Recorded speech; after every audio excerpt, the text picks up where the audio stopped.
All right. Hello, gang. Welcome here to the evening stream.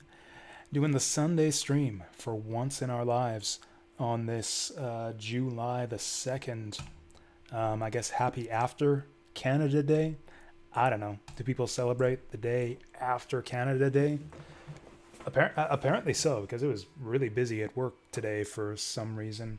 I've turned the game audio back on, even though no audio seems to be playing right now. Maybe the title screen is just quiet. We're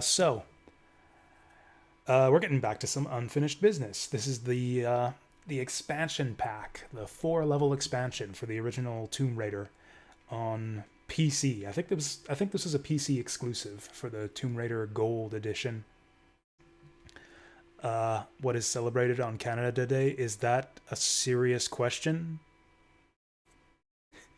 Does Canada not answer that question? It's to celebrate the nation's founding. Apparently, I don't know the history of it. I don't actually know what specific event happened on July the 1st that caused Canada to spring into existence. I guess John A. MacDonald signed something or other, I guess.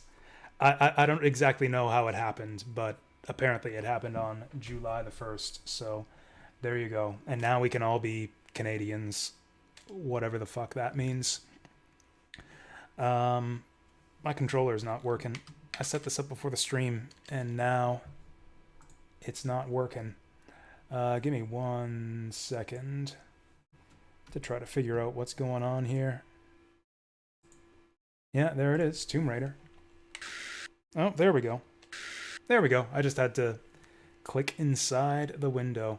Can you also be Canadian? Actually, no. I hear it's more difficult than a lot of people realize.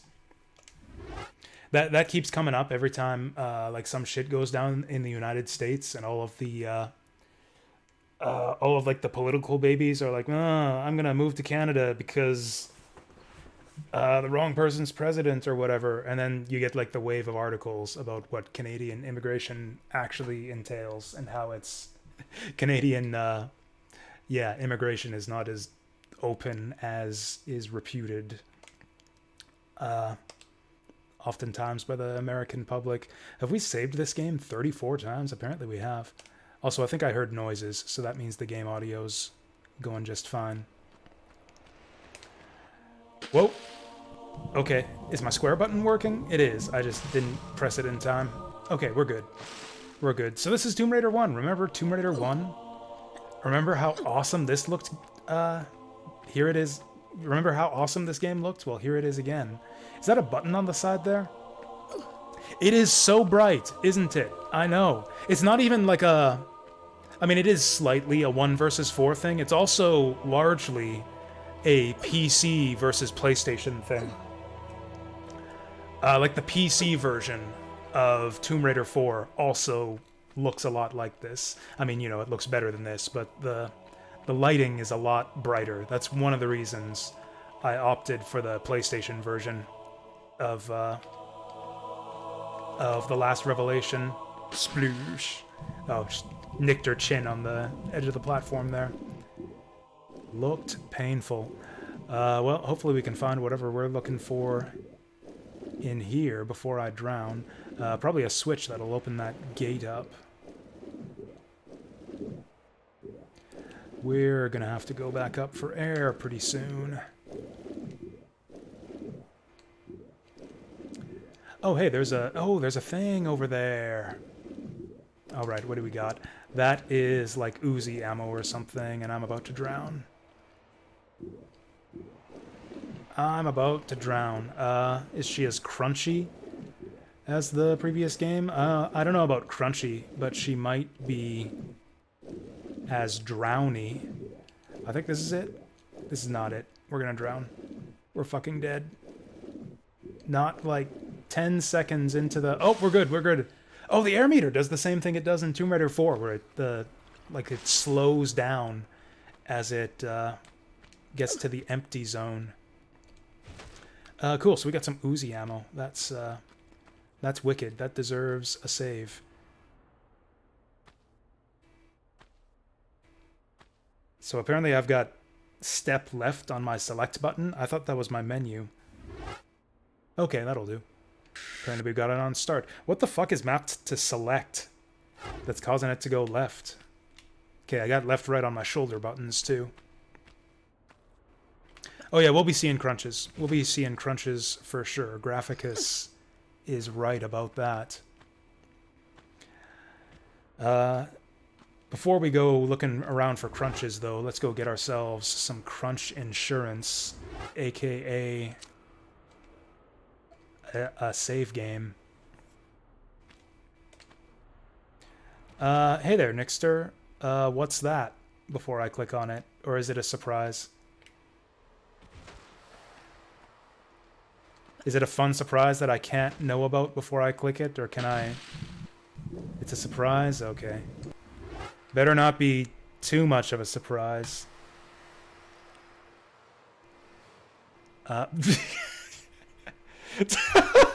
Okay, that's pretty good. That's very appropriate. Thank you for that. I'm saving that, actually. That's really good. I'm putting that in my memes folder for future use. Where is my memes folder? Do I have one? There it is. Cool. Thank you for that. Rather enjoyable. I did save, didn't I? Yeah.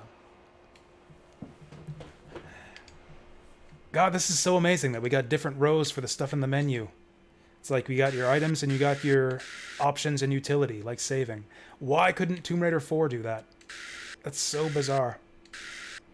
Also, you know what's weird? We got 3D models for all the items in the menu. Yeah, we got our 3D med pack. Oh, we're actually missing some health. Let's fix that. We got our 3D med packs. Meanwhile, whenever you pick stuff up, like items on the ground in this game, are all sprites for some reason. Like they made the 3D model of the med kit to show in your inventory, and they made the sprite for you to pick up off the ground. I guess maybe back in the old days, they didn't know how to render as many polygons. Like polygons were at a premium in 1995.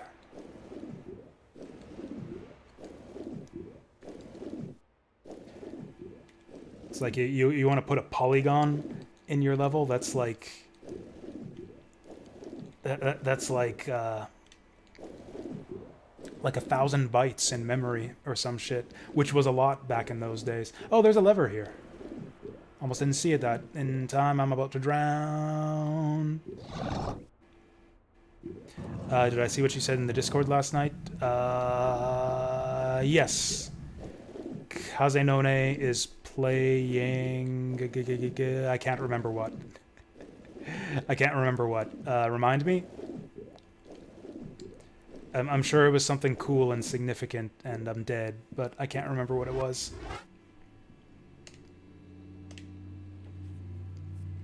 Alright, take two. Although it seems... I didn't think we wasted a lot of time there. It seems to me like I just don't have enough air to get up there. Oh yeah, Wrath of the Righteous. You know, I have somewhat renewed interest in that now that I've actually played Pathfinder Tabletop. I mean, I played 2nd edition, but did I tell you guys how that went? My experience playing Pathfinder 2e for a couple weeks when... Whoa, fucking alligators! Yeah, one of my D&D bros couldn't make it to D&D for 2 weeks. So my DM was like, oh, well, what do you guys want to do? Do we want to play without him for 2 weeks? Or if you like, I could run a Pathfinder one-shot for you.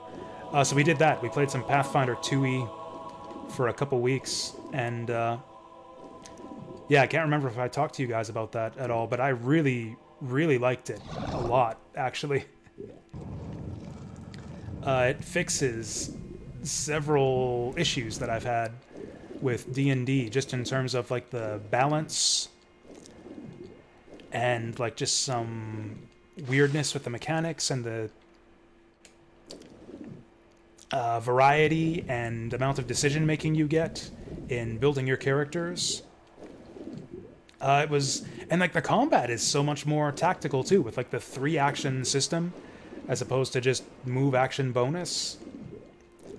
There was all kinds of really good stuff in Pathfinder 2e, to the point where I really wouldn't mind if we just played that instead of 5e from now on.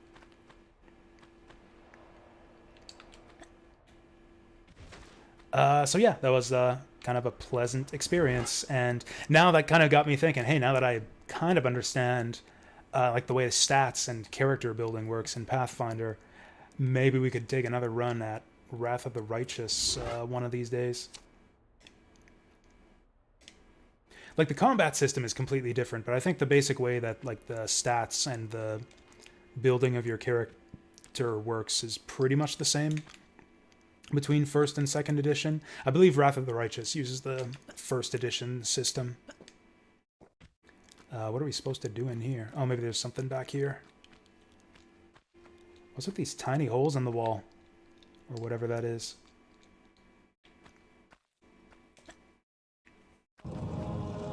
Heyo! Heyo!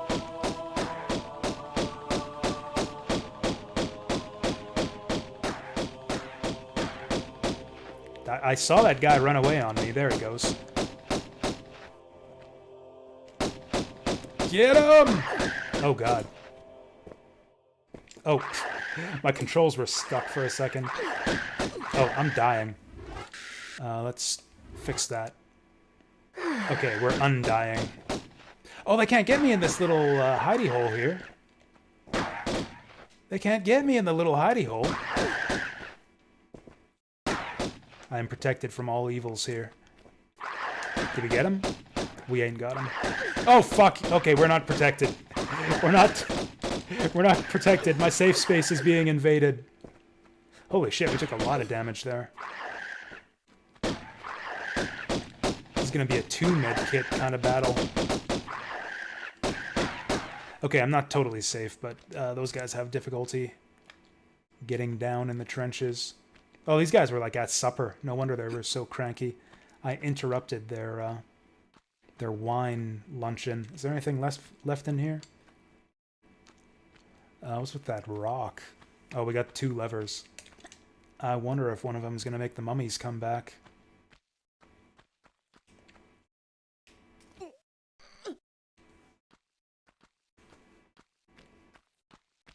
Oh, and also, yeah, that's an astute point, Padoka, about the AV cables. You know, I've got my old CRT that I still want to get set up with a PlayStation. I really regret getting rid of my PlayStation, actually. My PS1 and my PS2. Like, I still have the games, and I didn't sell the consoles for very much. At the time, I thought they were taking up space with, like, the controllers and the cables and everything. And I never used them, so I kind of just wanted to get rid of them. They didn't work very well or look very good on my TV either. I figured I could just buy another one pretty cheaply if I ever wanted a PS1 or PS2 again, since they were rather cheap to get at the time. Maybe they still are. I haven't really looked into the prices. But yeah, I'd kind of like to get like a PS1 or PS1 or PS2 set up on my CRT, just for like a side-by-side comparison. Just to remind myself what gaming was like back in the day.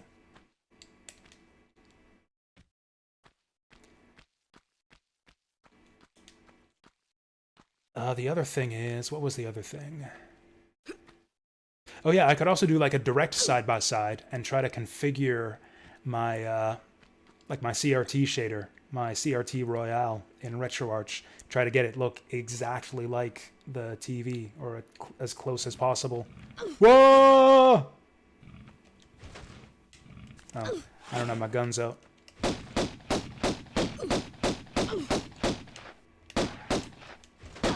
This guy's a dick. Okay, now I gotta eat the med pack again. How many of these do we have? Whoa, okay, this is not like the abundance of med packs we had back in Tomb Raider 4. We got 9 and 2. Gonna try to get away with just a small med cat. And we found another running cat room. I love these. Okay, so the shotgun shell boxes only give you like 2 shotgun shells in this game. The walls are alive. Oh yeah, were you not here for the first one of these rooms we found? It was so cool. There's like this giant room full of like 3 or 4 layers of ledges with these running cats on them. It was majestic.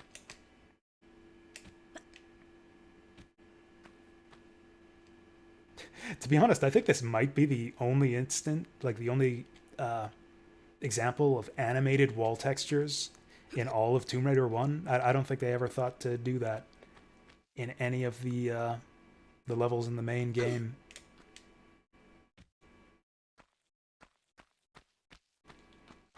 PS2 is the best-selling console of all time. Can't be more than... Yeah, that's true. The PS2 I shouldn't be too worried about. Because, yeah, there's, like, millions of them out there. I was going to say there's a million of them out there, thinking that, like, that's an exaggeration. You know how I always say there's a million of them all the time when I'm exaggerating stuff. But that's actually, like, a drastic underestimate for number of PS2s sold worldwide. I've actually got some tea that I forgot about. That was too hot for me to pick up before the stream. So I'm gonna grab that and be right back.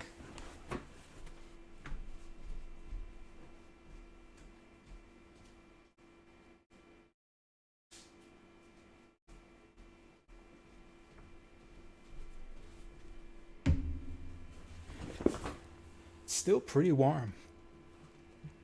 Oh yeah, that's right. Yeah, you're right about that, Graphicus. The waterfalls basically work the same way as water textures. So yeah, you're right about that.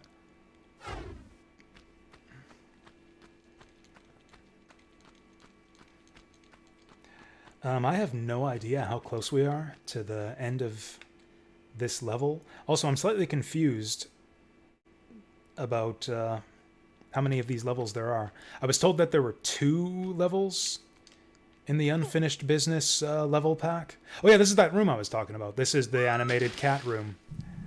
And they're taking us back here for some reason. Hopefully we opened something up here in one of those other rooms. I don't know what we're doing here. Ooh, spoiler stuff. I mean, you don't have to worry about spoiling Tomb Raider 1 for me. Although I guess maybe you'd be spoiling it for other people. I don't remember. It's been years since I played Tomb Raider 1, so I actually can't remember what other animated wall textures there might be that might be spoilers. The music triggers happen every time you enter one of these rooms. It's actually kind of funny.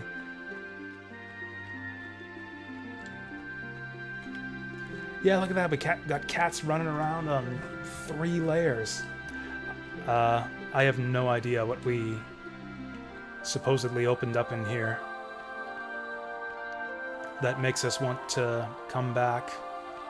Was this open before? Oh, we ain't been here yet. We ain't been here. Apparently this is a secret. Oh, great. Mummies. Cool, so like I'm gonna need these guns right away. Oh yeah, lava in Tomb Raider 1 is not a huge spoiler. Was it animated? I actually don't remember it being animated, but you're probably right.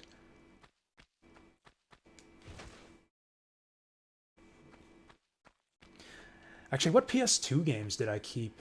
Actually, I think I have more PS2 games than PS1 games. PS1's... Or I guess back in the day, I owned a lot more PS2 games than PS1 games. I, like, had jobs and stuff throughout the PS2 era. Like, I was in high school.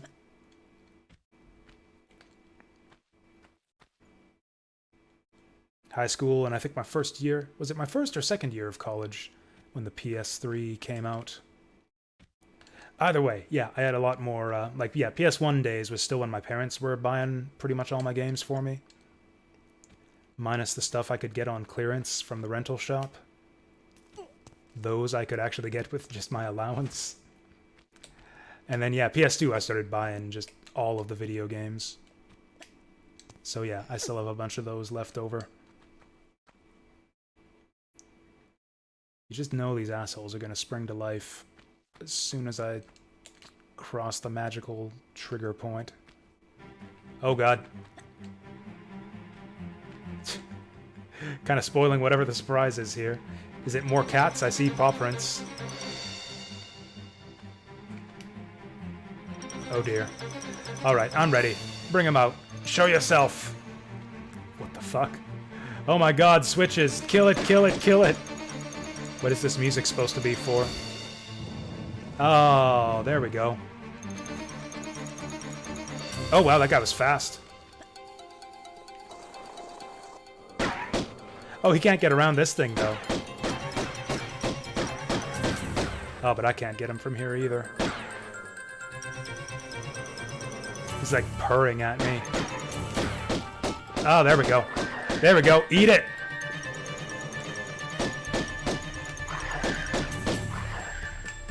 Jump way ahead of you.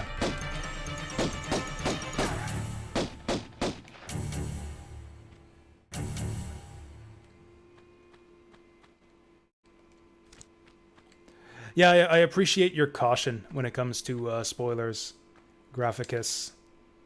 I consider myself a bit of a spoiler baby myself. I really don't like being told things about games in advance.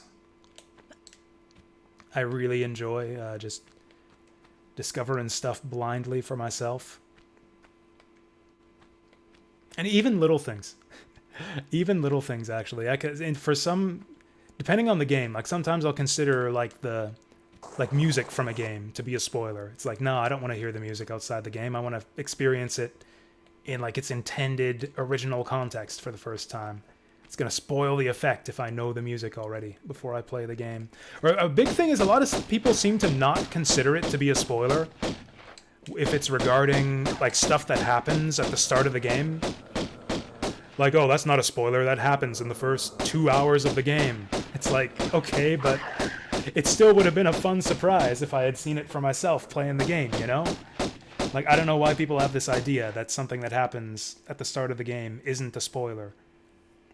Like a surprise is somehow like less valid or less impactful if it happens at the start of the game.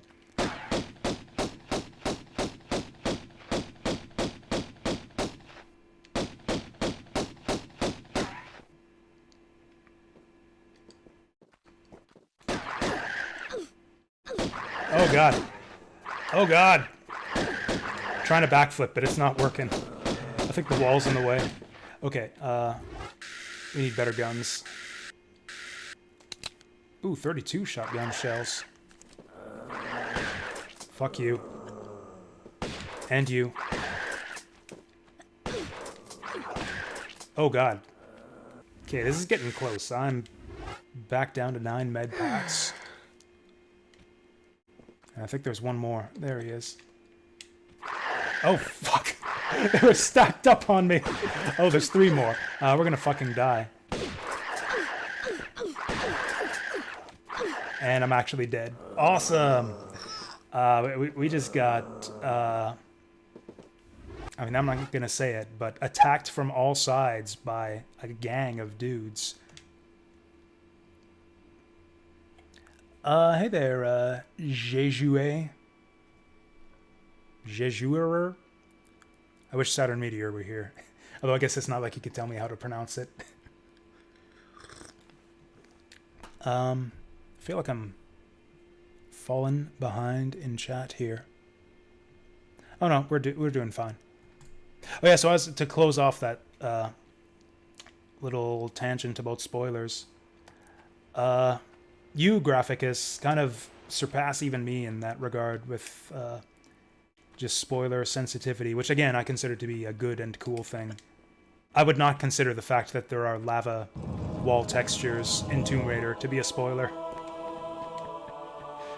I personally would not consider that to be a big spoiler that I'd want to avoid or anything like that. But I do appreciate the consideration. I remember now the reason I didn't save after beating these guys was because I wanted a chance to do it better the second time around and spend fewer health kits. And that is not what we did just there. Movies are 2 hours now. You can just spoil every movie ending. Exactly.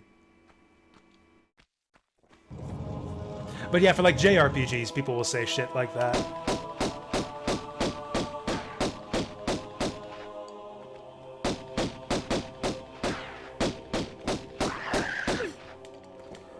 Okay, it seems a lot more difficult to backflip in this game compared to Last Revelation.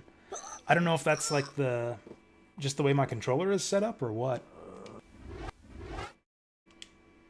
I'd really like to kill these guys without wasting ammo or med kits. Okay, and as for what we did in Pathfinder 2, not much. It was, I think my DM said that it was something out of the beginner box, or like a snippet of something from the beginner box. It was a very quick little mini dungeon that consisted of like 3 or 4 encounters. Oh, what did I play? So I was like a bit intimidated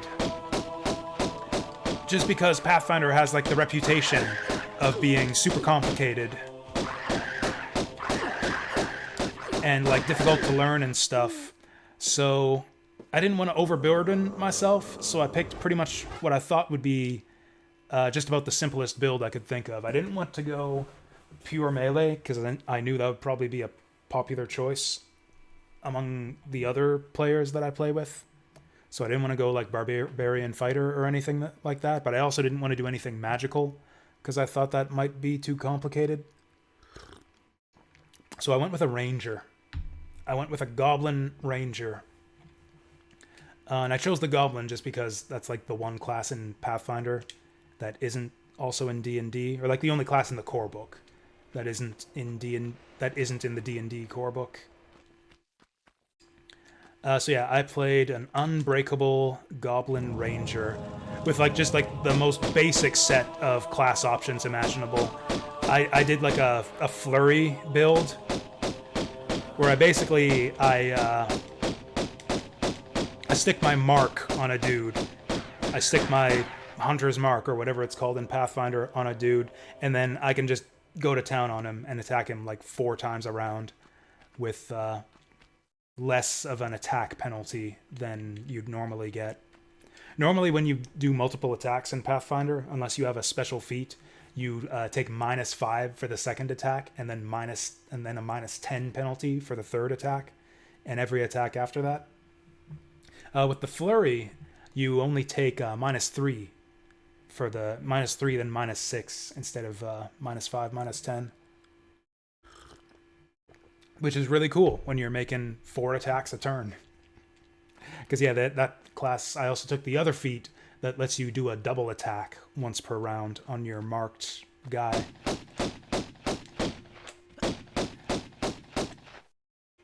Yeah, I'm having some difficulty with those backflips. There again, it didn't come out. Oh, no midair flips in this game either.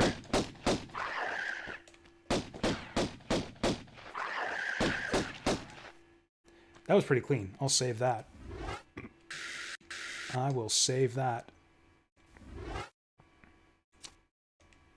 Gotta be careful there, because load is the default option. So yeah, I played a Goblin Ranger. I almost went too simple. In fact, I'd say I did very much go too simple. I actually didn't have much to do in most of the fight, in any of the fights we did, really, other than just stand in place and attack, which was kind of fun. I mean, it was fun until I started missing all of my attacks. That was the second session. I missed like 90% of my attacks, which I guess was also fun in its way. Then later on, I realized even though I'm a ranger, I don't have to fight at range all the time, because I picked up a pretty good short sword. I picked up a +1 short sword along the way during the adventure. So when the arrows kind of stopped working out for me, I pulled out the short sword, and man, that thing was good. I was like, dang, Ranger is actually good at close range, too. It's like they don't call him the Ranger because he's a long-range class. They call him the Ranger because like he can range at any range he wants to. He is the range master. He's got the close range and the long range. And then I was looking at like the different selection of Ranger feats, and yeah, that's totally like a thing you can do with the Ranger. You can take a mix of ranged and melee attack buffs, and like kind of there's stuff that incentivizes you to switch back and forth. Like the next feat I was looking at was the quick draw, which lets you pull out a weapon without spending an action. So I could like switch from my bow to my short sword without wasting part of my turn.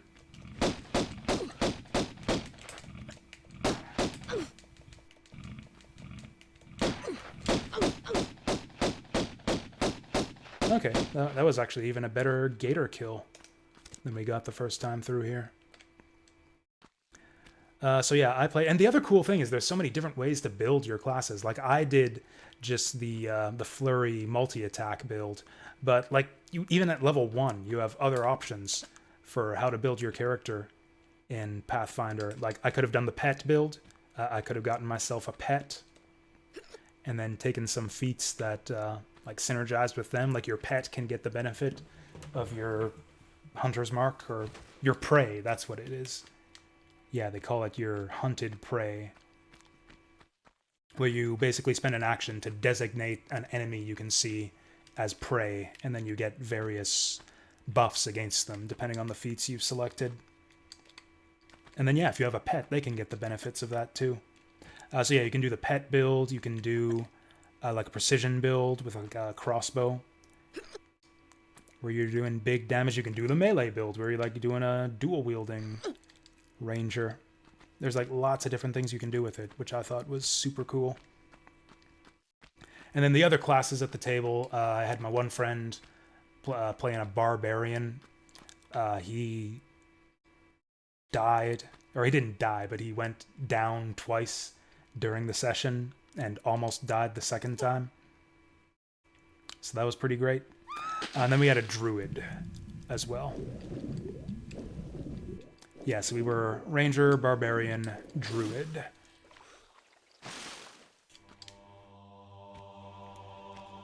So what were we doing again? Right, there was like a door that played the hidden room sound when I went through it. We'll find that again.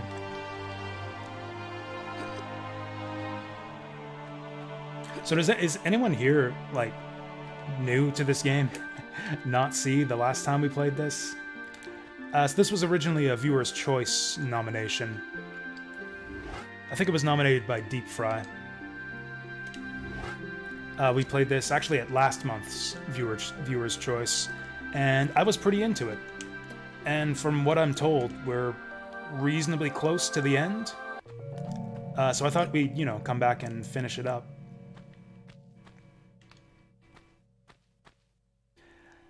I heard mixed reports on how many levels were in this DLC pack, though. I call it DLC. You didn't download it back in the day. Downloading wasn't a thing. But yeah, this is basically a pack of extra levels that was an expansion for Tomb Raider 1 on PC. These came packaged with the gold edition of the game. And in fact, if you download Tomb Raider 1 on Steam or GOG these days, it comes with the Unfinished Business bonus pack. I don't know if it's 2 or 4 levels. This is the second level. This is the second level in Unfinished Business. I've seen like some reports that there were 2 levels, and then I've seen some people say that there are 4. Or like there were actually 2 expansions, but they both got bundled up into Unfinished Business and were released together.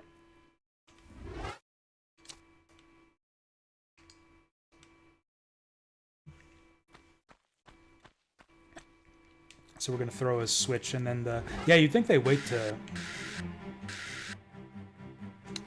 You think they would wait to throw on the encounter music until we actually throw the switch? Bro! Maybe we just run away from these guys? Or actually, we had a good thing going on here. Let's try this shit again.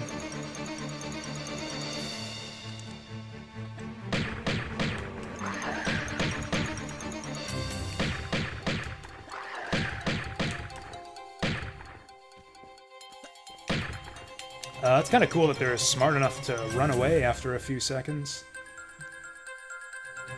Or is he running back? Maybe he's not that smart after all.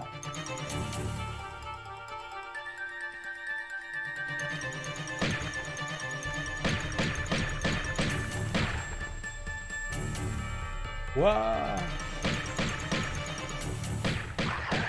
Oh, can he get me? Oh, we got one! Cool. 1 down and like 5 to go. Does that say 604 bullets in the top right? The UI scaling in this game is horrible. I mean, obviously this game wasn't made for like 1080p resolution back in the day. That didn't really exist. I think you'd be expected to play this game in like 640 by 480 or something. Which I could still do. Like right now, if I was some kind of massive hipster or something. We could play this game in 640 by 480.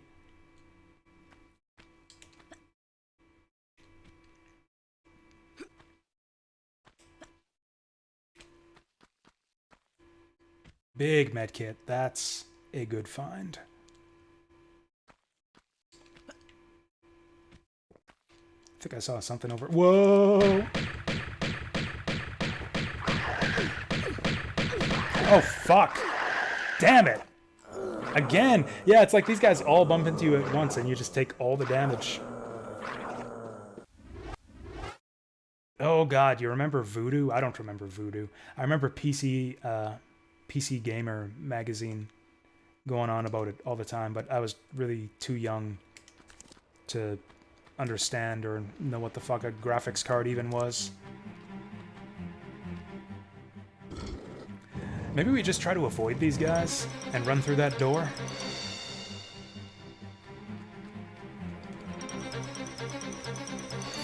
This encounter just seems like a pain in the ass. There's been a few of these in this, in these expansion levels. It's like the kind of expansion that really, really likes to just spam enemies. Like that's their idea of challenge or something.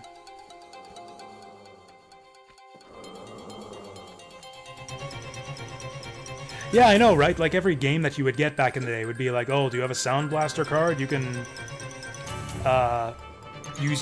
unlock the features of your Sound Blaster card by doing this, this, and this. And then I'd ask my parents, like, Mom, Dad, do we have a Sound Blaster card? And they'd be all like, I don't fucking know, what are you talking about?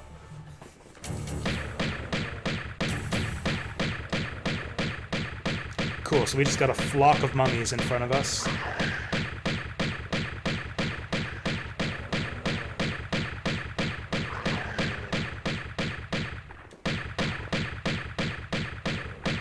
Are we even hitting these guys?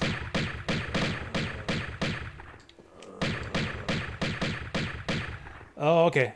Only got the smart ones left. They're running away. You know what it is? I think the ones in behind were blocking them off and preventing them from fleeing. Because they start to run once you start damaging them. But I think the ones in the rear were stopping the guys I was shooting at from running.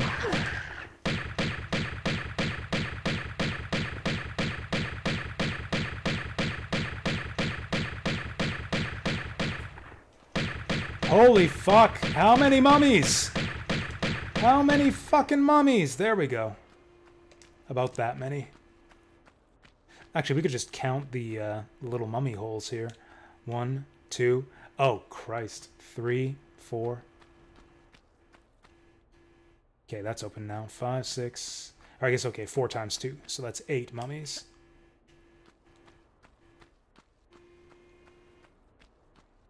That can't, because, yeah, that would be 7, because there was the one left. That can't be 7, right? We must have killed more than 7. Cool, we found Cleopatra's throne room again. That's a door. Oh, also, we survived! Let's save.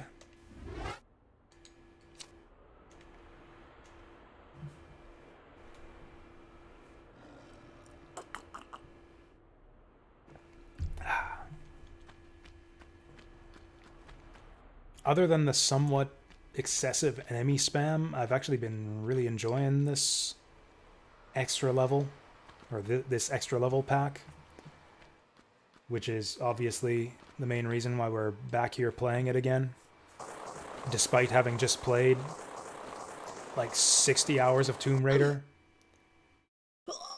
What? What? That didn't look like that far of a drop. What the fuck, Laura?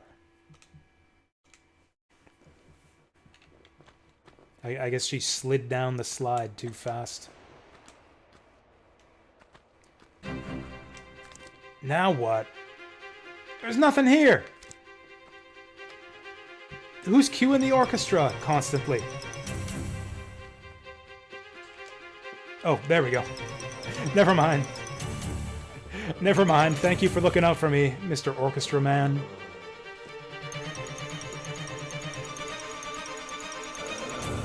Can he get me down here? I don't think he can.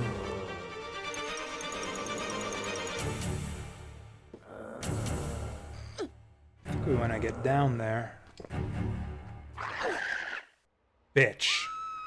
Okay, there's your crunch. There's your Lara crunch, crunchy wrap right there. I think we need to drop down onto that platform.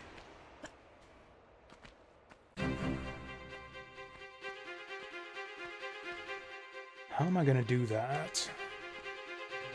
Wicked.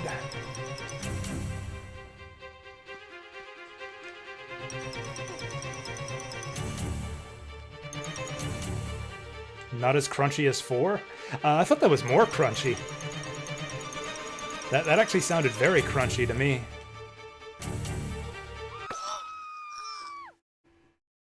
She was like screaming and at the same time.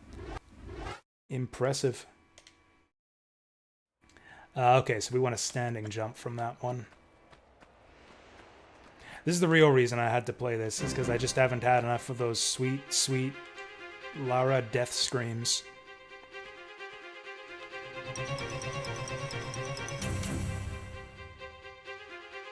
Oh yeah, so we want to go down one more.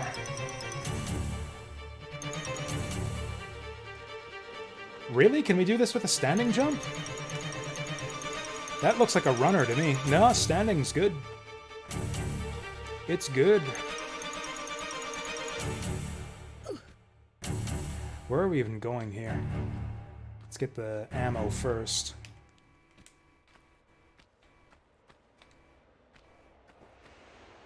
Can't tell if this is Uzi or Magnum ammo. I guess I'll take either. Do we want to go down there?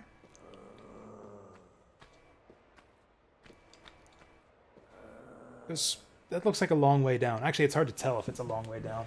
The floor is so blindingly bright, I can't actually like tell where it is. We're gonna overjump that if I go from here. Nailed it. Let's try going up here. What do we have for viewer's choice? Can I remember? Can I remember what we got for viewer's choice? We got Twinbee Yahoo. I know Choops is looking forward to that. We got something from Saturn Meteor. Oh yeah, East 8, Lacrimosa of Dana. We didn't have that many this month. I think there's only like 2 or 3 more. What else did we have? I could just look it up, but I want to try and remember.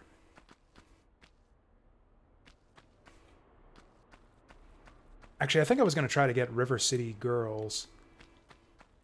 That's like a next month nomination, but since we have fewer for this month, I think I was going to do River City Girls as well this month.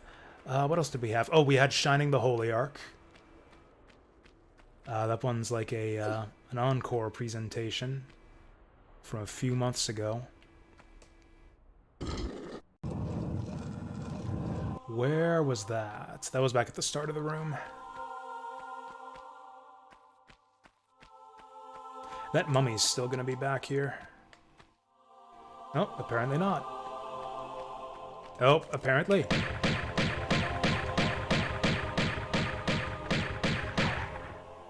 Got him. There's one more that I'm missing. I'm just gonna look it up. Ah!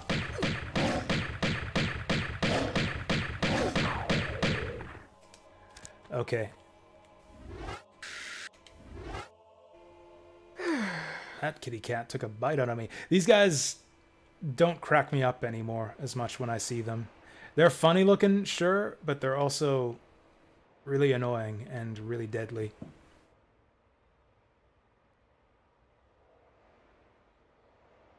Ah, Punch-Out! I forgot about Punch-Out. Yeah, Punch-Out for the Wii. Let's actually save, even though I wasted some med kits. Did I get them all? Punch-Out, Ease 8. I don't know what that is. You know, I have it as STHA, which is like Sonic the Hedgehog Adventure. What? Shining the Holy Ark, Twinbee, and maybe River City Girls. Yeah, that's what we got. And then, yeah, I think that was it. Oh, this is where we came from. We want to go through the other door.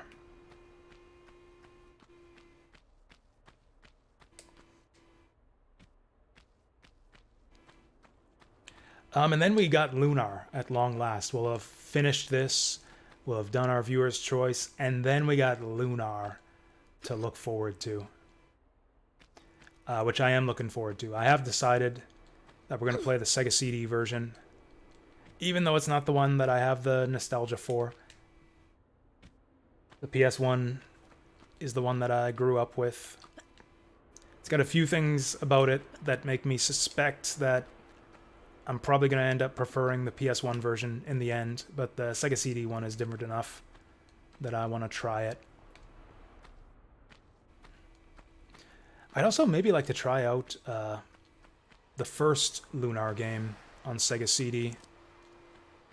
Maybe not to finish it, but like if I do another evening stream before this Wednesday, and if I'm not finished this yet, I might just play a bit of Lunar the Silver Star on Sega CD. This is a cozy little hallway. Oh god, oh god. Okay, I'm liking these magnums. Got lots of ammo for them too.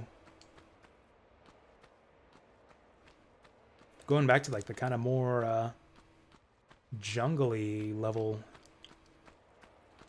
There was a fair bit of this in the early parts of Tomb Raider 1. You ended up going through a lot of like natural caves and jungles and stuff.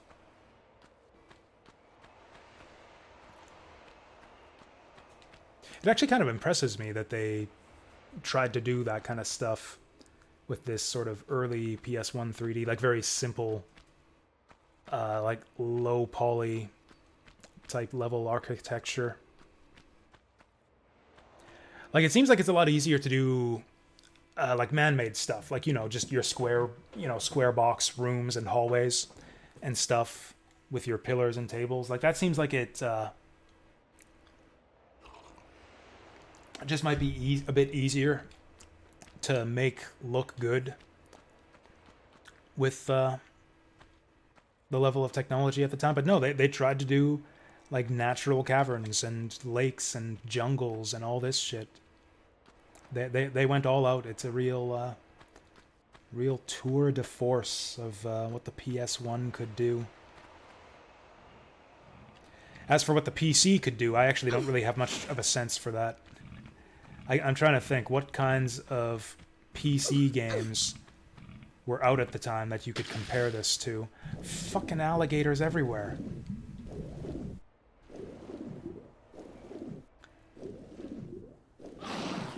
Cool, that guy just bit my head off.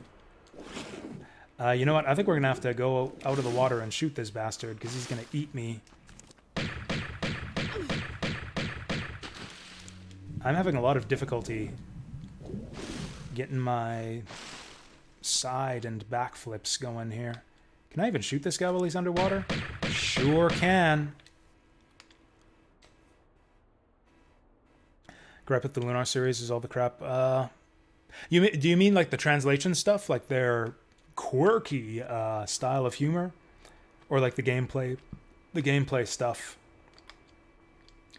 Because Silver Star on the PS1, I actually liked the gameplay changes.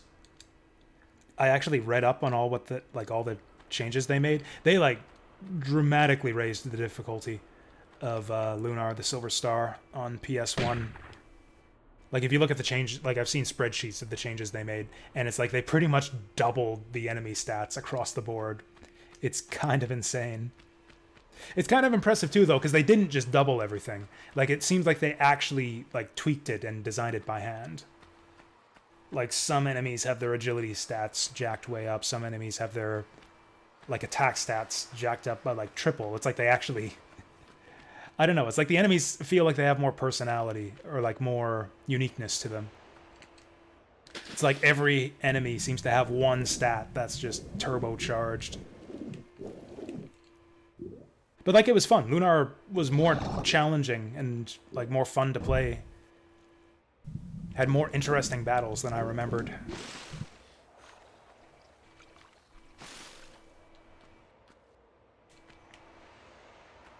Like, there's other stuff in the other games they localized that I don't like as much. Like, I think they pretty much butchered Silhouette Mirage. I think that game is sadly pretty much ruined in its North American English release thanks to working designs.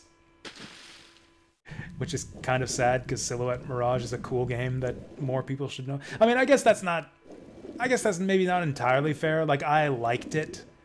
Like, I played it and liked it as a kid, but even as a kid, like, the biggest problem with that I had with that game is that they have all these cool different weapons, but they just eat your ammo so much that there's no point in using them. Like, you get the giant laser beam, and it's like, oh, cool, giant laser beam that does tons of damage, and then you're out of ammo 2 seconds later. And it's like, what was the fucking point?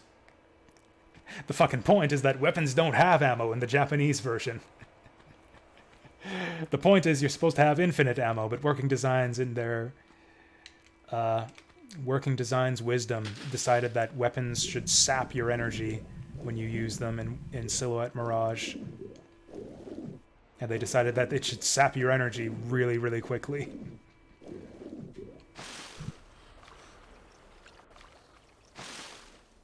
So yeah, pretty much all the weapons other than your basic pea shooter are practically unusable in the North American version of Silhouette Mirage.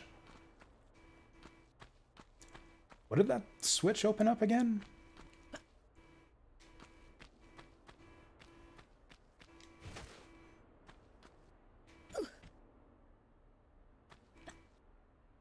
I wish I could unflip that switch so I could flip it again, and then it could show me again where that door was.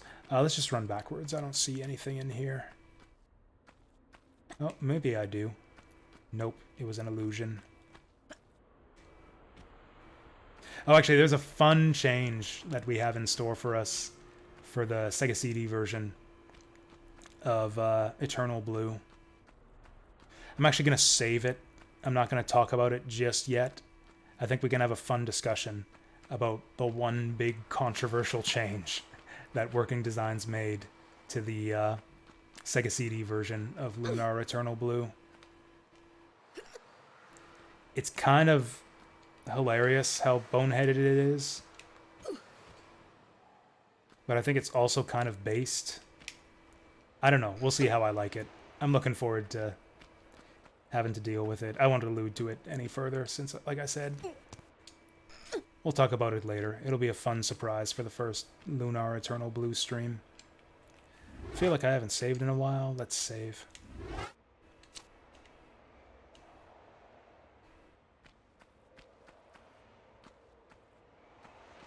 Yeah, Lunar was an interesting experience in a lot of ways, coming back to it after all these years.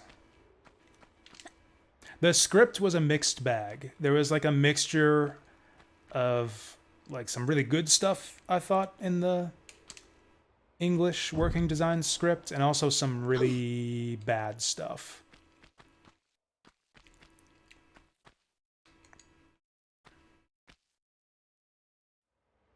Pretty much when they like stick to the plot and like stick to stuff that's relevant to the main story, it's good. Like, the character writing is pretty good. They do a good job of giving the characters, like, distinct personalities. They have some good banter. Yeah, I think the personalities come across really well. The character interactions are often great. Some of them are a bit cringe. The humor gets a bit cringe at times. But, like, not all the time. The jokes are kind of hit or miss. There are actually some good jokes in some of the NPC dialogue in Lunar 1. I'd say, like, the hit rate for the jokes with me was, like 50-50.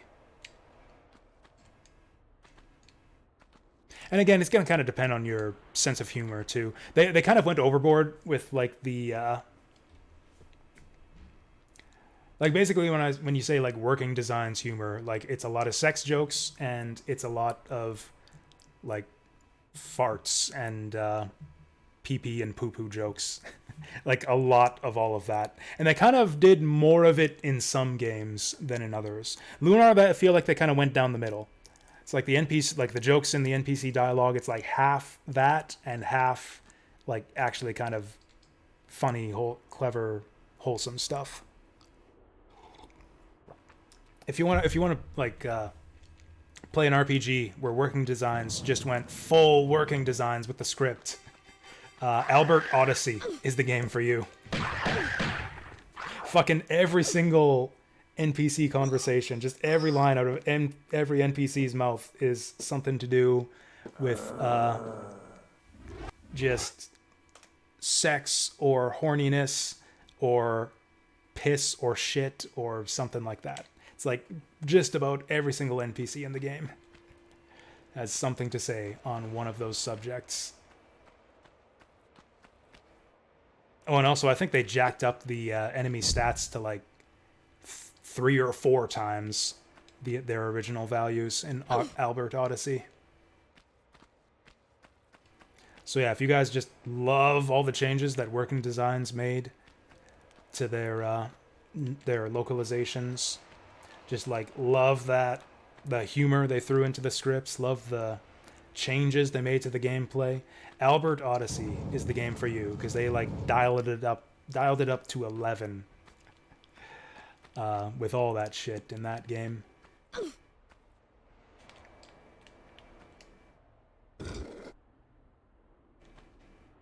So let me guess, that's the one that releases the mummy, and this one is the one that opens the door?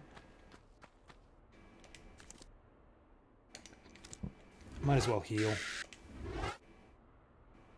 Yeah, that didn't even waste any of the med kit.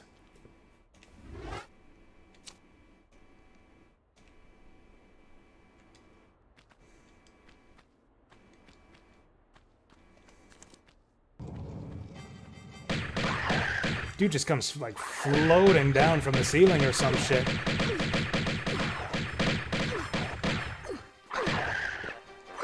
Okay. Let's just reload. I surrender. God, I love how quick the reloads are in this game. Remember Last Revelation on PS1 when it took us like 30 seconds to reload a save?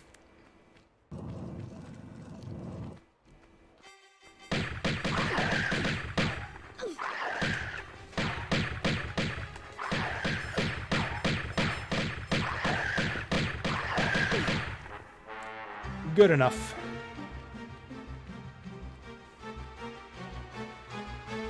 So the door locked behind us. We gotta do something in here.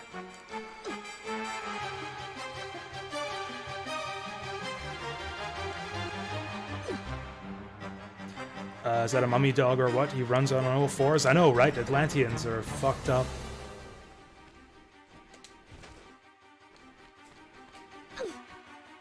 I mean, I don't know. It looks to me like they have human features. Also, yeah, look at that. He's standing up on his hind legs. He's also got tubes coming out of his arm.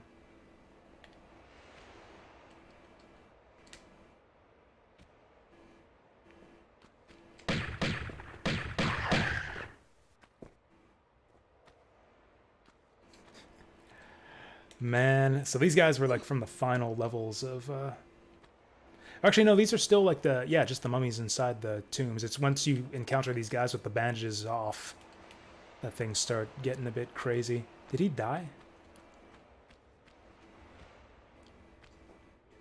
Oh, no. I think he's almost dead though. I'm just gonna go in guns blazing. There we go. I'm down to 268 bullets. We started with over 500.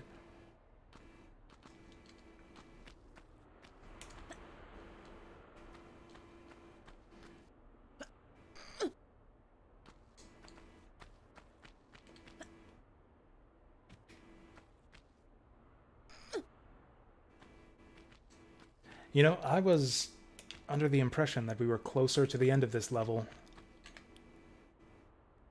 And then it turns out that we were. Maybe this is it. Maybe this is the end right here. Like right as soon as I step into the center of that pyramid thing. This is really annoying me how my backflip keeps on not coming out.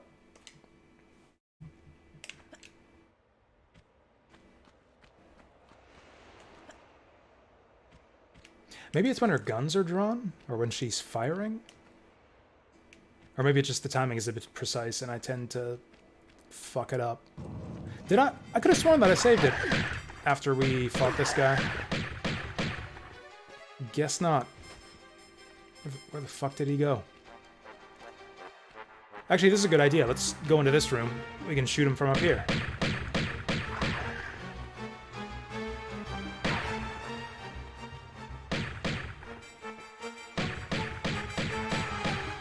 You know what? If we're gonna shoot them with impunity up here... those are the wrong pistols. Might as well use the infinite ammo pistols. And now they run away. Fucking cowards.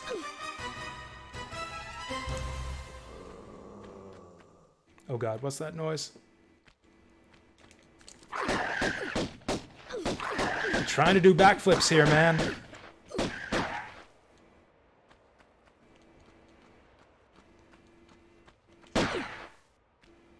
So there's another mummy on the other side, but maybe we don't have to fuck with him.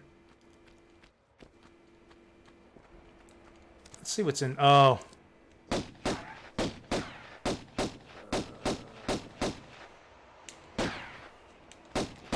Can I get him through this little gap? Looks like no. Oh, that's a push block.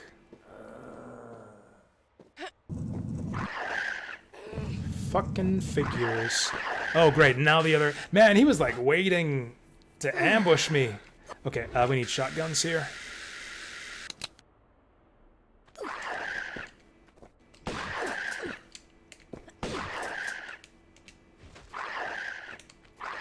Fucking Tomb Raider 1 combat, man. This camera is giving me whiplash. Okay, maybe we can get away with not fighting these guys. There we go. There we go.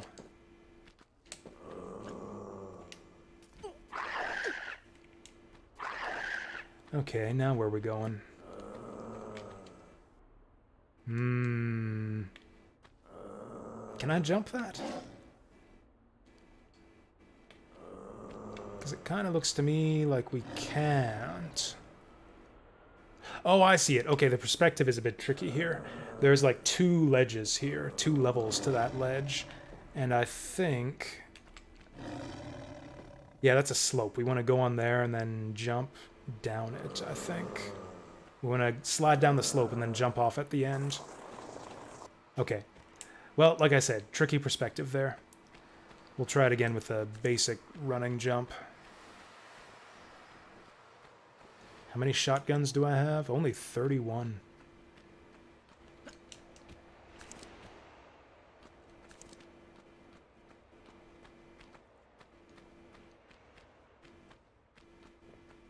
Cool, this guy's still hanging out in here.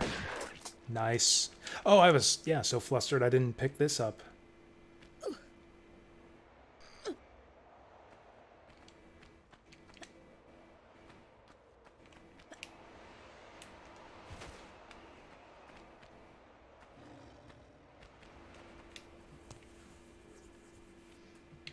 Oh yeah, so I don't know how long I'm going to be playing this tonight. I'd like to start getting to bed at a sensible time. Mostly so that I'm not tired all the time, and maybe I can do, you know, evening streams more often. Yeah, I should have just done this in the first place. Never underestimate Lara's jump distance.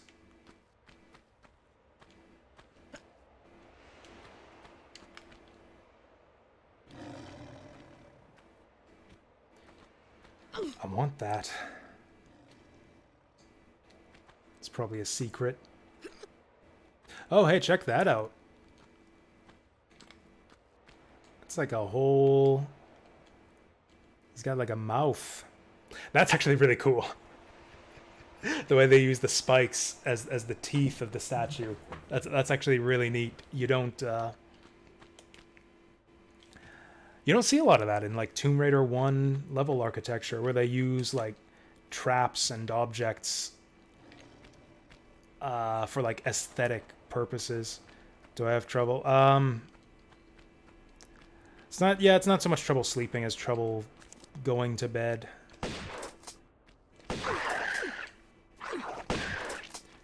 3 blasts to bring these guys down.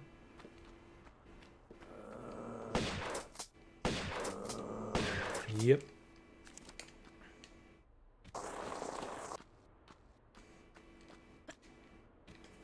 I don't know. It's just like I spend way too much time fucking around on like YouTube and Twitch and stuff. I do the thing where I take my phone to bed and I'll scroll YouTube, Twitch, Twitter, 4chan until I fall asleep pretty much. Which I know the doctors strongly advise against.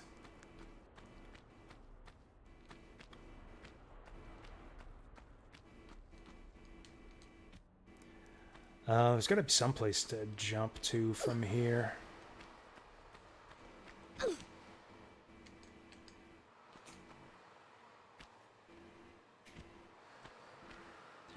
I really thought there'd be a door or something. Oh, I see it. I see what's going on. At least I think I do. Maybe it was another perspective trick.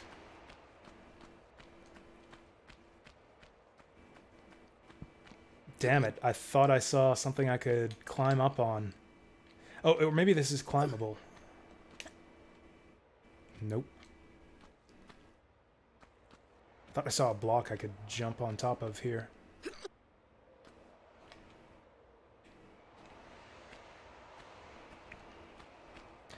Lay in bed and can't sleep. I mean, that happens too if I don't do the phone thing. Yeah, I guess that's the thing, is if I don't go on my phone, I'll just lie there awake. And then eventually I'll just be like, fuck it, if I'm not sleeping anyways, let's listen to YouTube or something.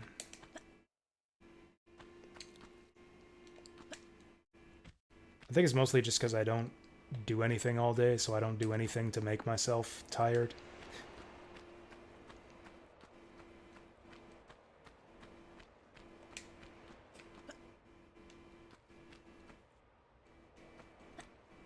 Huh. Like, I'm thinking we want to go up in that mouth, but I have no idea how. Oh, or maybe this is something. Or maybe this is it right here. Or maybe it's not. Ah, there we go. Oh, or is this just the way to that gun that I saw?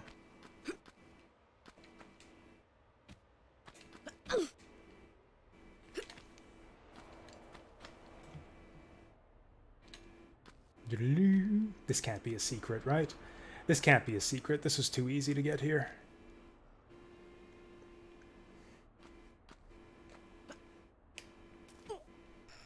Honestly, if anything, I probably sleep too much.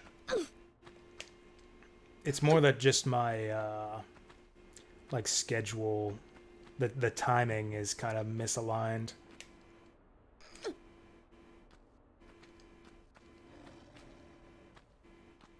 I don't know. I guess my sleep schedule is more erratic than anything else. Like, a lot of the time, I'll like stay up till like 3, or if I've got a video game to play, even like 4 or 5 a.m. and then get up at like 9:30 the next day for work.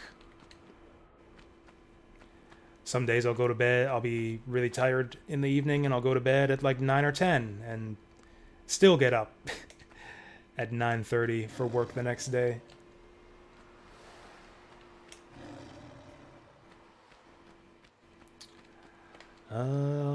Yeah, I definitely can't make that jump.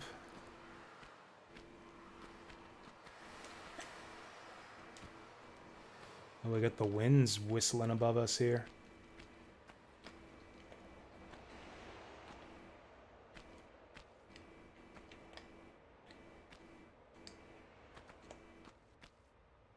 Nailed it.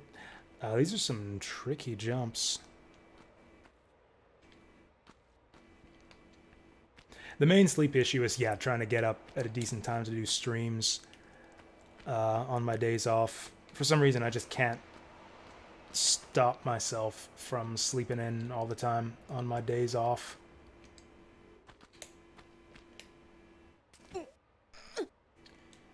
There must be something we want to do up here since the ceiling's too low for me to jump to that next platform. There we go. We've been...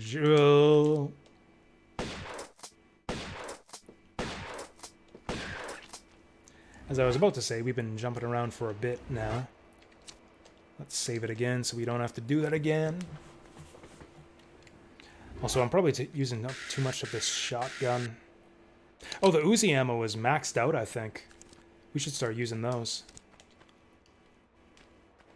Either that or we just coincidentally happen to... It's just a total coincidence. We're at 1,000 bullets.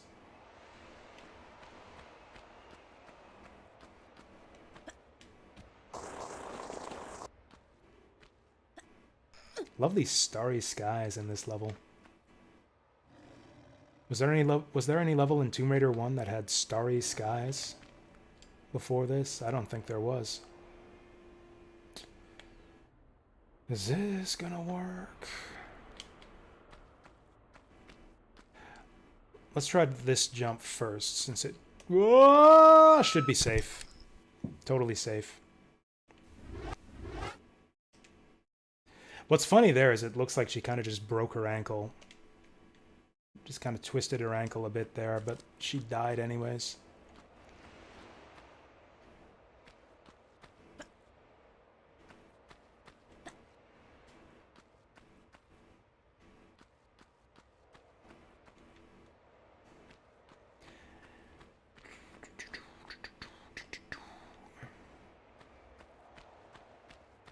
Oh, I think we can get there from here.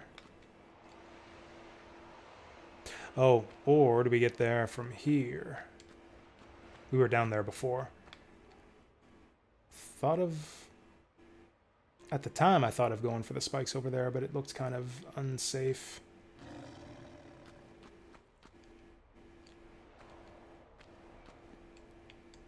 Let's try this.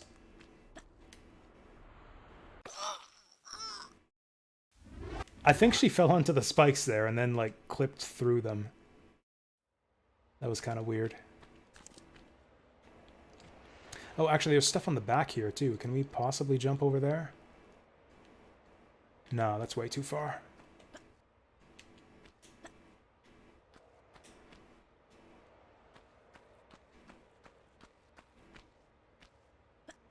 Yeah, this pillar over here. There's one on this side and not on the other side, which makes me think there's something we want to do on here. Like, maybe jump for that? Like I said before, this should be a safe jump, because even if we miss it, that's what happens. Maybe if we go a little bit closer. Oh, yeah! I did not expect that to work. Does this help us? I think we're just going to slide right off that nose, but it's worth a shot. Yep. Oh, I thought we would just hang on off the ledge. Okay, I think we got to jump in the mouth. Look at that, we got stairs on the back of the... Ooh, that was close. Stairs on the back of the head there.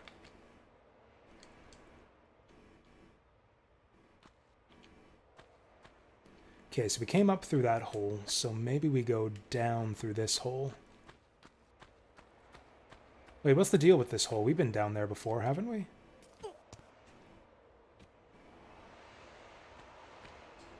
Yeah, we've been down this hole. Well, whatever. Let's try this again. Since I thought... Whoops. Reload. I thought it looked like we could jump into the mouth from that lower platform on this side.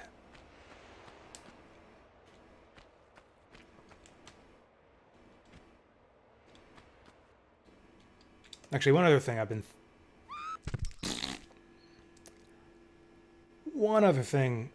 been thinking of doing lately is, yeah, what Lara did just there. No, how about the opposite of that? Changing up my diet again, reintroducing breakfast into my daily routine, because I only eat one meal a day. I bought a carton of eggs at the grocery store today, so we're going to try that again. I used to have eggs for breakfast like years ago. Bacon and eggs, in fact. Those were good times. So we're going to try that again. That was a close jump. It looks to me like we should be able to make this. Maybe I should kill that cat first. These cats sure do love standing in places where I can just shoot them.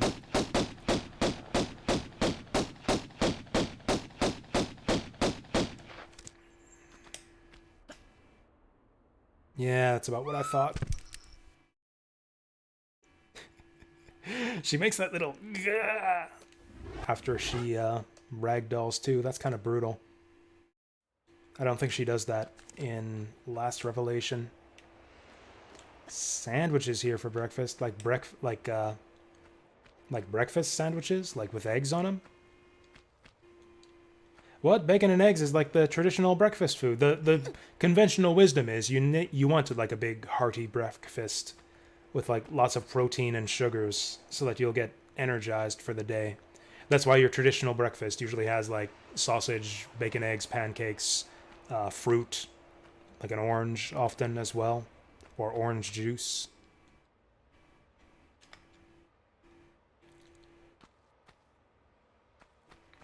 So I was thinking I'd try that again. On the rare days that I do have breakfast, it's typically just a bowl of oatmeal. I would have never guessed that we could stand on this. I thought that looked too sloped. That was so simple.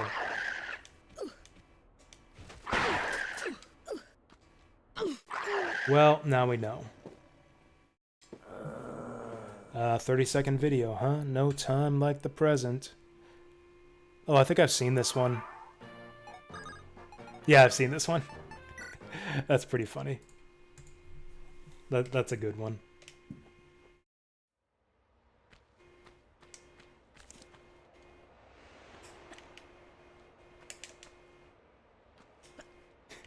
Are you that drunken mob? Or whatever he says. That'd be a great recruitment line for like an NPC who wants to join your army in Fire Emblem. Are you guys that drunken mob? Yes. Yes, we are.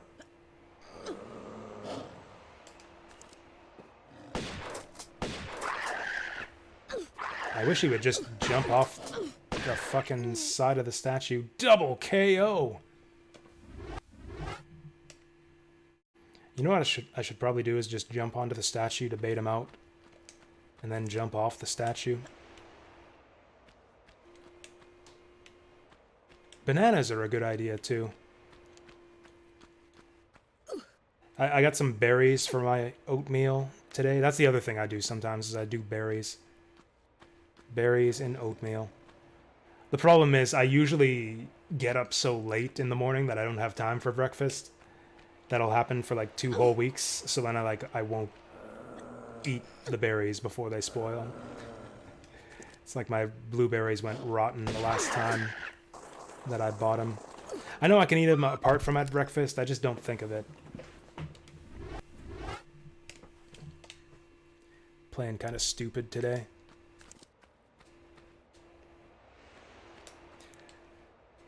I guess this is what the evening streams are for.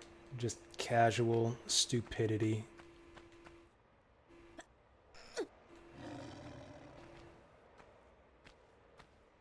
Can I not shoot that guy from here? Not even close. Okay, maybe let's do Uzis. Like I kind of originally planned.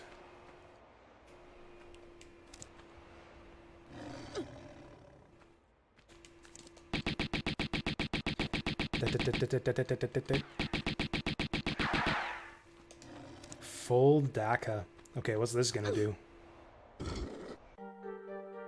Oh, yeah, he stuck his tongue out. That's cute. I probably should have shot that cat when I had the chance the first time. Oh, we can just slide right on there. Let's just slide right down onto that. Oh, what's that? The Japanese word for cat's tongue again. I used to know that word because it's like an expression for people who can't handle hot soup. It's not nekomimi, that's ears. I can't remember. Hey there, Deep Fry. It's... You know, it's fun. I wouldn't say it's going well. I'm playing kind of stupidly this evening, but it's fun, at least. Okay, let's kill that fucker. Nekojita, that was it. Yeah, Nekojita. I've got one of those. I'm terrible with hot liquids. Fuck, I can't get a clear shot at him from here. Better than TR4? Yeah. Unironically. Like, honestly, I these unfinished business levels, from what I don't know, Tomb Raider 1 had some really good levels. But yeah, I guess this is another one of them. Unfinished Business 1 and 2 are another couple pretty good Tomb Raider 1 levels.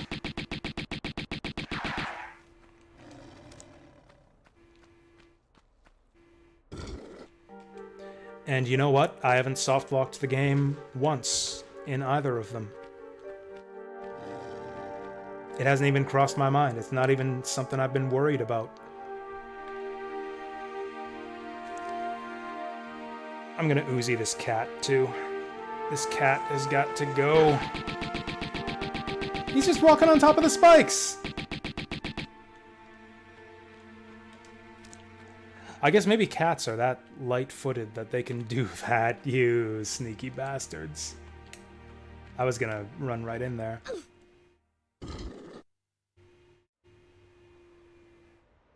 Cool, you make me run into the mouth so I can run out of the mouth. Is this the end of the level yet? Kind of reluctant to use a med kit because I feel like we're coming up to the end of the level. We've saved 44 times. I feel like that is a large amount of saves for just one level. Oh, we got a big open outdoor space. Maybe this will be the finale. Just get swarmed from all sides by mummies. Oh, that's it. 36 kills at 0 secrets. 1 hour. That's possibly about right, actually. Because we did the whole first level during the Viewer's Choice stream as well. Wait, no, that's not possibly right. That's not even remotely close to right, because I've been streaming this for 90 minutes already today. And I think we did like another like 45 minutes on Viewer's Choice. So yeah, we took about a little over 2 hours on that level, and the game clock says 1 hour 17. Okay, we got another level. One more. This... Oh, great. Cool, so we're doing like a redux of the Tomb Raider 1 endgame. Who's ready to burn alive in some magma 50 times in a row? Oh, and hey, there's your animated lava on the walls, too.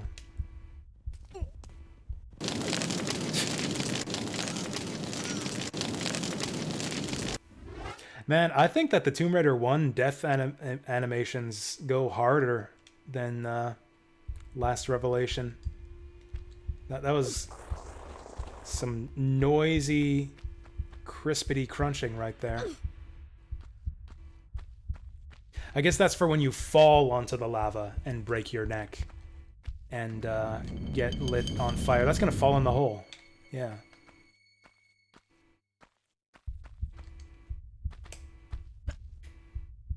Because, yeah, the fall makes her crunchy, and then the lava makes her crispy.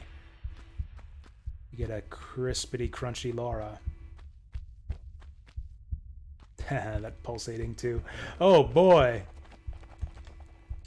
So monsters came out of those green balls in the regular Tomb Raider. Hi there.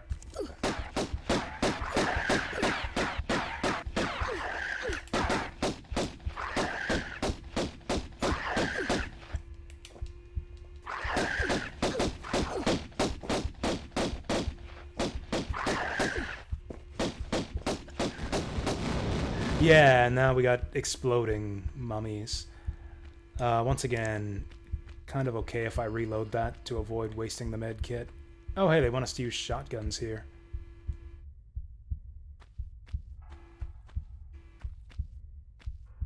They gave us 4 shotgun shells. That might be enough to deal with one Atlantean.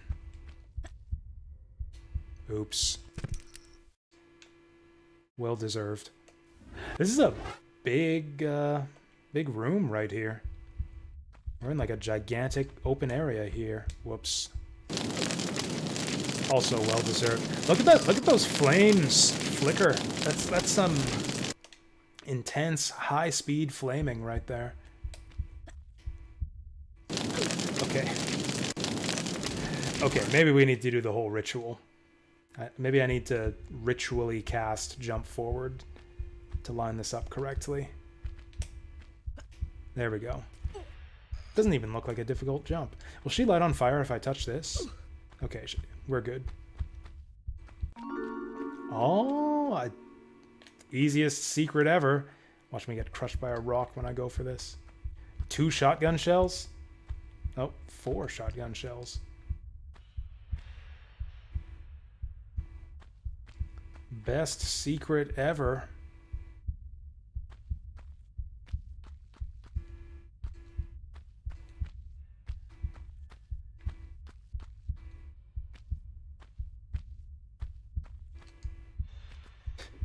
You know, I find Lara's like original model, like the Tomb Raider 1 version of Lara, to be kind of weirdly endearing. Like not in like a sex appeal type way.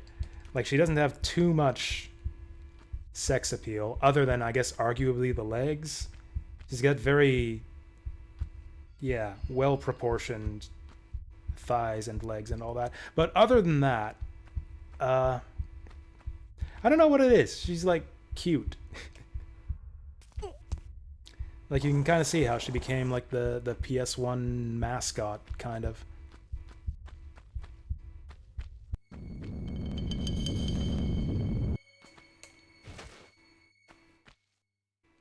I think a lot of that comes down to the animations. Like it's such iconic animations that they reused them for all 5 sequels. Shit, I think her role looks basically the same in Angel of Darkness.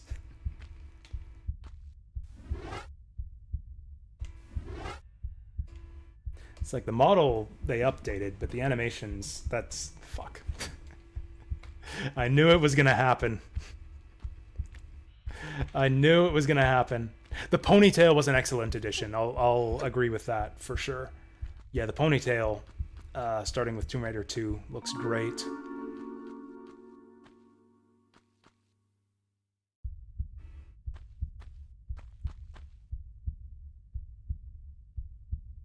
Her face is kind of funny looking too. It's like very minimalistic. She looks like it actually doesn't look as good here. This is too like high resolution. She looks better on the PS1 where like it's a little bit blurrier, where there's a little bit less clarity. Also check out, can't check anything out because of this camera. Check out those abs.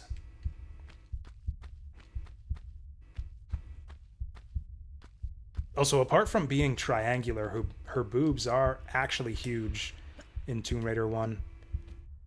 I feel like she's somewhat more, like, you know, she's rounder, but also somewhat more modestly proportioned, I think, in the later Tomb Raider games.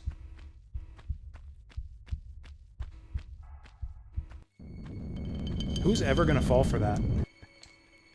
Like, you see the boulder coming up on you, and you just jump anyways?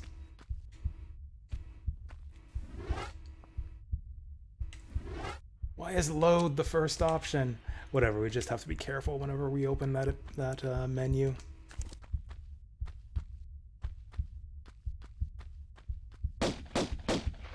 I thought I saw her pointed at something. Oh, fuck. Man. Here I was trying to hide from that mummy man. It's like out of the mummy man and into the fire. Can we get that without frying here? Oh, that's a tricky jump. Man, I forgot just how fucked up the final levels of Tomb Raider 1 were.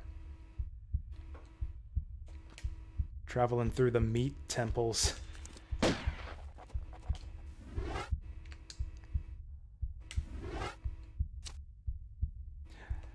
For real, a few people have told me that they think Tomb Raider 1 is the best game in the series, and I kinda get it. There's like a few things that the first game has going for it, and the really intense set of final levels is definitely a strength of this game. Actually, the final levels in all the other Tomb Raider games are pretty just bland by comparison. Yeah, Tomb Raider 1 has a super just memorable and intense finale.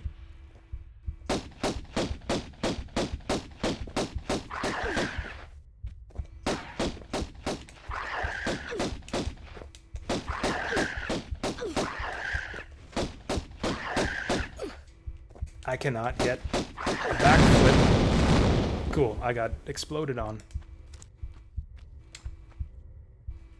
Just finished the main campaign in Avengers. Oh, okay, so you finished that now. Pretty good story, like a playable movie. I mean, I feel like that's not too difficult to accomplish. I don't know, maybe I'm cynical. Maybe I'm cynical, but I feel like it's not too difficult to like write a game story that's up to the standards of like your average Marvel movie.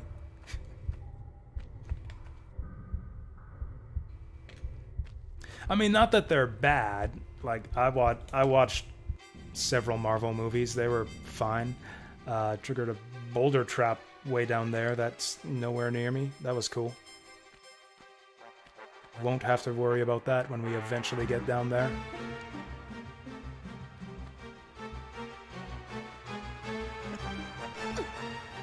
Like, I don't know, Marvel movies are fine, but like they're kind of the same thing as everything else these days. Like that's their style of like writing and humor is like the same style as everything else these days.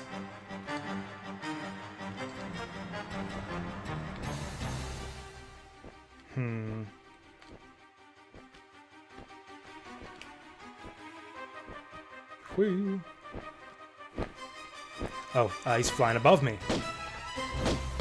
God, I forgot that they have winged ones. You know what? We need to start cracking out the heavy weaponry.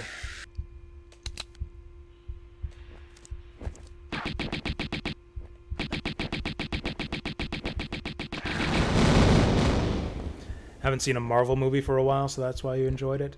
I think I understand that sentiment. You know what I haven't done in a while? And have been really enjoying reading books.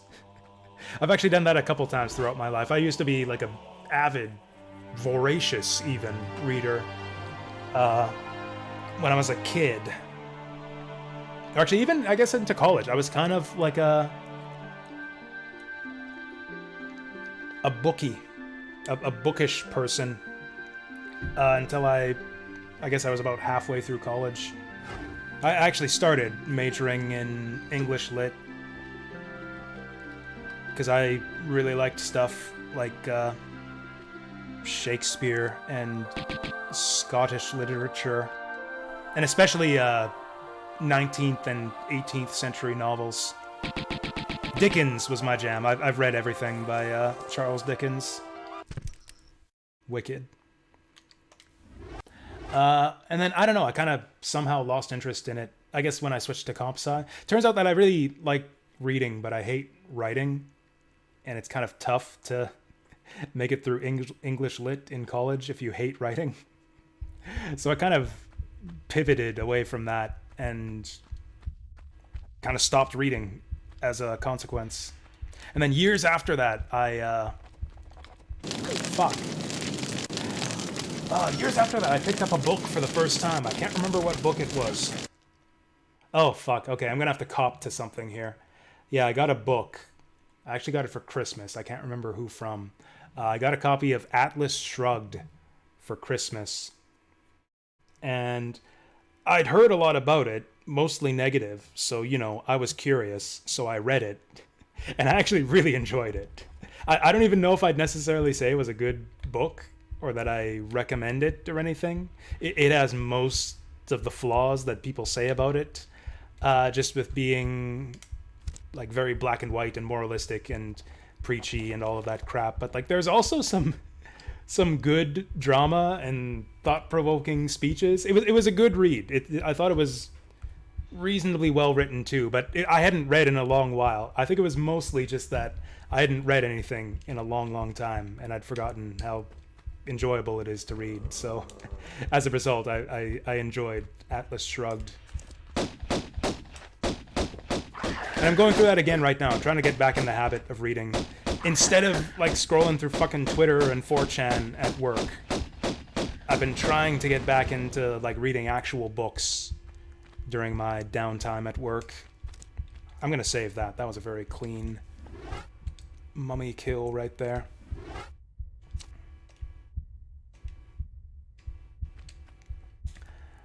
So I read The Hobbit. I think I told you guys about that. I read The Hobbit a few weeks ago, and I've moved on to Lord of the Rings, and man, is Lord of the Rings such a good book. Like it's long and like probably just unnecessarily detailed in its telling of the story, but man, that's what's good about it.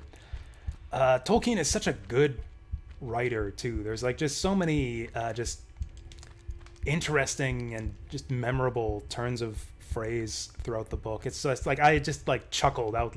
I was chuckling out loud constantly, like a fucking doofus, just constantly while I'm reading that book, just because it's just so just delightful and charming all the way through. And yet, that's not actually, it's not all just delightful and charming. There's like some intense scenes in that book too, like the bit where Gandalf is like telling Frodo what he found when he discovered how he discovered the truth of the ring, going on about like the history and of what happened to Gollum, and like the nature of the dark power and the history of the rings. It's like a really intense scene. Like the way he tells it makes it seem like just this just terrifying apocalyptic shit. So like there's scenes like that in the book too. I'd forgotten just how slow it was though. Like it feels like it's moving along at a good clip. Like I never felt bored when I was reading. Like I've only read the first like 5 chapters so far. Like I never felt bored. It's a very entertaining read. Like can't put it down type stuff. Never once thought that things were moving too slowly. But then I look ahead and it's like, oh, we're not gonna get to Rivendell. We're not gonna get to Rivendell for like another 12 chapters.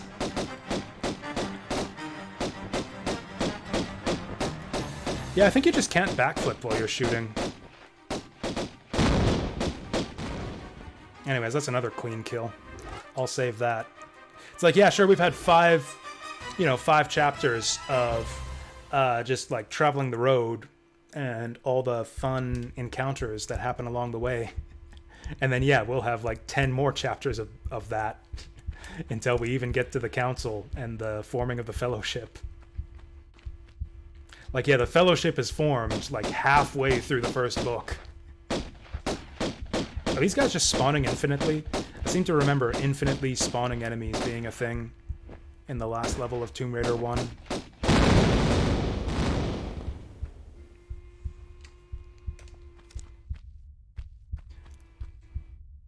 Too many songs. Man, the songs are good too, though.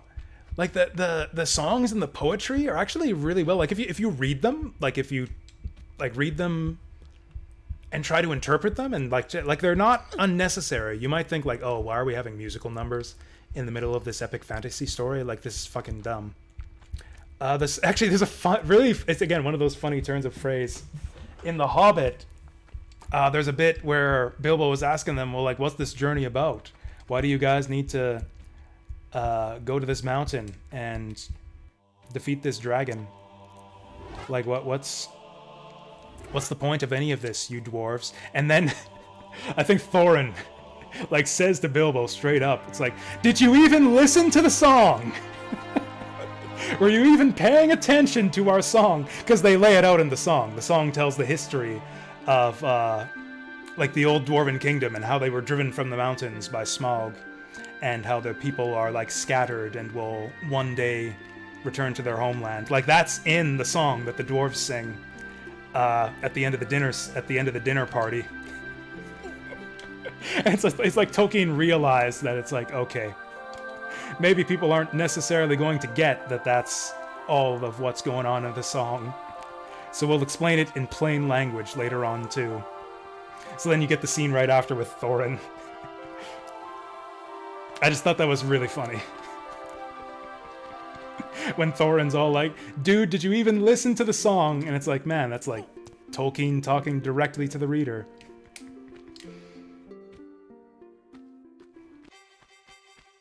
Is there another flyer? Oh, this is where the boulder's supposed to come down. We triggered that already. From above. Some great action scenes in Lord of the Ring, too. I haven't gotten to any of them yet on my current reading, but like I remember being just captivated by a lot of the battle scenes.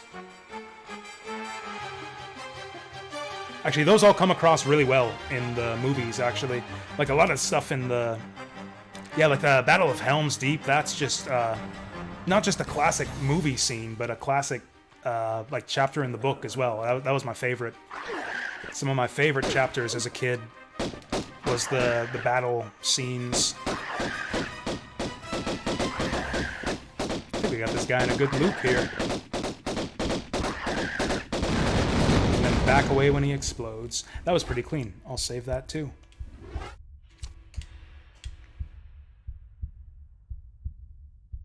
Could read a book every 2 days. I'm working up to that point. There's a couple things. It's difficult to read, I find, when you're interrupted constantly, at least for me.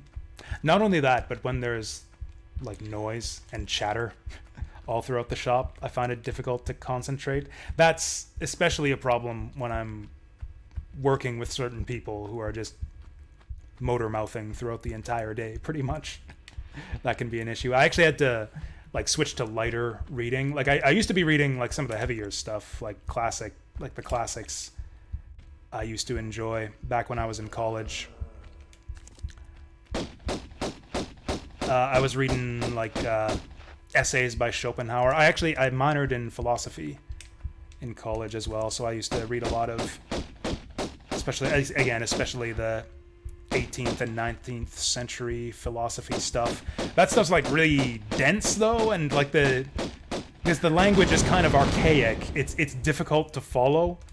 Like the sentences run on really long, and it's kind of easy to lose track of like the structure of a sentence when you're reading stuff like that. And that's just really difficult to follow when you've got like noise and chatter all around you.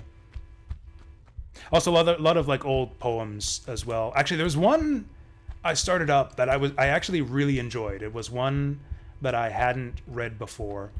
I forget the name of the author. It had a really long title. It's basically the story that Fire Emblem 4 is slightly based off. I think it's the story of Sigurd the Volsung and the Fall of the Nibelungs, something like that. It's like a epic poem written in the, I think, 19th century. Based on Norse mythology. And it was a really, really good read. I really enjoyed it, but I found it impossible to follow when the shop got noisy, or when I wasn't able to devote my full attention to it.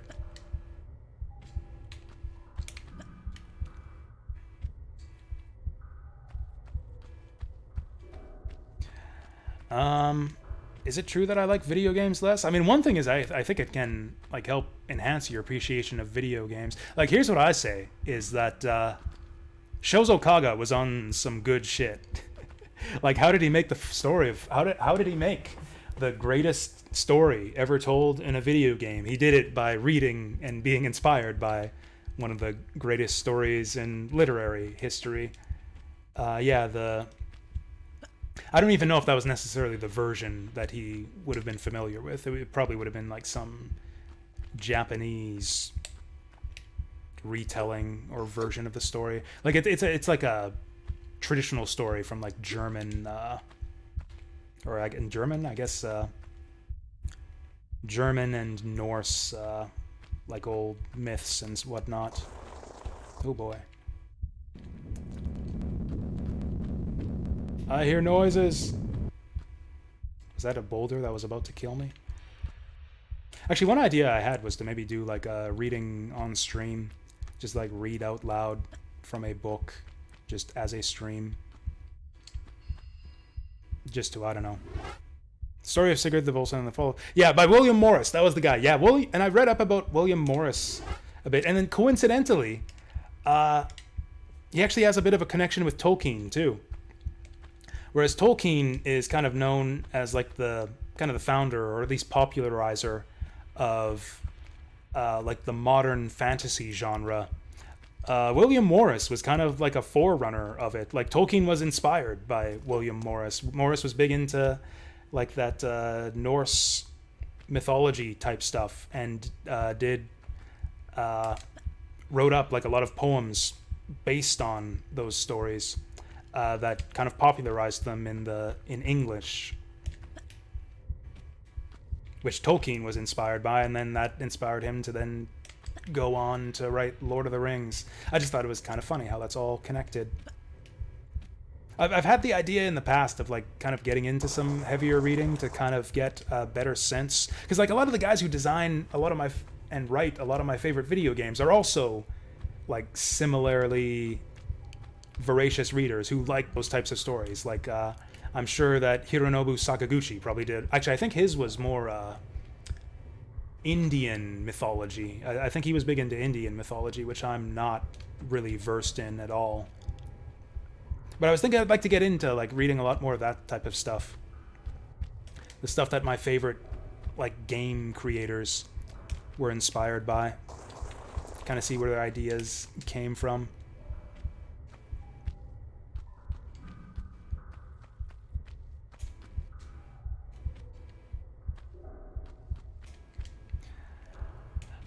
Plato, Aristotle, Socrates, Hegel. Morons. I've never read Hegel. Actually, none of them really stuck with me. I never read any Heidegger. I actually took a course on Aristotelian logic. None of that, actually, Socrates and Plato are good reads. I never read Heidegger. Didn't really care for Voltaire or Hegel. My favorite philosophers were David Hume. I'm blank on the name. I haven't dug into this stuff in many years. Arthur Schopenhauer, who's a bit more tedious to read than I remembered. Fuck. Oh, we're in that big room now. Yeah, I was thinking like Eastern stuff. I found the Eastern stuff difficult to get into. It's incredibly boring. Although I've only read a couple. I tried to read The Tale of Genji, and I just found it excruciatingly boring. It's just like so much of it is just drenched in like just customs and formalities and the just listing off of lineages and titles. It's like trying to read the Bible.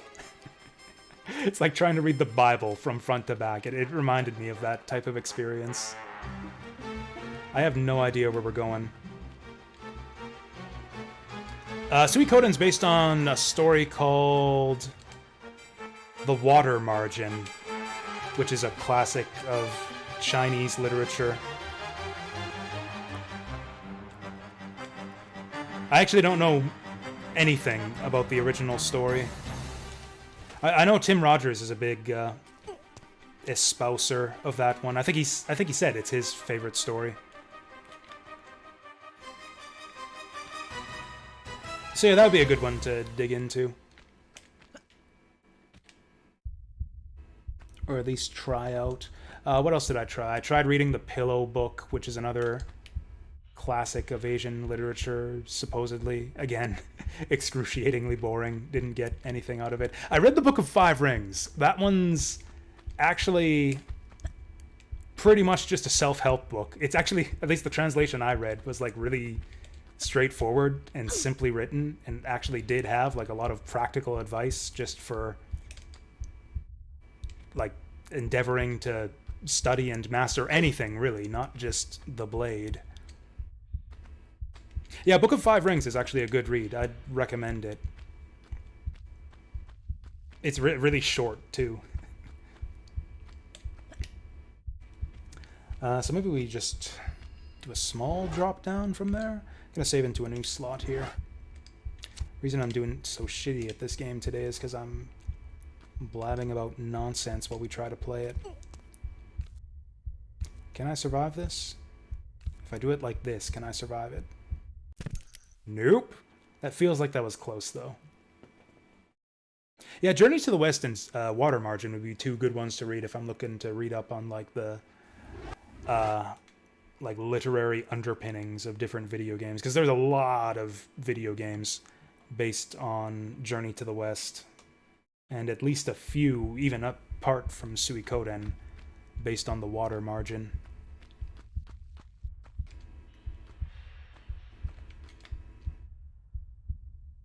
That one looks even farther down. Can I even back out from here? Maybe this is the puzzle here. We gotta look down every hole until we find the one that's shallow enough to not kill me.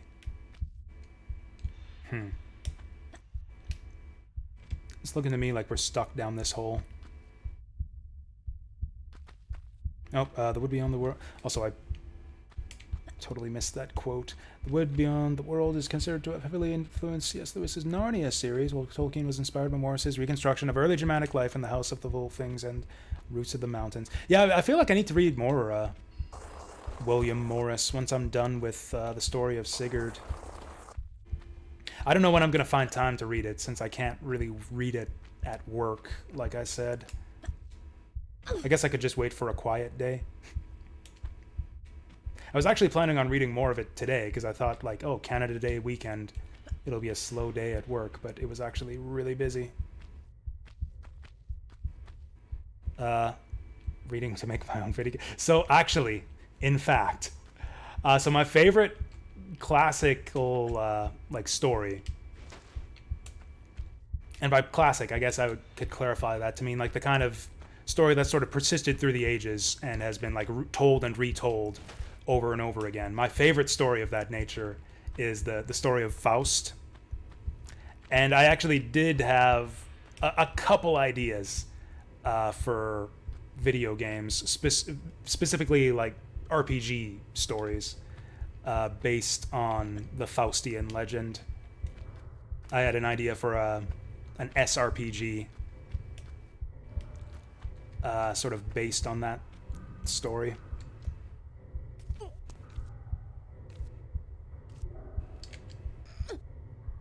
I don't know what it is. You know, I've been kind of like taken by Faustian stories even before I even knew, like even from a very young age, even before I actually knew like what the story of Faust was. A lot of my favorite like movies and stories as a kid incorporated kind of Faustian elements to them.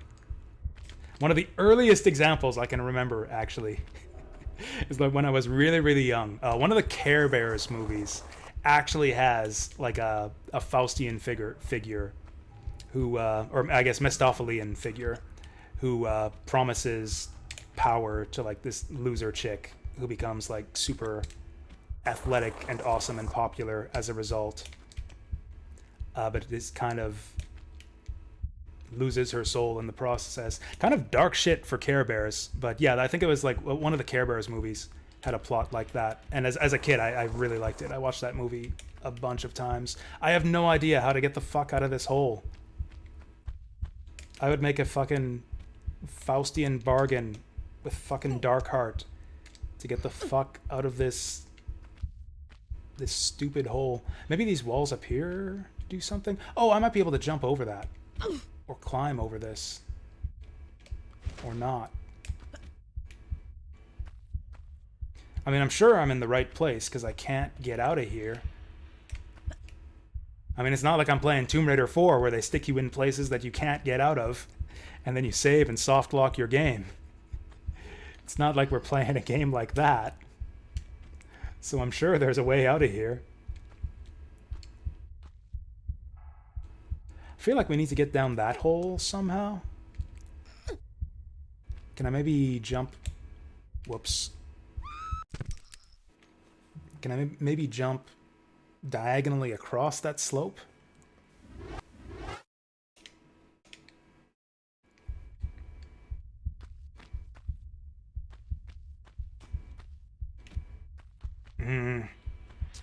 It's gonna be a tough jump, but maybe we can make it. Oh, we can. Actually, we'd have a better shot of making it from up here. Oh, I can't. Seriously? That's too sloped for me to do? No, it's not. It just wouldn't let me climb up there. Well, okay, this will be an easy jump. Maybe. This will not be an easy jump. Oh, and there's an invisible wall, like, off the edge of this thing, too.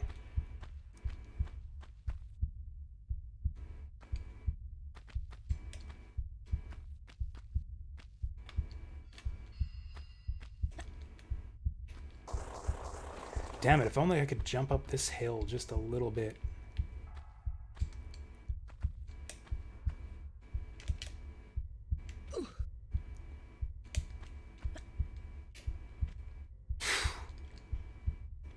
Why do I keep doing this?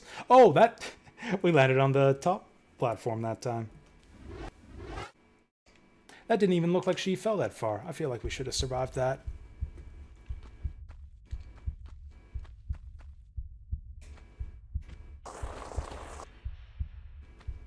This direction looks like it might be easier.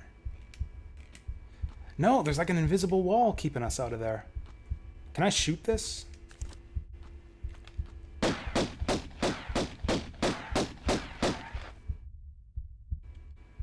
These kind of flimsy walls in front of us look, I don't know, different. Like we should be able to do something with them. Maybe they're doors. Maybe there's a switch somewhere I gotta hit to get through here. Or maybe this is the wrong place entirely. Maybe we actually are soft locked once we get in here.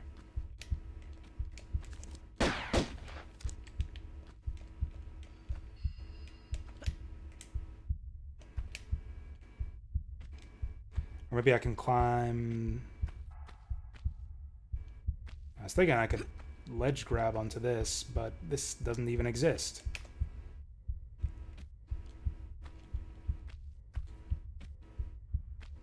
Yeah, that wall isn't even there. If it's not even there, can I climb behind it? That would be fucked up.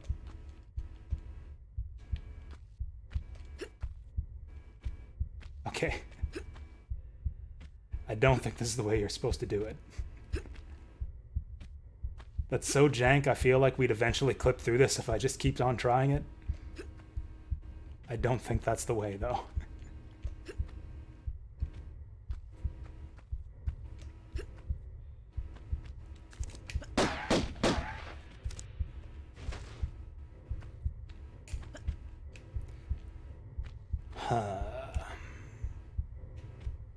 I'm about ready to give up. I don't think this is the way. Unless it's like a super precise jump from the top of this. Like there's not even a way out of here.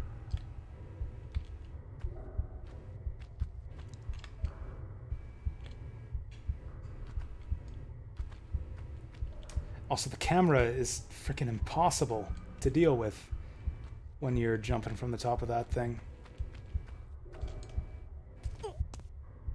Is there a ledge we can grab onto from here?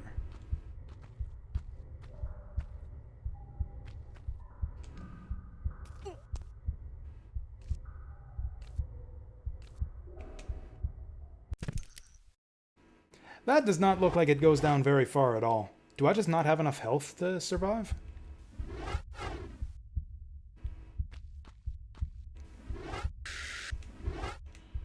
I think I'm just going to reload an older save.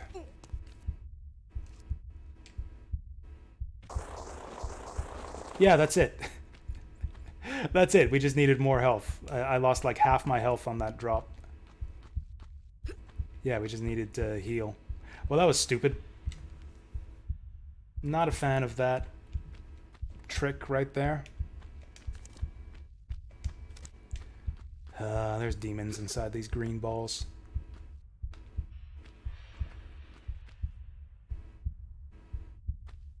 Oh yeah, I used to, by the way, on the note of audiobooks, I used to do that. I used to do the audiobook thing, but I found them difficult to follow. Again, at least for the heavier stuff. Whoa. Oh, this guy's shooting at me. This guy's got his own pistol. Are we even hitting him? Yes, we were. Like, if something's very simply written in plain language, I can follow it. But yeah, anything, again, that's like kind of that heavier reading. Like trying to like listen to like a... basically anything from like the 19th century or earlier. Like even something like Charles Dickens, I find very difficult to follow in audiobook form.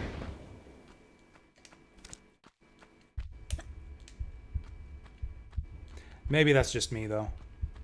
I might actually be a bad reader. I think I might actually have more difficulty than the average person just following and correctly interpreting text.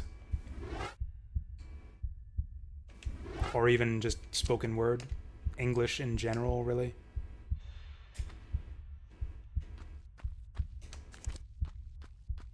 Yeah, maybe. I kind of feel like I have the same sort of experience with certain video games too. Like a lot of my favorite genres are ones that I find really challenging, and the reason I like them is because I find them really challenging. I'm discovering that the more I get into like tougher SRPGs, like I really enjoy games like Burbic Saga and Fire Emblem, Radiant Dawn. Oh god! Oh, this guy's shooting red bullets at us.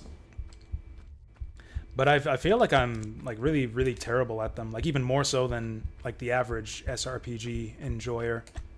But like that's part of the reason why I like them so much. Also, I've seen people say stuff. A common criticism of a lot of my other favorite SRPGs, like, oh, they're so easy. Like people say, oh, Final Fantasy Tactics is so brain dead easy. That's the one problem with it. It's like, I don't know. I have never found Final Fantasy Tactics to be easy, even on replays. Maybe they're grinding it more than I am. Maybe that's it. But I don't know. I've always found FFT to be quite challenging. There are like several maps in that game in particular that just run me up the wall every time I play them.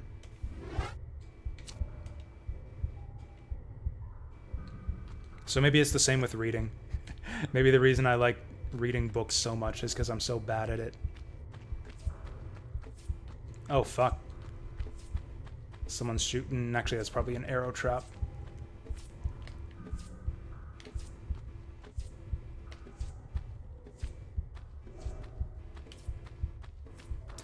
Yeah, actually, I find Kafka to be pretty... Or at least I remember finding Kafka to be a pretty easy read. I had a collection of short stories by Kafka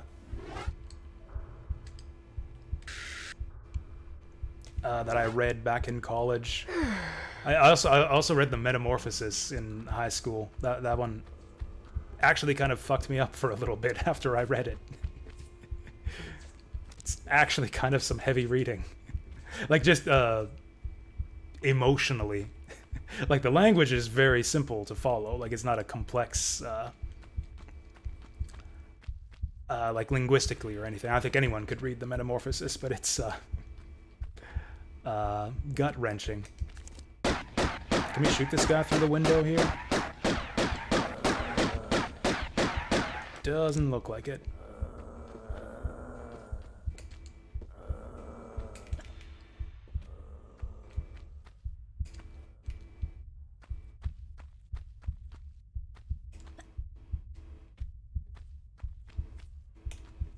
I don't know. Maybe that was a unique experience to me. It was like one of those books where it's like you read it and you feel like this story is about you. I don't know if you guys have ever had that experience with a work of fiction. that like a story was almost, I don't know. It's like presented to you the way it occurs to you, the way you experience it. It feels as if it was almost written like specifically for you or about you, with you in mind. I had that experience reading The Metamorphosis as a kid. A story about this wretched, repulsive creature who can barely get out of bed.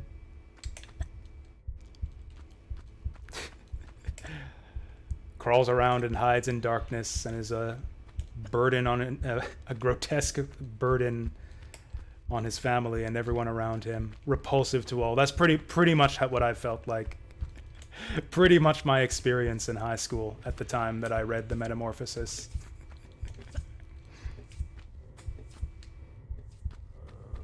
What the fuck do we do now?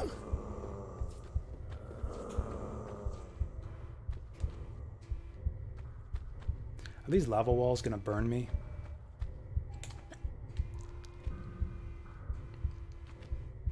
Ooh, anime. Yeah, it doesn't have to be books. It can be like any fiction. Yeah, I've had people tell me that about like some anime. Fuck. I thought that was just more red panels. I thought it was just, I didn't think that was lava. I just thought it was a red floor, like that red wall we just touched. Cool, so now I'm in another place that I can't figure out how to get out of.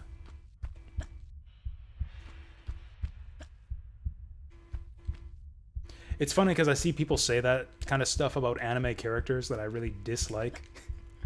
Like, I know a lot of people really identify, or not a lot of people, but I've seen people on the internet identify really strongly with, what's the guy's name? The main character from that time travel anime with the really stupid name. Stein's Semicolon Gate? Was that it? Yeah, Stein's Semicolon Gate. Where the main character is like this really overbearing, obnoxious, try-hard, kooky, wannabe mad scientist who I really, really disliked. That guy, yeah, the Tuturu anime, yeah, exactly. Which is funny because I liked everyone else in that show, but I could not get over my dislike for the main character. It kind of ruined the whole show for me.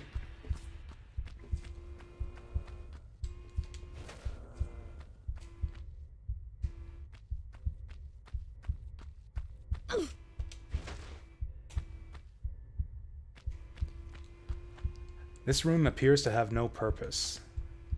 There's nothing to do in here other than fall into lava and wave to the monsters on the other side of the window. Maybe next to that arrow trap? That arrow trap's got to be there for a reason. Maybe I got to get close to it. Oh, here we go. There's stuff back here. There's... Oh, there we go. Secret stairs. The arrow was guarding something. See, you just gotta think about the level design in terms of, like, teleology. Like, what is everything here for? What is its purpose? That arrow trap is there for a reason. And if you just think for a second about what that purpose might be, you can figure out where to go in the level. I'm gonna go start some more tea. Also, Okabe, Rintaro, and Shi... Are those like the characters you identified with, or the characters I was talking about from Steins Gate?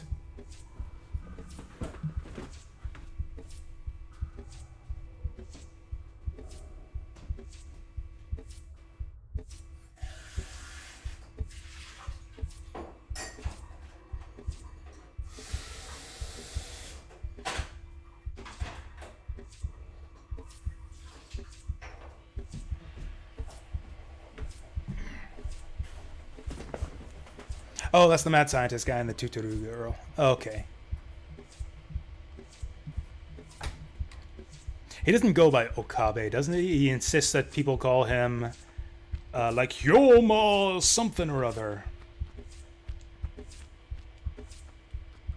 He's just so cringe. I just couldn't get over the cringe with that guy. He's like just this giant, overgrown, like, man-child chunibyo. LARPing as a scientist. I'm not convinced that he has any like scientific knowledge or education whatsoever. He doesn't do anything. Yeah, Hyoin Kyoma. Yeah, that was it. That was it. Like it seems like he mostly just pushes all the people around him who have like technical and scientific knowledge to like implement all of his crazy ideas for him. Like, the extent of his scientific expertise on the show seems to be limited to shit he read about time travel on 2chan. I'm not sure that he did make the time machine, though. I thought that he got, like, the fat guy with the hat to make the time machine for him. And the, mainly that guy. But, yeah, I thought he just, like, came up with the idea for the time machine. And the fat guy, like, made it for him.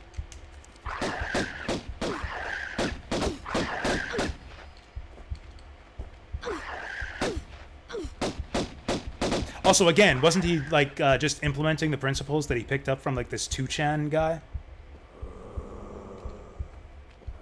I seem to recall that being... I could be wrong. I don't like the show, so I don't remember that much about it. But I had thought that, like, he didn't invent the time machine or like come up with the like scientific principles behind it. I believe that he was just implementing these ideas that he read from this random 2chan poster.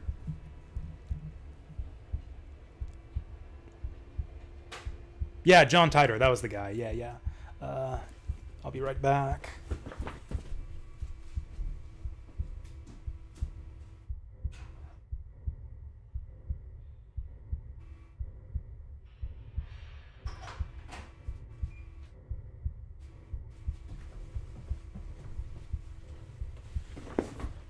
Yeah, so like he just took the John Titor manifesto and showed it to his lolicon tech bro friend and said, "Hey, can you make this for me?"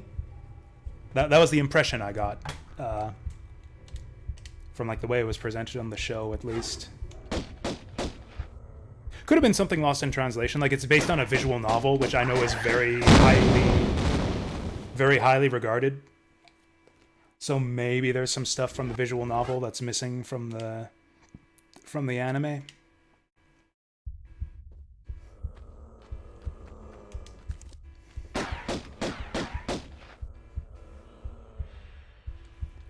Maybe like the possible timeline sequel. I mean, it's not just the main character that I didn't like, though. There was other stupid stuff in the story that I didn't like.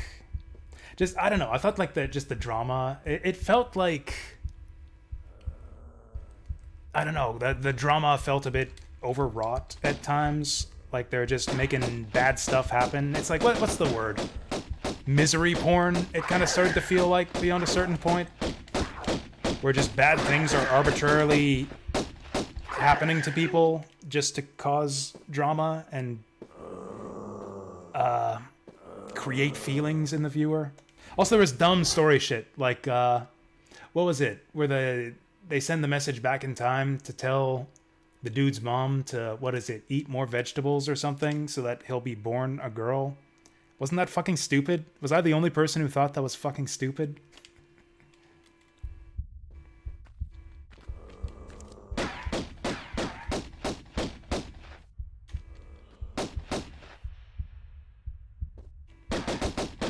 Maybe I was just checked out on the show by that point. Maybe it's fine.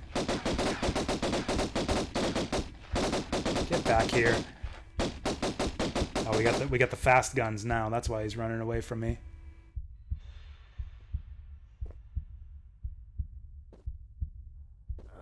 Yeah, I'd have to watch the show again, and I wouldn't.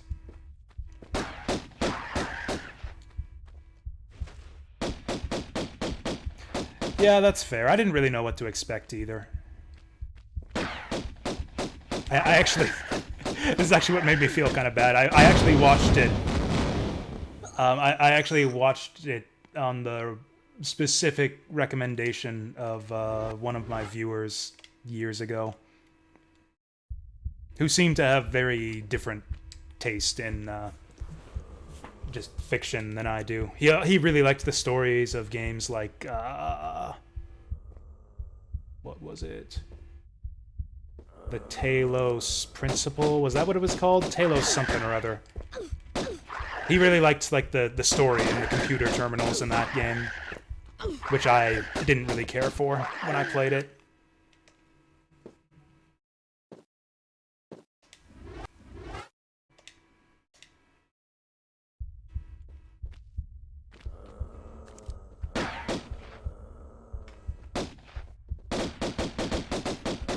Okay, I'm gonna pull out another weapon. This is stupid that it's taking me this long to get past this.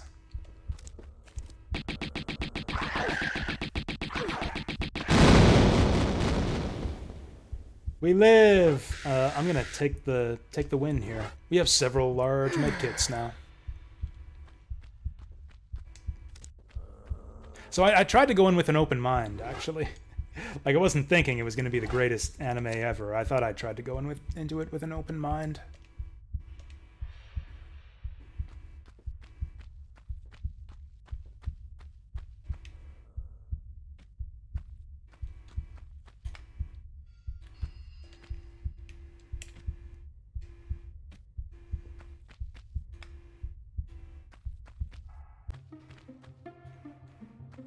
Isn't this the same room we started in? Oh, it sure isn't.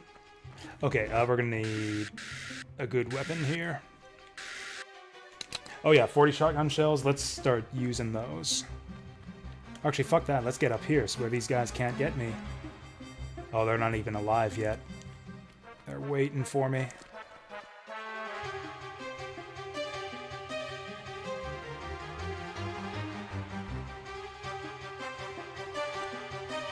Trying to think if there's another anime I've seen that I really disliked to that same degree.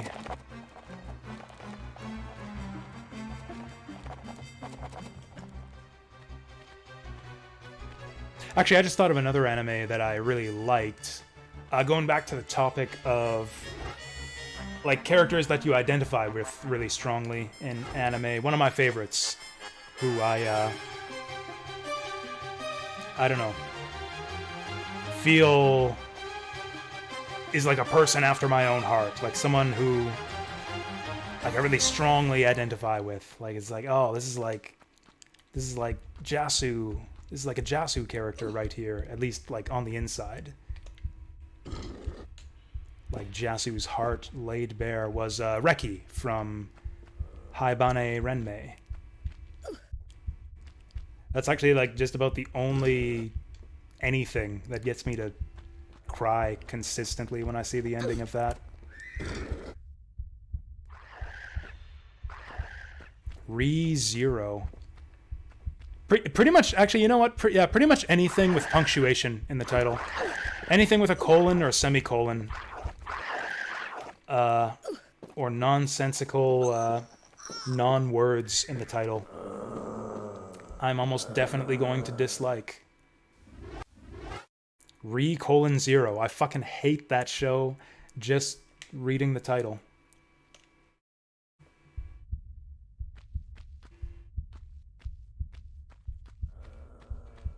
Oh, fucking Fate Stay Night. Actually, I think I liked Fate Stay Night back in the day. I guess that was back in the days before I became an old grump and started hating on shitty titles and random punctuation and stuff. I remember liking Fate Stay Night back in the day. That's not the new one. The new one is something different. I can't remember what it's called. I think it has an even stupider title.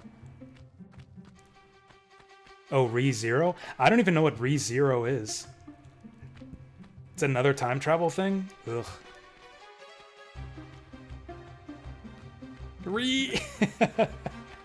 Pretty much my reaction to that title, yeah. So I bet you all these switches on the top level are gonna unleash zombies on me. Where is that guy? I don't see him anywhere down here. He's on the other side of the wall.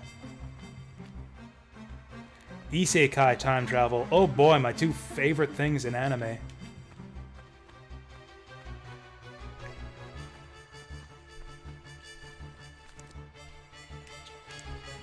Let's go back to the shotgun. Also, I think I want to fight these guys one at a time.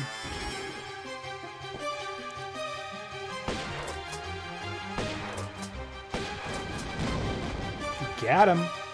3 shots, nice. So, like, do we hit the correct switch and then that opens the way and the wrong switches activate the explosive mummies, or do we just kill all these guys and then the thing opens? Oh, there's another one.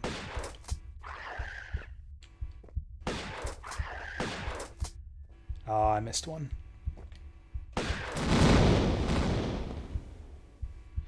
Anime aired in 2016. Waifu bait. Oh, my third favorite thing in anime. Oh boy. Like reset points. My other favorite thing in anime. That sounds awful. Everything about that. Right from like the shitty title punctuation to the concept to the waifu baiting. Sounds like just everything I hate about modern anime.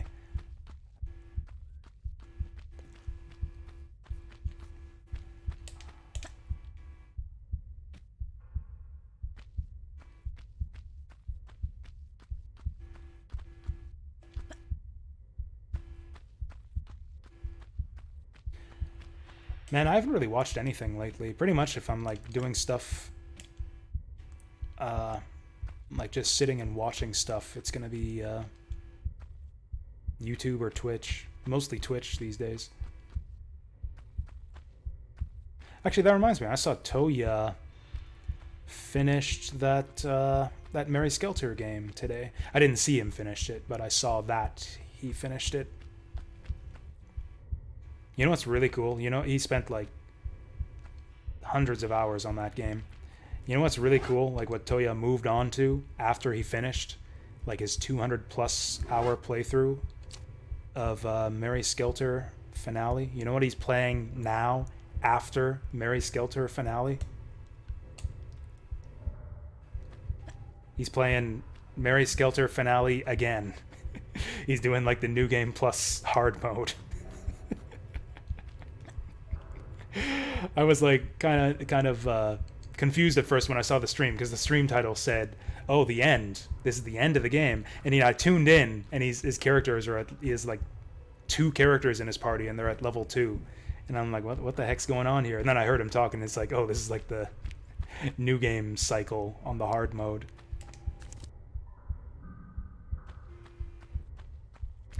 Honestly, yes. I had the same reaction to Death End Request.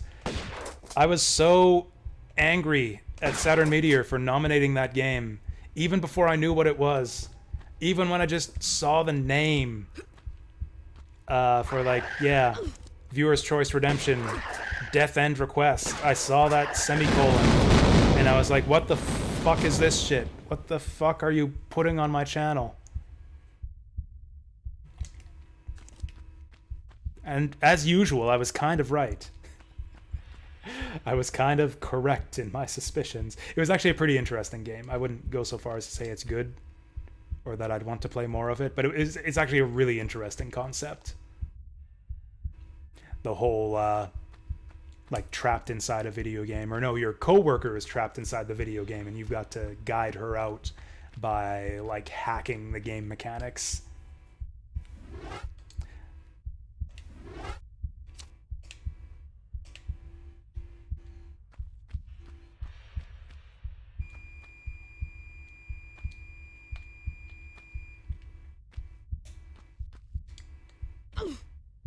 Oof. Ooh, big oof. Where do we jump to from here? I was thinking, oh, we'll just jump to this platform next, but that is not a platform. Do we jump over there?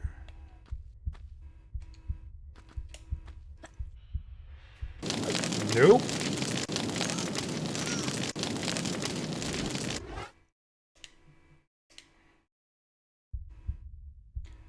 Okay, I'm thinking not this way. Unless we're supposed to jump on that pipe-looking thing? I guess we can try that. Although it looks like we just clipped right through the one that we just clipped through. Okay. Well, we could have landed on it if it were possible to land on it. We're gonna have to do another stream of this. I mean, if I want to finish it, which I think I still do.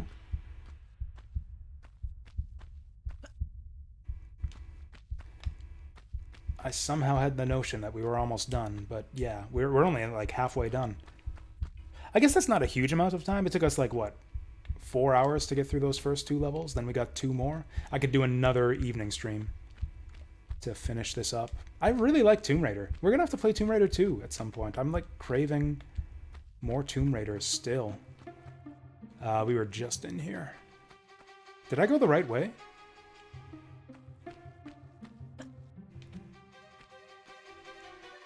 We hit that switch. Then it opens something somewhere. There's no other way out of here. Oh, nice. We got ammo pickups. Hey! Luigi Mansion. We can do that one. We can play some Luigi Mansion. That's a good pick. I've never played that. I've never been that curious about it. I mean, that's the wrong way to put it. I don't know. It's not the kind of game that just like screamed at me to play it, you know? It's not like super relevant to my interests. I overlooked it back in the day. I've overlooked it ever since then, except that everyone keeps telling me how good it is. We'll do that this month. We got slots to spare. I'll do that Wednesday. Thank you. Put password.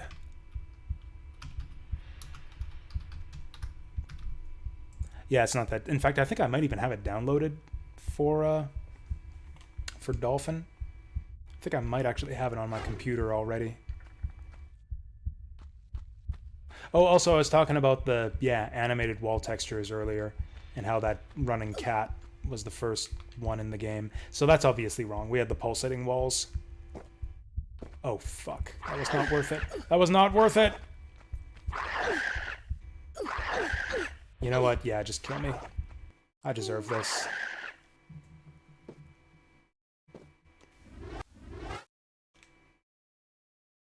Bias, since you played it a lot as a kid. I feel like that's the best way to appreciate a game, to be honest. I think it's a good idea to try to recapture that mindset, whatever it was that you had as a kid going into a new video game. I think that's actually an excellent way to enjoy games.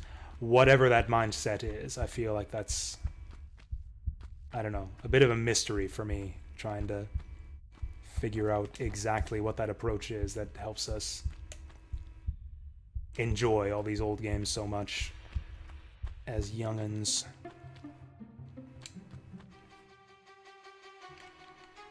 I mean, I think part of it is just resignation. Just like the fact that you've got nothing else to play. So might as well make the most of it. Whereas that's just not the case anymore. Like, as an adult, you have, you know, a million games you can play. And that's just without spending money. And that's just the stuff you have access to for free.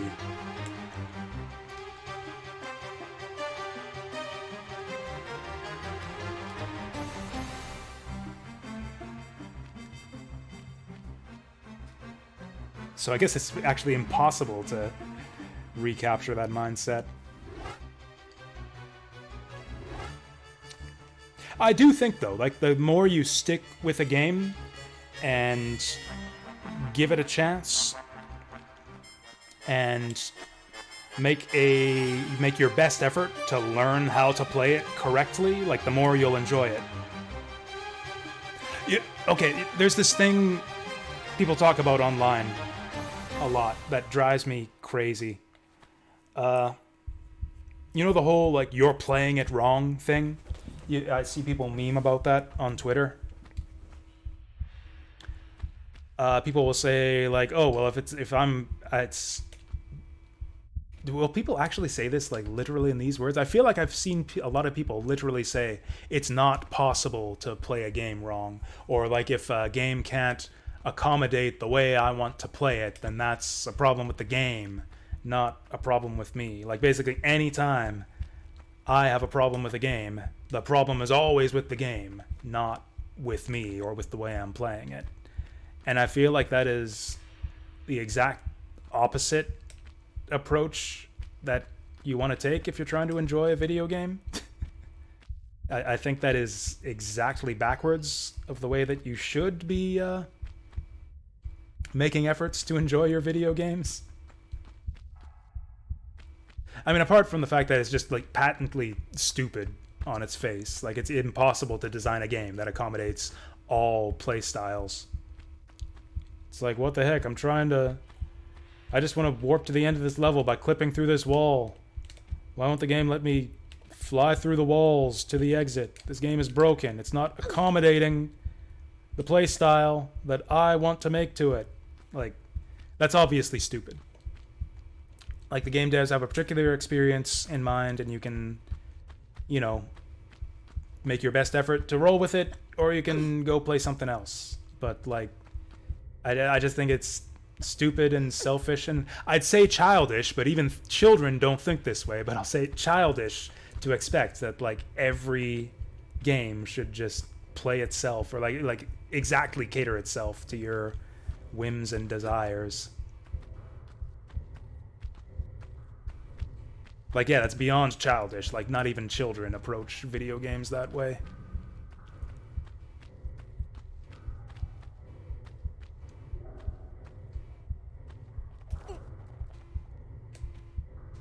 If you stretch yourself a bit, try to kind of expand your mindset of, like, what can be a good video game, what, you know, how to play video games, what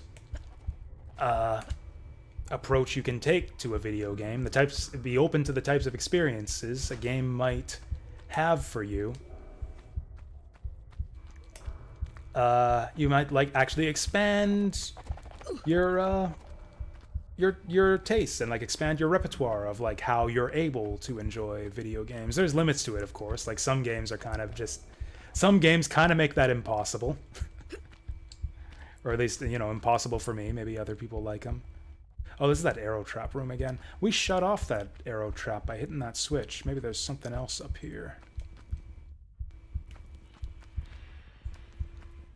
I don't know. Gaming discourse makes me crazy. That's why I don't post on forums anymore. I've posted on a couple...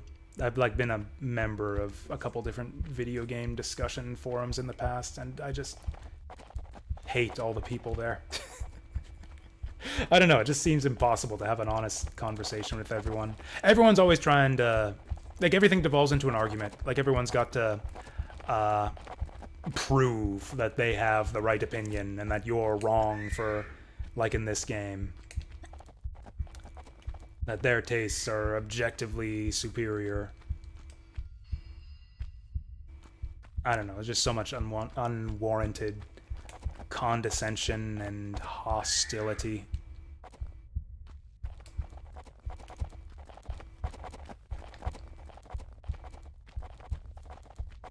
That's why I made my own Twitch channel where I can just blab in a vacuum and be condescending and hostile to you guys instead.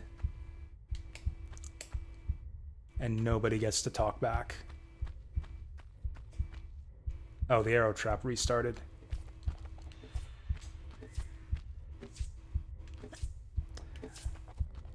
I'm lost.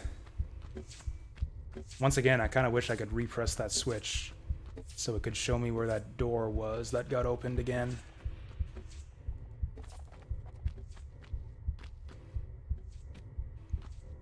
So we went that way, we threw the switch. Wait, no, we went this... Yeah, we went in here, we threw that switch, then we went back this way. And then, yeah, this door was opened. So this is the way we want to go. And then what do we do in here? Oh yeah, this was just a dead end.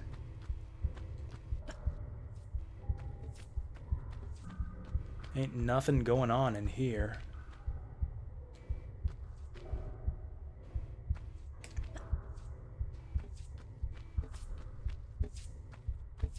And, you know, you could always, like, throw that shit back in my face. Like, what about cinematic games, Jasu? Why are you so closed-minded about cinematic games? Frickin' Last of Us? Frickin' modern Tomb Raider? Why don't you expand your horizons a little bit? Maybe learn to enjoy these games that millions of other people like. That you somehow seem incapable of enjoying. And it's like, I tried. I feel like I gave him an honest chance. Like, some stuff, you can't expand your tastes infinitely, you know? Some stuff is just not gonna be for you. But in that case, I think that the correct approach in that situation is not just hostility and, like, rationalizing why everyone who likes that game is an idiot and why you're a genius for knowing the one true way of what a good video game is. Which is pretty much the way that all discussion of video games online goes. Rather, I think the correct approach is humility and trying to come to an understanding of what it is that other people like about those games. I've had good conversations with like acquaintances IRL about video games that I disliked and they liked. I remember back when I was working at the university, I had a great conversation with a coworker about LA Noire, which is a game I really disliked, and I was ready to have an argument about it when she said that she liked it. She was really surprised when I said that I didn't like it. So I went on about all the stuff I disliked about it, and she went on about all the stuff that she liked about it, and I came away with a much better understanding about why people like LA Noire. And she was right about a lot of stuff. A lot of the stuff she liked about the game was a lot of the stuff that I liked too. We just kind of had different weighting of, like, what was important to us in games in general. Hey there, Sapphire Drew. Welcome here. Is Kojima stuff cinematic? I think you need to write a video essay on that topic, Padoka Gaming. That's a big question. Like, I feel like it's too... Like, the gameplay is too open-ended. Like, there's too many ways to approach a Kojima game. I mean, I don't know. Then again, the stories are linear. Like, strictly linear. Like, point A to B to C. Fuck, I think you got me.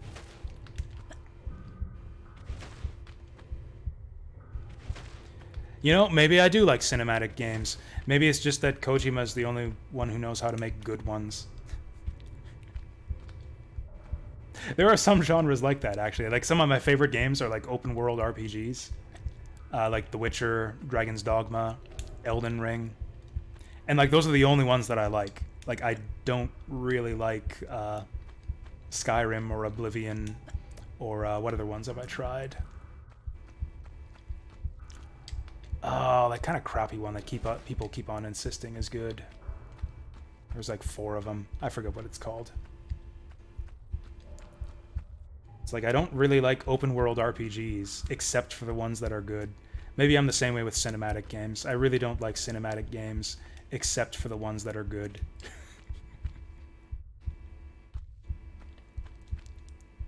Is it true that what do you think we're playing right now?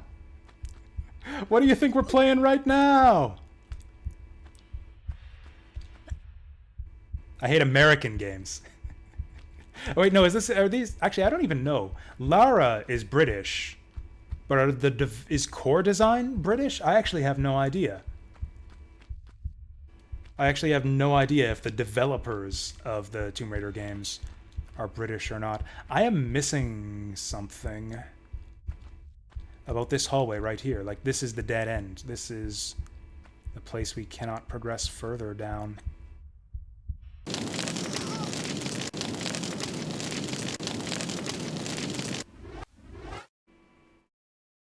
He's made up of 70% movies. Yeah, I feel that's about the proper ratio of what his games are made of too.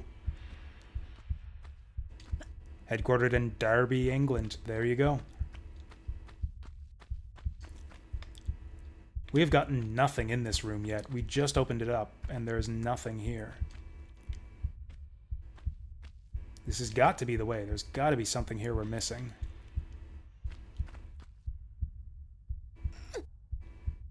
Oh, is it this? No. Don't. Okay, we don't want the shotgun. Oh, Toya sent you. He said, I was interested in Intelligent Cube and wanted to know about the indie game you were playtesting. Oh, yeah. He messaged me about that. Sorry, I didn't see that message there for a second. I somehow got behind on chat. Yeah, I forget what it was called. He sent me the game in Discord. I was surprised how similar it was. I thought it would have been just like a spiritual... Yeah, Crisp Cube, yeah. If any of you guys are interested, liked the look of that Intelligent Cube game that I played on the last stream, there's like a modern indie spiritual successor called Crisp Cube.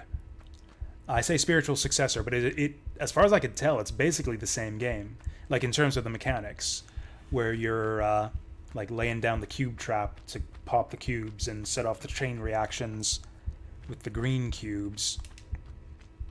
The mechanics are the same. It seems a bit more advanced. There are more different types of cubes. I was actually surprised at how simple Intelligent Cube ended up being. Like, I expected they'd introduce like a new type of cube in every level. It's like, first it's like, oh, we got the gray cubes, then the green cubes, then the black cubes. And then that was it. I thought they'd introduce a new cube type with every stage, but it's just those 3 types of cubes in Intelligent Cube. Whereas it looks like Crisp Cube has like a bunch of different types, which seems like it has the potential to be interesting. I watched the trailer with the sound off because I was at work. So I don't know if it has that amazing orchestral soundtrack that Intelligent Cube had. Oh, there's not even anything back here if we go back there. Or is there? Yeah, that's just a dead end. God, don't tell me that we last revelationed this one. That there's like a flag that should have triggered. That didn't, and now we're stuck here forever. Maybe I did something... Or, okay, maybe there's a switch on the walls.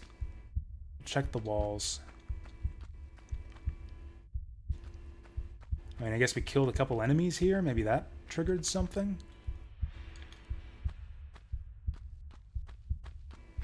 Oh, the dev had no luck finding an audience for the game. Yeah, it's a bit of a tough sell. I mean, Intelligent Cube was a super niche title to begin with. At least as far as I know. I had never heard of it until recently. I think some YouTuber that I follow covered it. You have a dev key. Yeah, I'd have no issue with that. Actually, am I logged into Steam right now? Also, one idea that I just had is that in terms of progressing this game, is that there are switches in this room that we haven't hit yet. So maybe one of these switches will do something.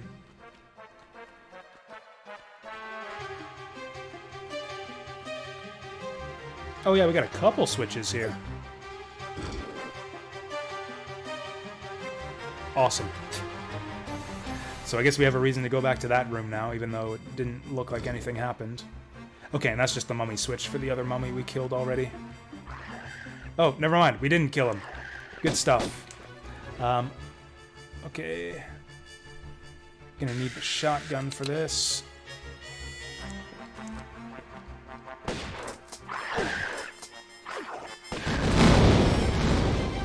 Toasty. That guy must have teleported in or something. I was sure we killed all the mummies.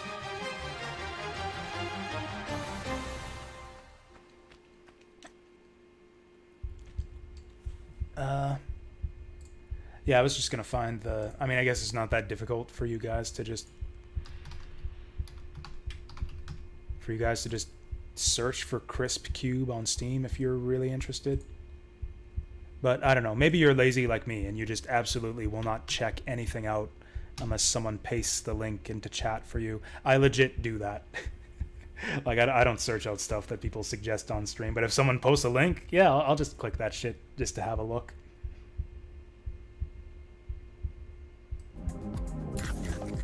Oh! I'm watching the trailer with the sound on this time. Totally different style from the music of Intelligent Cube. But I kind of dig it.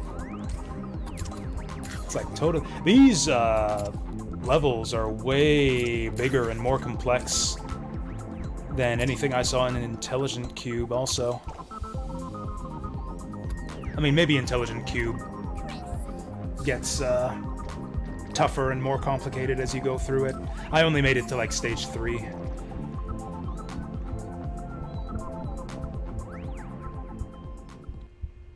Oh, this thing's like $11.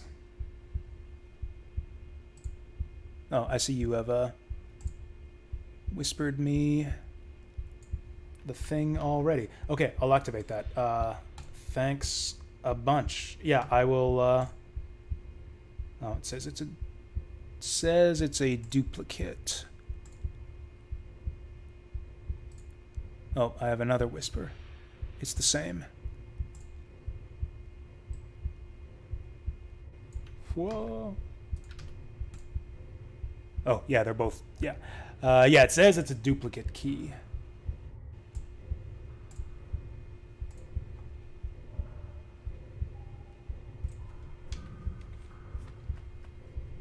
Whoa.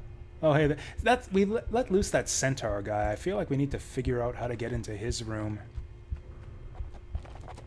Because of all the walls all over the place in this level, though, it's kind of tough to navigate. Oh, we can get that shotgun shell now.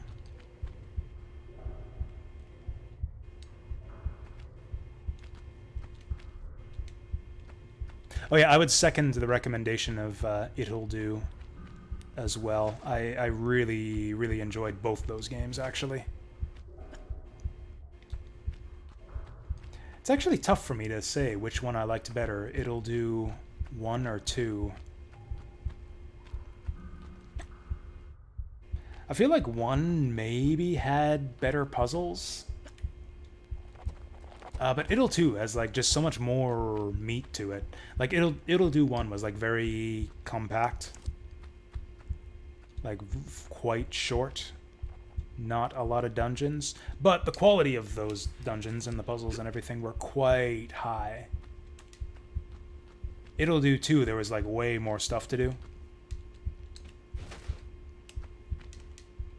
Almost too much stuff. There's so much hidden stuff in that game. It's actually insane.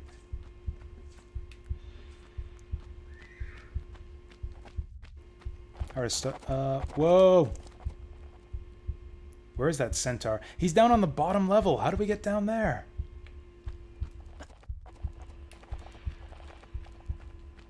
Oh, do we just fall down there? Nope. No, we do not. Okay, I hit that switch that made something happen in this room. Drained one of these lava pits, maybe?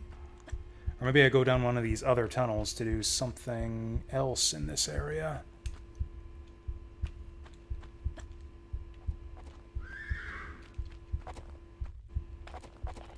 Okay, that's the arrow trap room.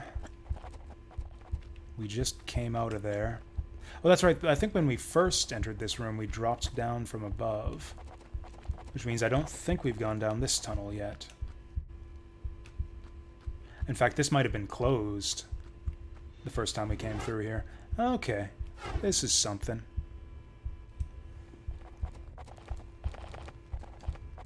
Yeah, I actually noticed, I didn't realize that about, so the thing about the specific solutions, I believe the same is true of Intelligent Cube, actually. I mean, actually, there are more than one ways to solve the puzzles sometimes, since you can carry forward your green cube traps between sets,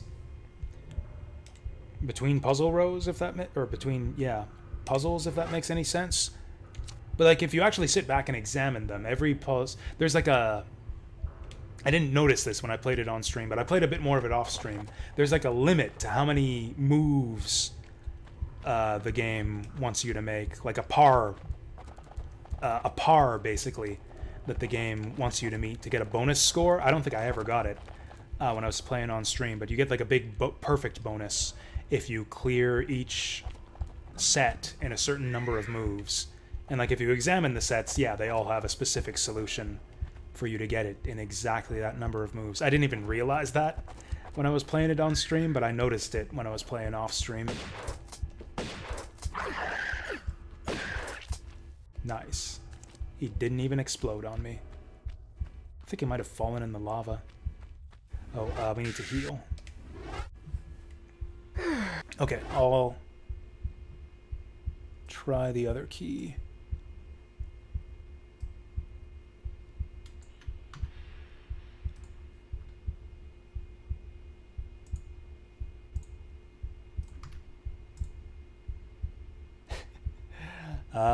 That one also says that it's a duplicate. Although, I don't think I did, but I might have copied the wrong one. Pretty sure the newest messages are on the bottom. But I'll copy this one. Yeah, it says they're both duplicates.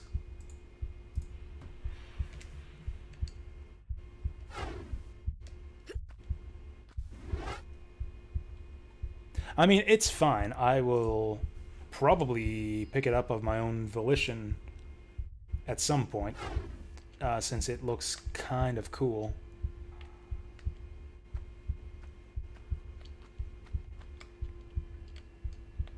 It's not on sale currently for like the Steam Summer Sale and whatnot, although that's not really a big deal. It's not super expensive. It costs like 12 Canadian dollars, which I think is totally reasonable for a game of that type. My health is draining away. Oh! We can shimmy along the wall here. I didn't think you could do that in Tomb Raider 1.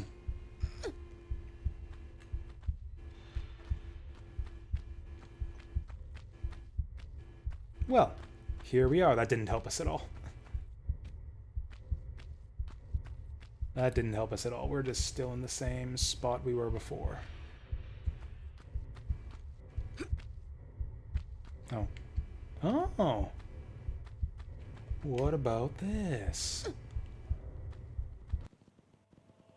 What about this? Oh, there we go. These floors look super dangerous. Like, I should be burning to death right now.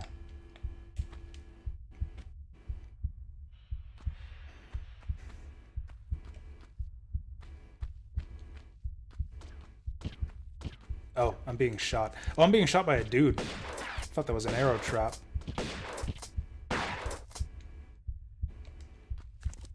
Cool. We can get some of our shotgun shells back. I guess those were his? I guess he was shooting me with an Atlantean shotgun. Well, at least they're generous with the health kits in this level. For as much damage as I'm taking, I think we're actually slowly gaining in health kits over the course of this level.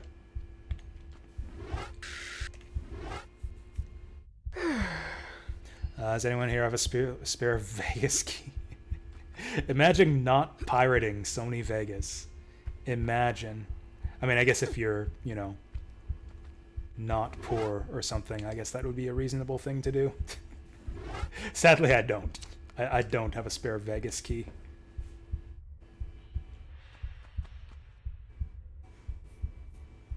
Oh, I didn't even think of Fallout New Vegas. I had assumed you meant like Sony Vegas. It's not necessary to gift me a copy if you don't want to. Like, I don't feel that bad about it. Like, I will say, I don't know if I'm going to play that game anytime soon. That's kind of my thing. I don't really buy games anymore unless I'm going to play them right away. Wait, no, this is where we just came from, I think. Yeah. So, like, if I do pick up Crisp Cube, it'll be, like, right before I'm about to stream it.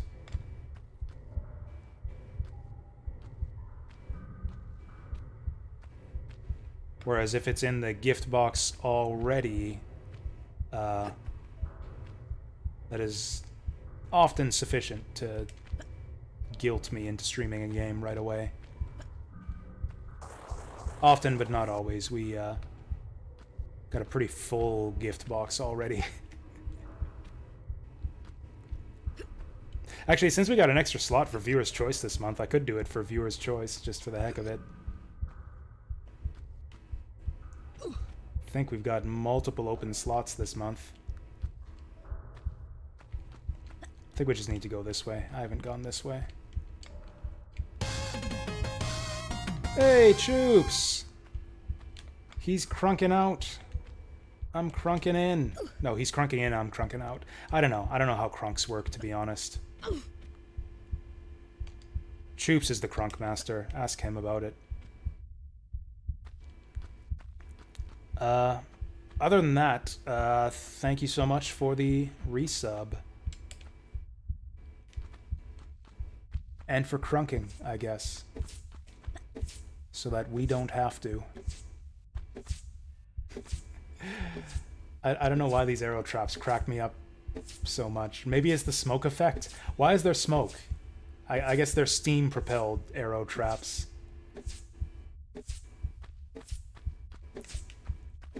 Oof. Right in the arm. Wow, so majestic. Oh, fuck!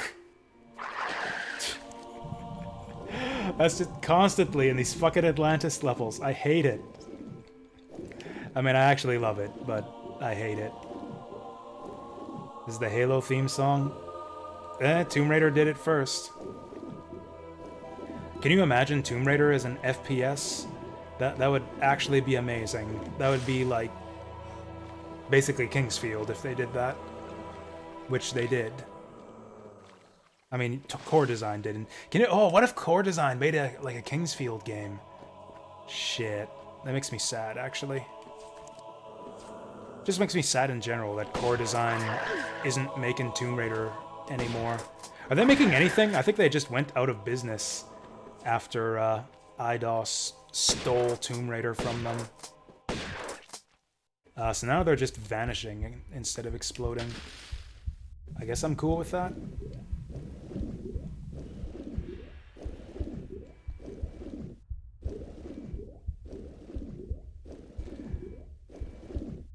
Honestly, I feel like I don't really care about like the whole rip-off criticism. Like, if you can rip something off and do it better than the original, then that's just money for you. Like, you deserve it at that point. Like, Tomb Raider is allowed to steal from Halo. Because Tomb Raider is better than Halo.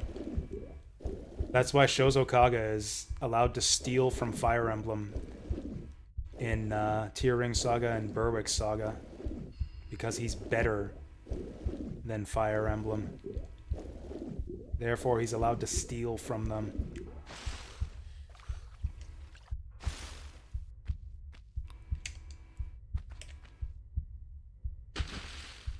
Actually, let's save. We haven't saved in a while. We've been getting lucky so far. Not dying. I don't think I've gone more than, like, 5 minutes at a time this stream without dying until just recently. I think this is our first string of, like, 10 consecutive minutes of playing without dying. I will be right. Yeah, I know Lunacid. That game looks sweet. I hope it gets finished someday. I'll be right back. Just getting my tea.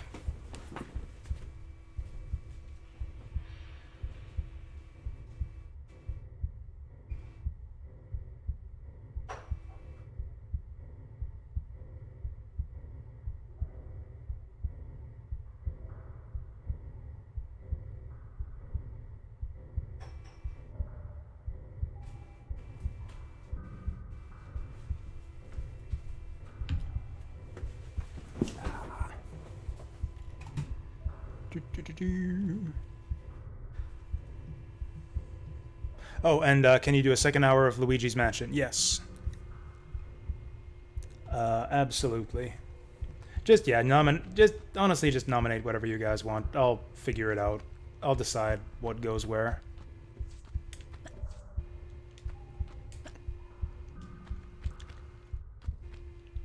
Second hour. Okay. I will put you down for second hour.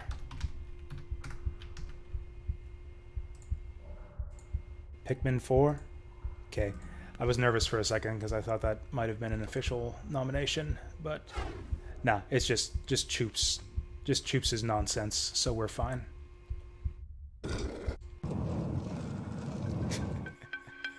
So has anyone else played that Pikmin 4? Like someone whose opinion I can actually trust? Is that actually good? Is the demo good? Is that game gonna be awesome for everyone? So sick of this guy's bullshit. I know you think that. That's why I specified like someone's opinion that I actually trust.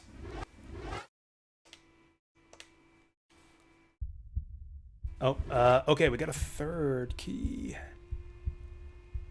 I'll try this. Drum roll. Success! Alright, thank you so much, Sapphire Drew, for the gift of Crisp Cube. Yeah, I will attempt to make time for this. I probably won't be able to do it on viewer's choice anymore, since we got nomination slots kind of filled up now. I will probably try to do it during an evening stream sometime this week. If not Monday or Tuesday, then maybe next Sunday. And I'll add it to the box so I don't, to the spreadsheet, so I don't lose track of it.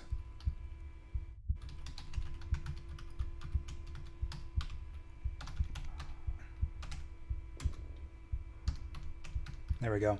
I keep all the games I'm gifted on a spreadsheet just so I don't lose track of who to thank. My obligation box. Haven't played the demo, but it looks good. Okay. I'll trust that. What does the compass do? Oh, it's a literal compass. What does the compass do? It works as a compass.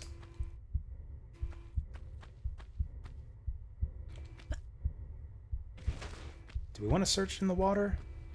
I don't really want to, but I think we have to. Hey, we were talking about things that I like used to be way into as a kid that I don't really do anymore. Reading was one of them. Starting to get back into reading lately. I was also big into swimming as a kid. Like, I took swimming lessons. I always wanted to, like, take trips to the pool and go swimming in the lake and stuff. These days, I'm too embarrassed about just, like, my disgusting, flabby body to want to be seen in a swimsuit in public. That, and I just actually don't like being wet. I don't know when that happened, but I actually don't like, especially the lake water. It's too cold. I don't know when I became like a little wussy baby somewhere along the way, but like I just can't stand like cold water anymore. If it's not like shower temperature, I take really hot showers, then I just can't be fucked with it. I look like a swimmer. That's an extremely rude thing to say, but I'm gonna let that slide. Actually, it's really not. Swimmers are buff. Actually, I've seen it said that like swimmers have kind of like the ideal physique if you don't want to roid out.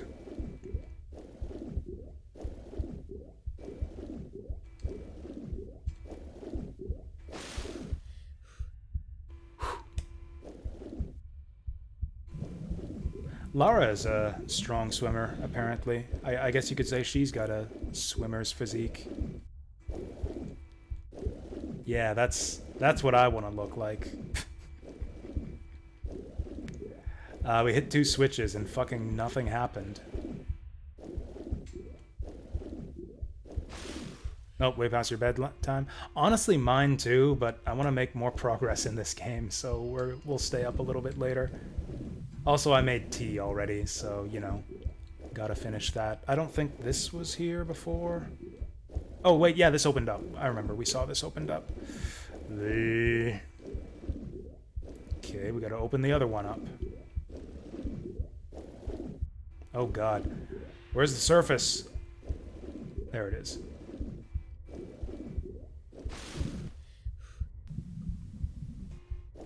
Someone said you look like a soccer player.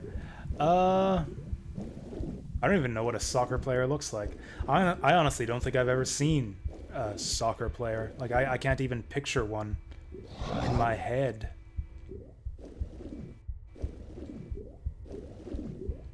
Like, I've seen some hockey players. I can envision a hockey player. For what it's worth, Choops, you don't look like a hockey player.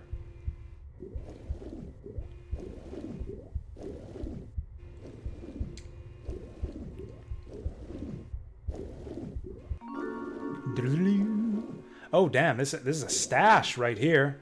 Oh, the big med kit. I'm about to drown. I'm about to drown for all these bullets.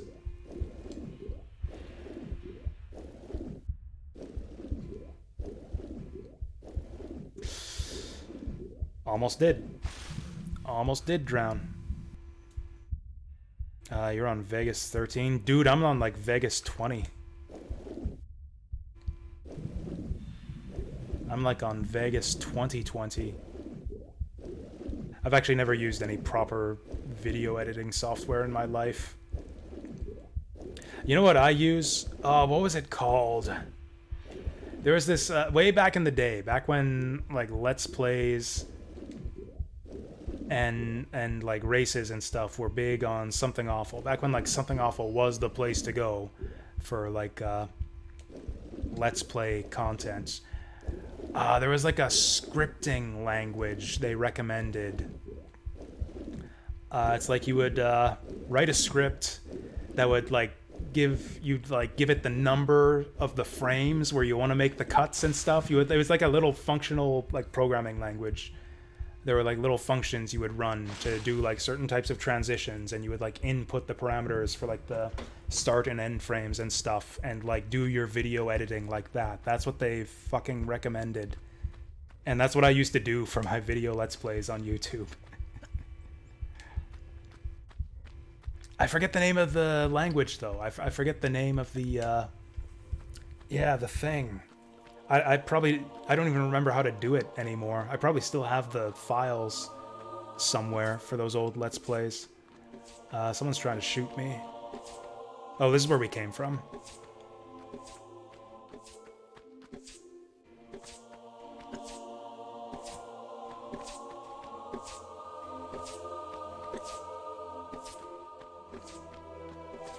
Movie Maker? No, it was like, what was it called? I don't remember.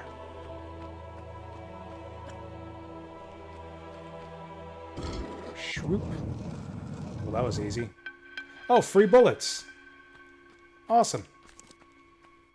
Completely full free bullets with no downside. Oh shit, I'm dying. Oh shit, I'm dying.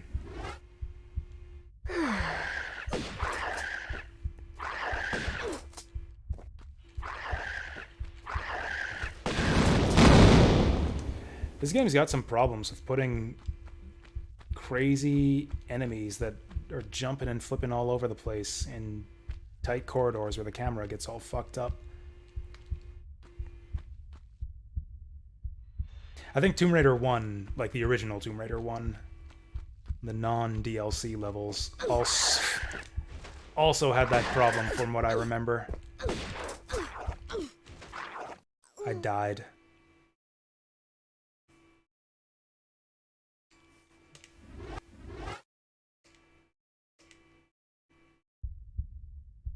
Oh fuck, did I save after getting the secret stuff? I don't know if I did. I hope I did. If I didn't, I don't think I'm going back for it. Oh, there was a big med kit though. Fuck. It shouldn't be that difficult. Yeah, this game has a super minimalistic HUD. Even more minimalistic than, like, Tomb Raider 3, which had the stamina gauge. And hell, on this PC version, it's super, super minimalistic, since everything is shrunk way down because of the resolution. Like, the sprites don't scale up or get larger if you play at a higher resolution.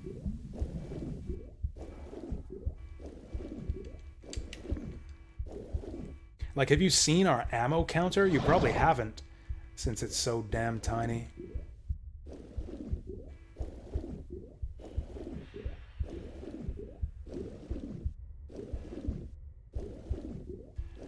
How do we do this again?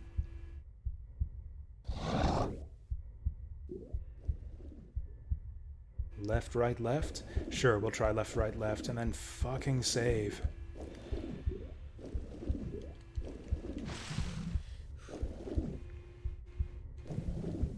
Oh yeah, so Switch owners have got Pikmin 4. And I'm trying to think if there's anything that I'm excited for that's coming up anytime soon. Like we had... I'm gonna have to come back. We had Age of Wonders 4, and I wouldn't say it was a disappointment. Like, I had my fun with it, but like that game still needs some more work before I'm gonna want to go back to it.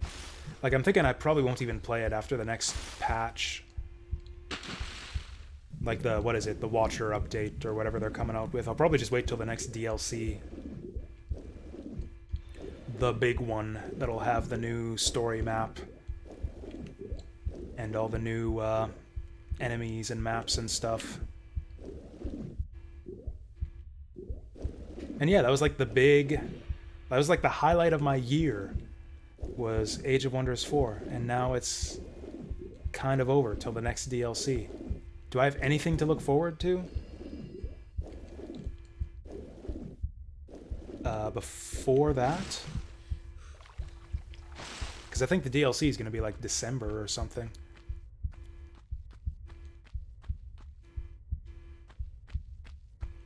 Is Eiyuden coming out this year?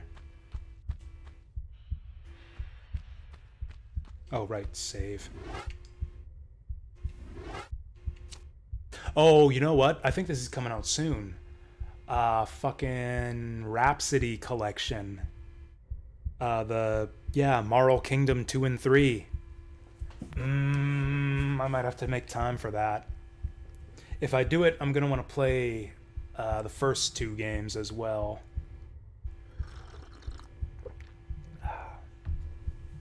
I was so excited when I saw they announced that, because I have like actually been interested in the Moral Kingdom games for a while.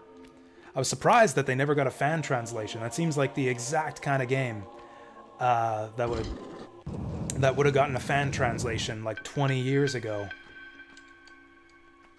But no, we had to wait 20 years for an official translation.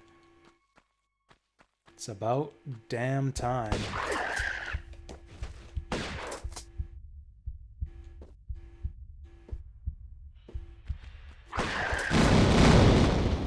Biatch. Okay, every single one of these has a dude in it. This is a waste. This is a complete waste of a hole. I spent 4 shotgun shots killing that guy, so I could go in this hole to grab 4 shotgun shells. There's a time where games are trying to be more immersive and ditch the HUD and UI. I'm not a huge fan of that trend. Like, sure, minimize it to whatever extent you can,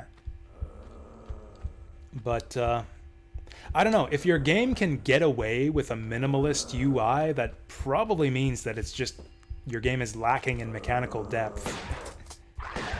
Like, if there's nothing you need to keep track of, then that's probably a pretty shallow game. And maybe that's fine. Like Tomb Raider, this game has a really minimalist AI because this game doesn't really have a lot of complex systems. It's just you run around, you shoot stuff, you jump on stuff. Like, it's a platformer, more or less. It's the level design. The complexity of the level designs is where, like, the actual meat of the game is.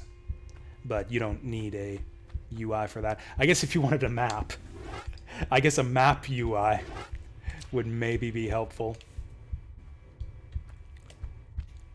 But yeah, Tomb Raider don't roll like that. God, these levels just look so fucking creepy. Is this gonna open up when I flip this? Oh, it is, but not from this direction. Cool. Like, they did this on purpose, I'm sure. They set this up to make you dread throwing that switch. It's so good. The levels in these games are just so good.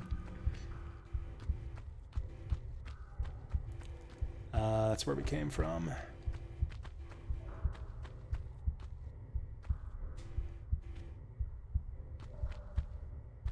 Actually, I think I read somewhere that Shadow of the Colossus was originally meant to have a minimalistic UI. Like, instead of having a health meter or a grip gauge, they were going to try to convey how much health or grip you had remaining just through your character animation, just by having him, like, maybe flail about and struggle a little bit more if he was losing his grip. And I think the game still does that, actually. I think they still have those animations, but they also have the grip gauge.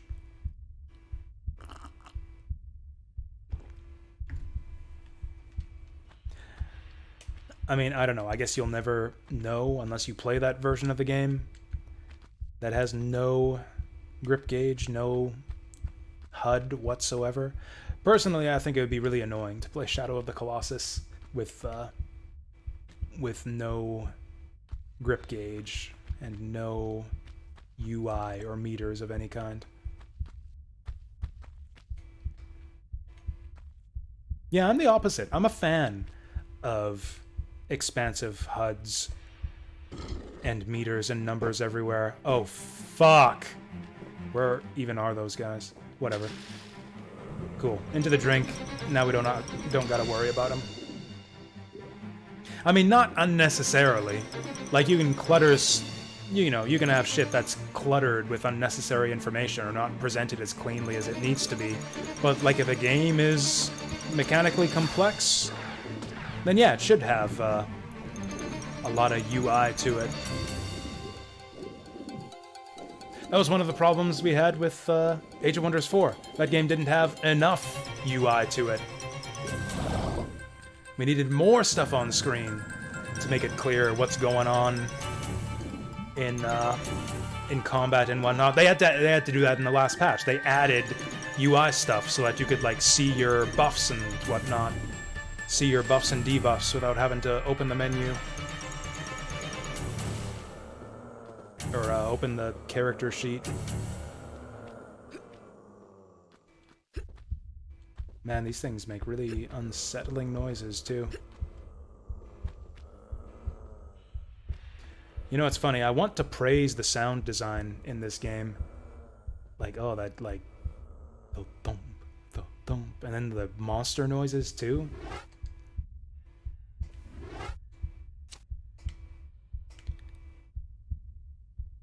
It's just like, yeah, the sounds with, like, the visuals, the atmosphere and everything just all blends together to make a great level. But then I want to say something nice about the sound design, and then, like, suddenly the music cues up from out of nowhere for no good reason, or comes in at the wrong time, or cues up more than once when you cross the invisible tripwire that cues the music, and it's like, oh, I guess there's one big problem with the sound design in this game. We're back in this giant fucking room. Also, so we went through that door, and I guess this door is probably the second half of the level.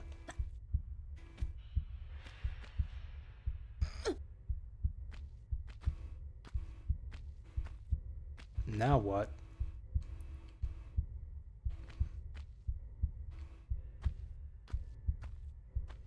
Did we do something that's gonna trigger something out here? I don't remember seeing anything triggered down here.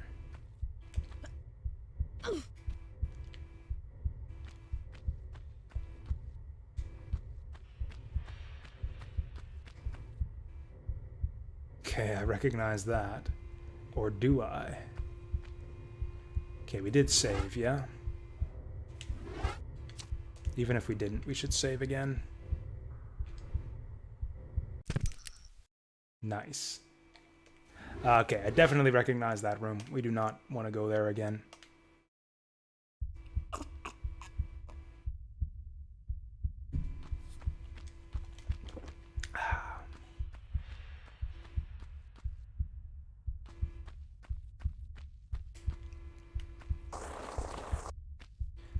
Can we climb back up? Do we want to? What did I just say? Or is this a fake out? Is there a Birdman actually attacking me here?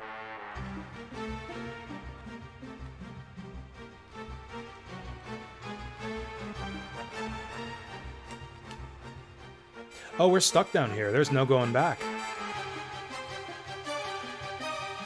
Well, okay. Whatever we gotta do has gotta be down here.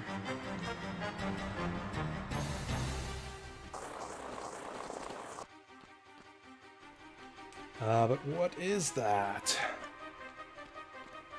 What is it that we gotta do? Can I climb this? I can climb this.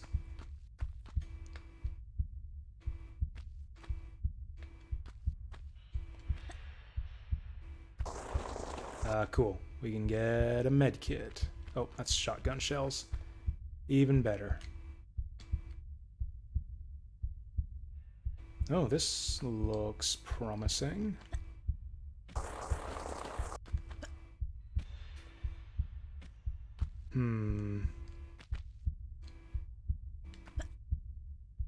There's no way we can get up there, is there? Damn it. Okay, we're fine. Yeah, that hole in there looks promising. Can I get in that? Can I get up in that hole? So close. That's such a difficult jump. I feel like that can't possibly be the way forward. Maybe there's a secret in there.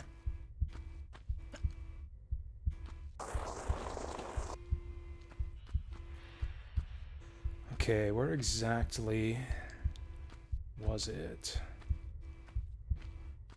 Oh, it's like right here, isn't it? There's no way we're jumping up there. Unless... Okay, not like that. Not like that.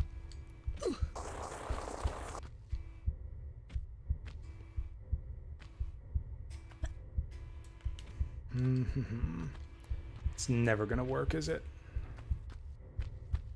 Oh wait, what about... That looks like something over there. Oops. Okay, I don't know if there's anything we can do up here.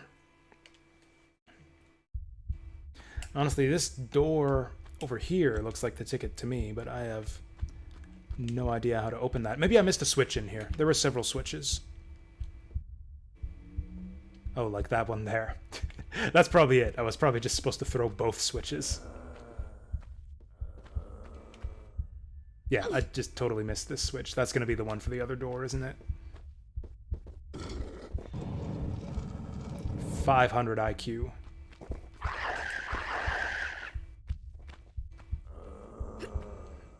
Actually, I actually increased my IQ just yesterday playing Intelligent Cube. When I played on Friday, we were like IQ 63 or something. Happy to report that my IQ has gone up to a formidable 111 after my last playthrough of Intelligent Cube. I think I made it to near the end of World 3.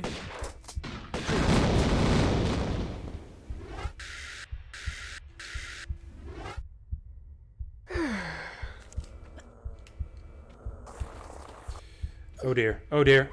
Woo! Wicked. Alright, where are the alligators at? There's never water without alligators in this game. Oh. Okay.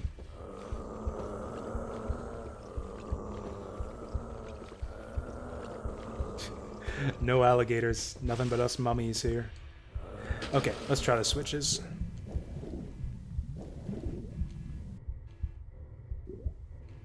She's trying to press it, but she can't. Float over there!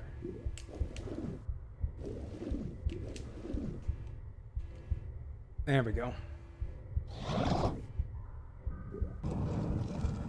Cool. Which one was that? Let's actually just do them one at a time so I don't get confused. Oh, she's timed. Wait, then isn't the gate gonna shut behind me and drown me? That could be fun.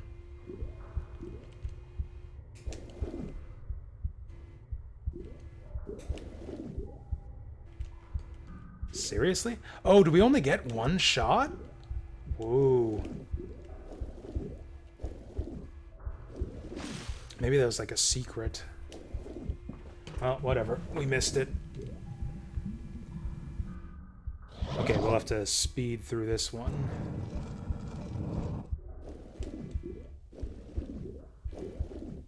Looks like an octopus on the door there.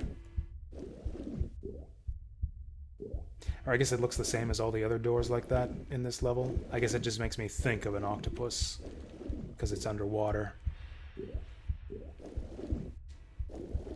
I don't think Laura's ever fought an octopus in a Tomb Raider game before.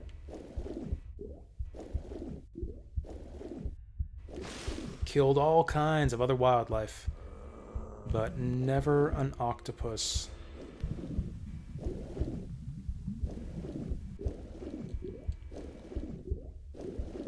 Never in the video games, but I bet you I could find some doujinshi of Lara with an octopus. Or at least some kind of tentacle creature.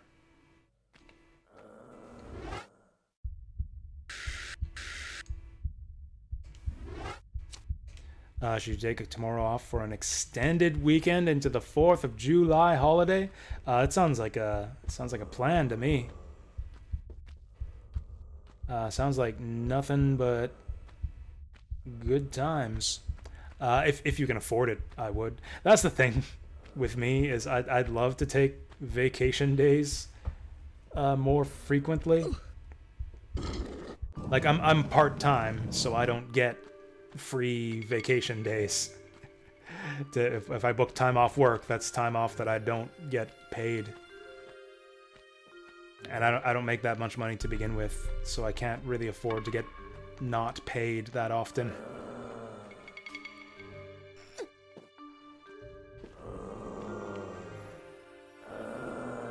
But yeah, if you can afford it, go for it. I'm actually thinking I might like to take a day off, or actually a week off, pretty soon right here. Kind of starting to get, or at least I was starting to get kind of fatigued with my job, it felt like. Although now that I'm reading during my shifts more regularly, I'm actually feeling not quite as bad about it. What is the point of any of that? What is the point of that ledge? For you to just sidle along onto the suicide slide?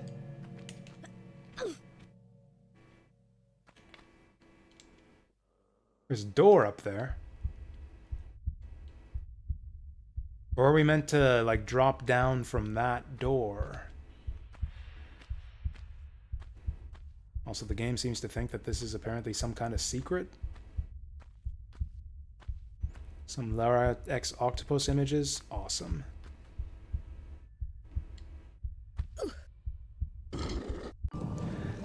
Prefer to do it, use it to do something that rather than be lazy. Yeah, that's normally the thing to do. Like, anytime any of my coworkers take time off, it's like to go on some trip or some vacation or something. Actually, they're all doing that this summer. I'm like the only one, I think, who hasn't booked time off.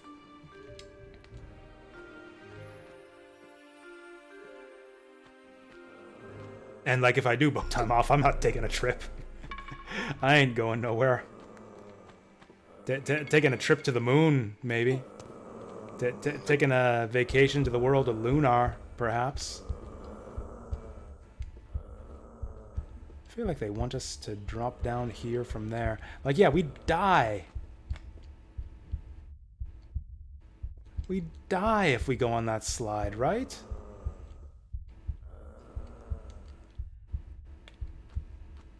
I don't want to die.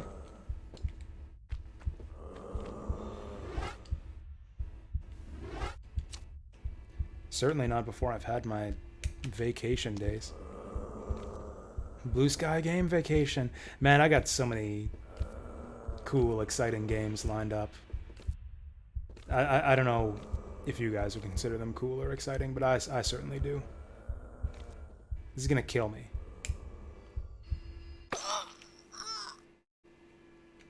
Why? Why would you do that?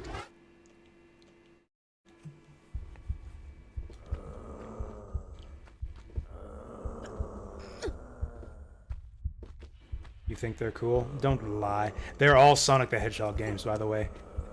I'm gonna spoil you right now. The list of games is Sonic the Hedgehog 1, 2, 3, and Knuckles and Sonic Adventure. No, they're not. Actually, Sonic Adventure would fit pretty well.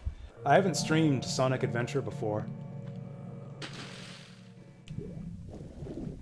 I certainly have a lot to say about that game.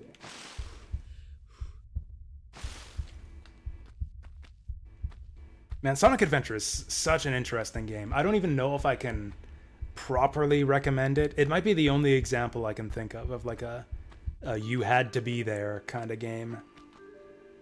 Although honestly, even if you were there, it's... I don't know, maybe you just had to be me to enjoy it. Yeah, I was specifically thinking of you, actually, Choops. It's like, oh yeah, you were probably around back then and probably wouldn't have liked it either.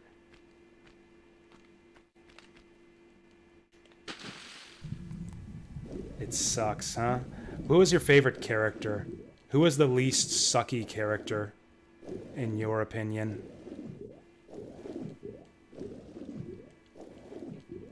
Maybe the other octopus door opened? Okay, that opens the other octopus door. There we go. So that was just a shitty little secret room. Mario's... like Mario 64? I'd definitely agree with that.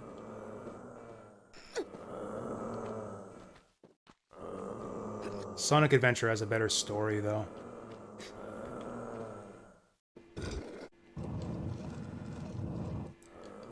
They're color-coded furries, of course, but I mean, but I wasn't a color-coded furry, and I still liked it. I don't know how I got off that poor choice of phrasing there. How I got away from the Sonic fandom without ending up as like a furry or something worse. That seems to be the normal fate, just like the normal life cycle of all Sonic the Hedgehog fans, and yet somehow, I don't know. I guess it might have been like the competing lure of anime. I was watching stuff like Slayers and Knights of Ramune at around that time, so I guess the exotic allure of anime titty was enough to bring me out of the furry fandom. I say bring me out of it. I never really got into that stuff. Need to watch Degrassi. I don't even really properly know what Degrassi is. Is that like a...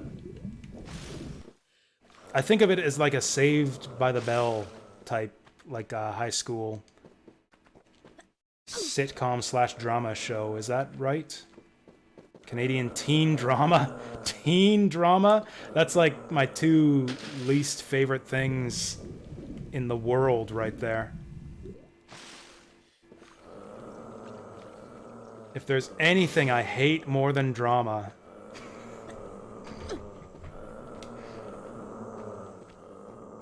it's furries. But teens would be third on that list. The fuck? Just grab on! Just grab on instead of bonking off of it. What the fuck?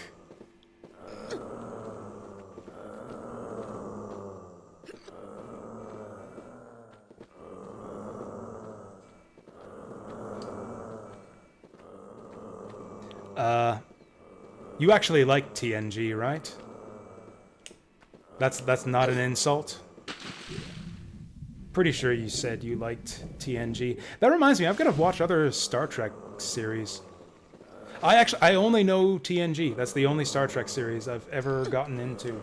I've heard good things about Deep Space Nine, which is kind of a sequel series. Lot of returning cast members on that show. Well, one of my IRL friends is a big Deep Space Nine fan. He recommended it to me when I told, at the time that I was watching TNG. I told him that I was really liking it, and he said I should watch Deep Space Nine right after that, but I never did. It really seems to me like we need to make this jump, but she just can't for some reason. Anyway, Zap, what do you think of Degrassi? I know I will make it through. It has a young Drake. Are you talking about Degrassi? I don't even know what you're talking about. Are you people gonna Degrassi up my chat now? If I can get again, someone whose opinion I trust to co-recommend Degrassi, I'll check it out.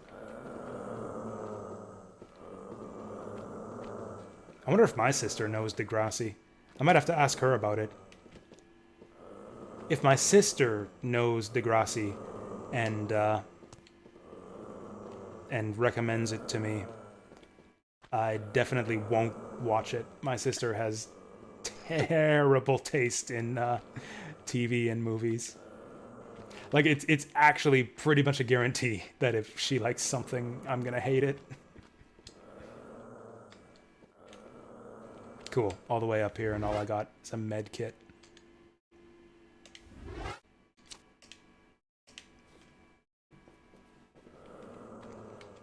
Like Deep Space Nine and original Star Trek. I haven't watched a lot of original Star Trek. I watched the movies. I really liked the movies. I should watch the show. I just never, I don't know. Never checked it out.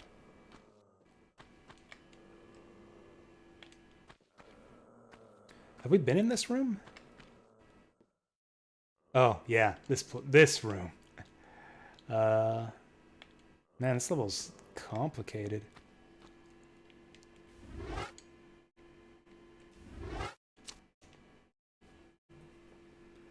It's crazy that hot people existed in the 70s. I'm not convinced that they did. I can't think of any hot people from the 70s. Oh, I'm reading backwards again. All the women on it are super hot. I don't know. Maybe I do need to watch more original. I feel like I've seen enough stuff from the original series to know what the women look like. I mean, they're all right. I mean, I think the women on TNG are better, and I didn't think they were that great to begin with.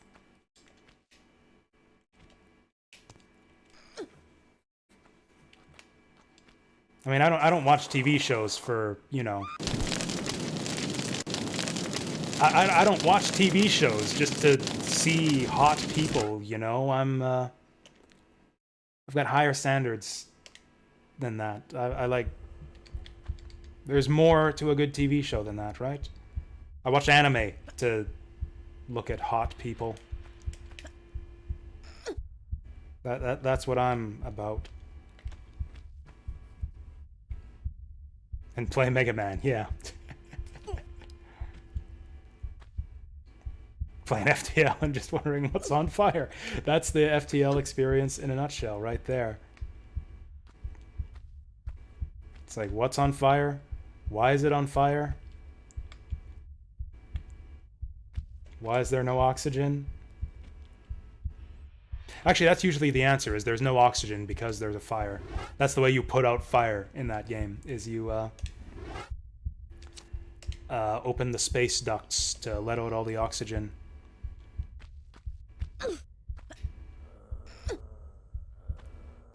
This level's fucked up. Running jump? Nope. Ooh, whoa! Got a little bit scorched there. Are we back at the start? This looks kind of familiar.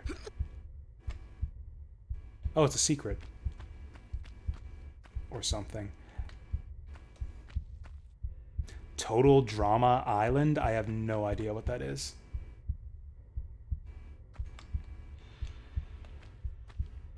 I really don't follow a lot of TV at all.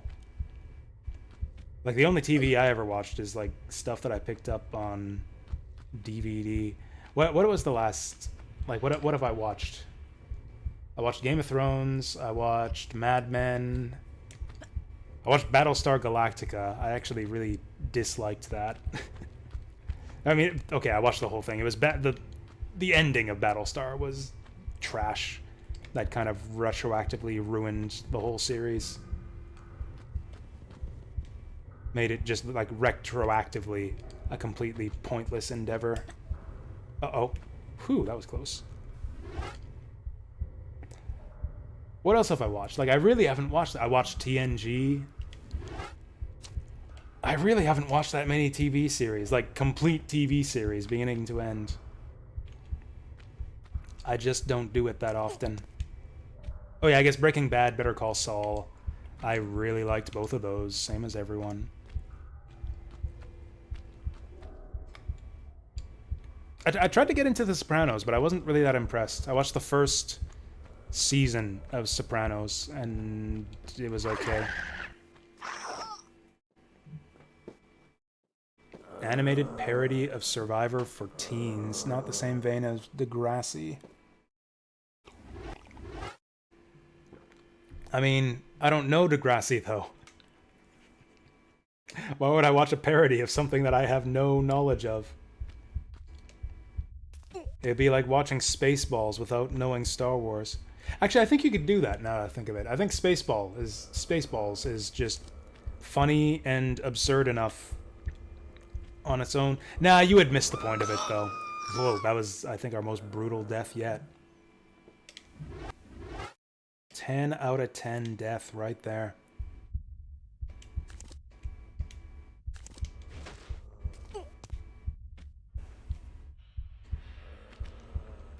Yeah, I wouldn't recommend Spaceballs unless you knew Star Wars already.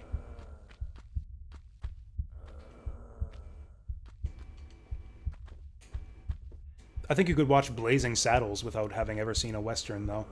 I think Blazing Saddles works with no Western knowledge whatsoever.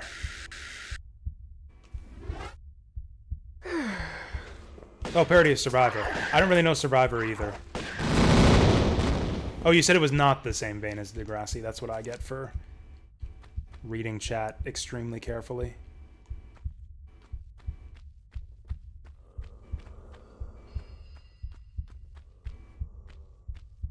Also, I haven't heard of the Succession. They said the word turducking. I don't believe that's a real word. Oh!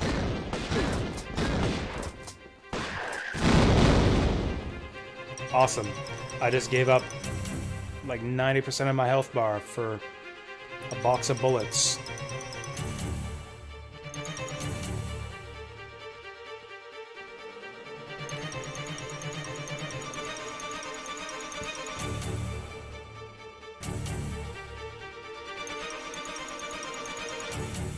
Do I have to go down there? Seems to me like I might have to. Also, something's still grunting at me from somewhere. Okay, I'll save this shit anyways, just cuz.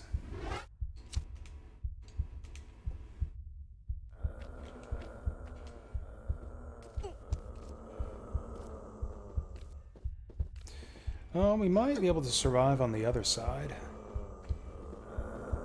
Oh, I might be able to make this jump. Nope. This is gonna kill me. Yep. Someone said it and you pointed at it. Sounds like a magical moment.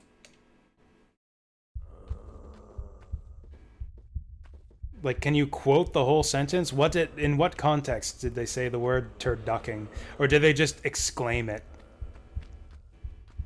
Like a guy gets thrown off a bridge or something, and on the way down he shouts, "Turducking!" or something like that. That's really the only way I can imagine someone using that. Oh wow, that was very fast, you forget. You just got so focused in on that word that you didn't even hear the rest of the sentence.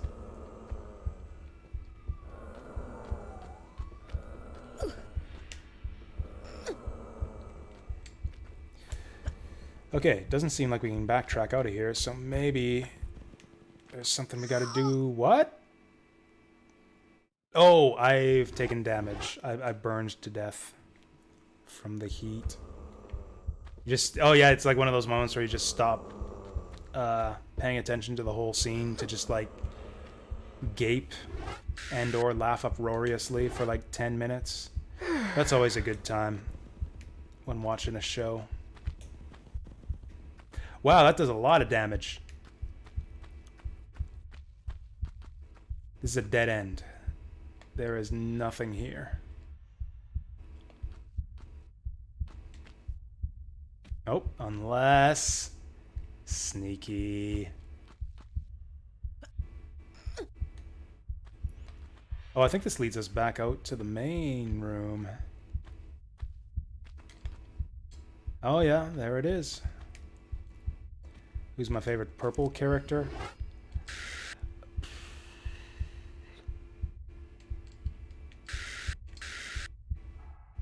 God, I don't know if I have one.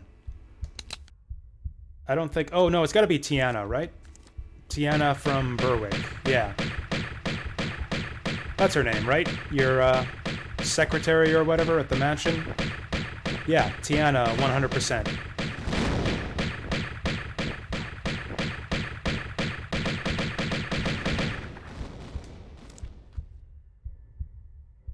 I can't think of anyone else who comes even close. Oh, Naga from Slayers, though. Amelia from Slayers, though. Man, that's actually tough. There's actually a lot of good purple women out there. Oh, something's flapping at me. Whatever. Those were pretty clean kills, so I'm gonna save again.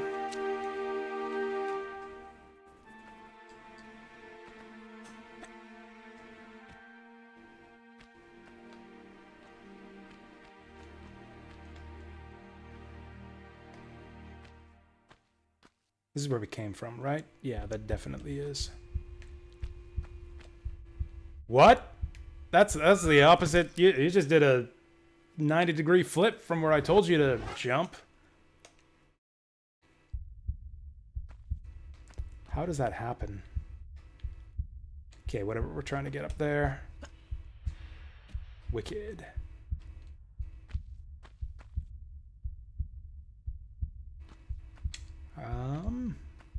Now what? Do we try to get down that hole from here? No, there's no way we can jump that.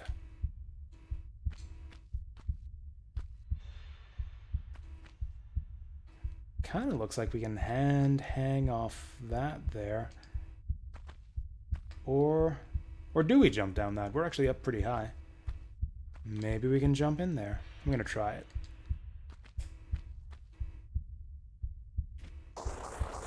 No!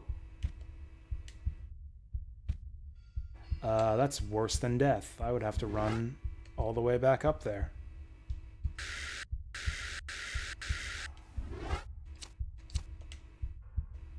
I keep wanting to go to bed right away, but it keeps on feeling like we're almost done this level. Oh, is there something going on? Oh, do they want us to jump in there from here? I think the camera's telling me to jump in from here. Almost.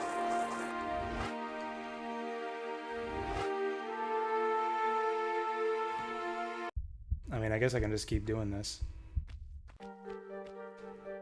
I can do this shit all night. It's not like I gotta work tomorrow.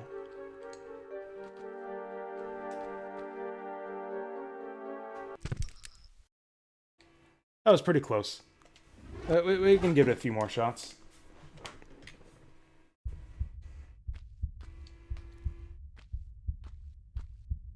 Like, whoever made this level clearly seems to think that this spot here is extremely important.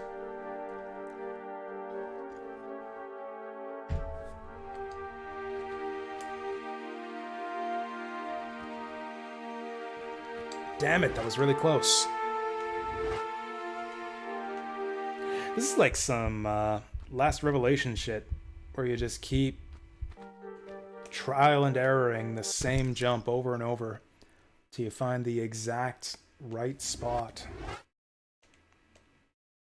Unless that's not what's going on here, and I'm supposed to figure something completely different out from this. Oh, maybe we go over there from here. In fact, we can go over there from here. Fuck! I didn't think that would slide us off.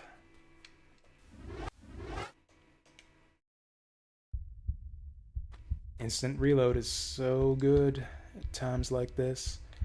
Maybe we try from this platform? Oh, also, yeah, we haven't grabbed that ammo yet. Okay, maybe that spot was to draw our attention to the hole. And then we jump to the hole from here. That jump cannot be made from here. That is not possible to jump in there.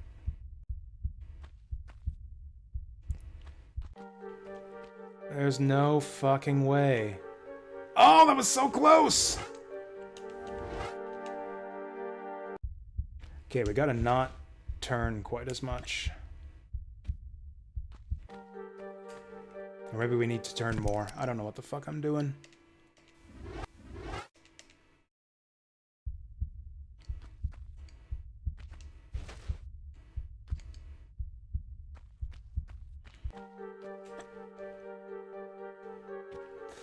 No, there's no way. You absolutely cannot jump down that hole from here. And even if you can, unless there's water at the bottom of it, it's just gonna kill us. I suppose the one thing I haven't tried is holding down the X button. Oh! I didn't realize that holding down X gave you extra distance. I know you always should do that for long jumps, but I thought that was just because it makes her grab the ledge. Oh, so you actually jump farther if you hold down the X button. Who'da thunk? Well, that was amazing. Okay, boss time or something. Centaur time. Oh, and this is underneath that room where we saw that centaur. Oh, fuck, he's got a rocket launcher. Isn't this guy like something like straight out of Doom right here? Alright, we're about to die.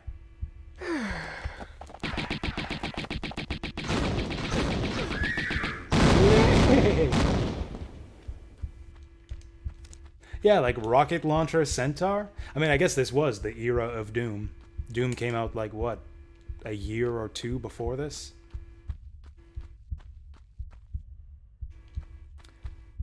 This is where we came in from?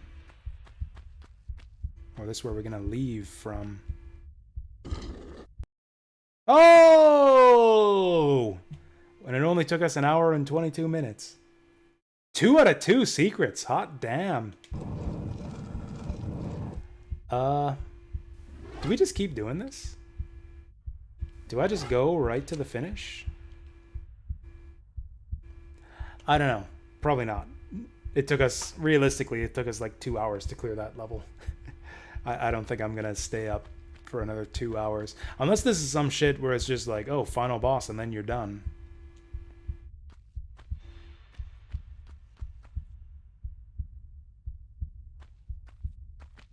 Which is kind of what it feels like we're gearing up for. Like there's a big open room up ahead and a bunch of enemies. Feel like we got a final boss coming on. Oh, here we go. Rolling boulders. Lara's most deadly enemy. Yep, it's final boss time.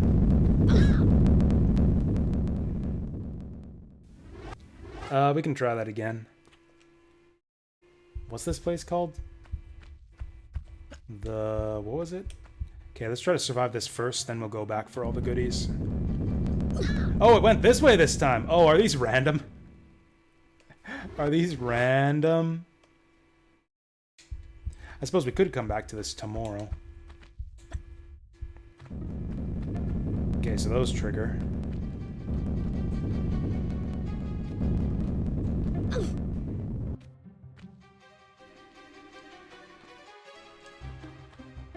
I don't want to go under them.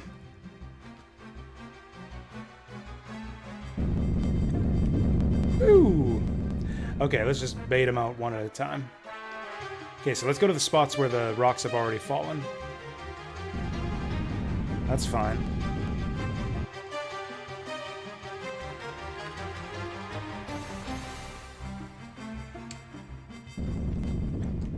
Oh shit. Oh shit. Oh, I jumped right into it. Now this is some trial and error bullshit. Since we've kind of trialed and errored our way through this a little bit already.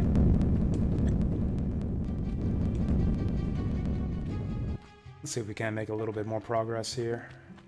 Well, that was kind of cool.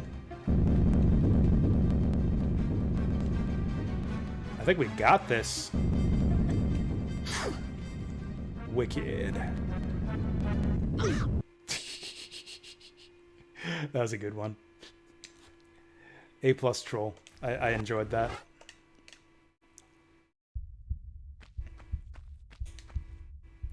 I don't see any chess logic here. I don't see any logic but Tomb Raider logic. Which is to say, side jump out of the way of anything. Oh, come on! Of anything that looks even remotely dangerous. That's not even good advice. Half the time, if you just blindly, like, backflip or side jump away from something, you'll fall into a hole and die.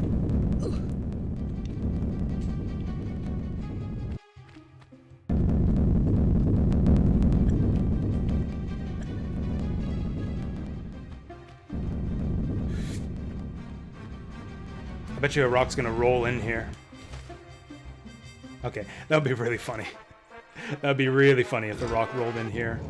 Or even better if it fell on my head after I hit that switch.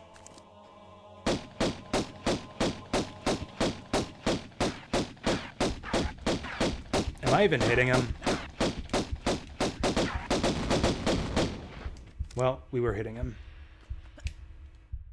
Oh, we're so close. So we haven't cleared all the rocks yet. Okay. We're gonna save it. Return to Egypt. Oh, this is all the levels right here. I kind of want to keep my Return to Egypt save file just as like a memento.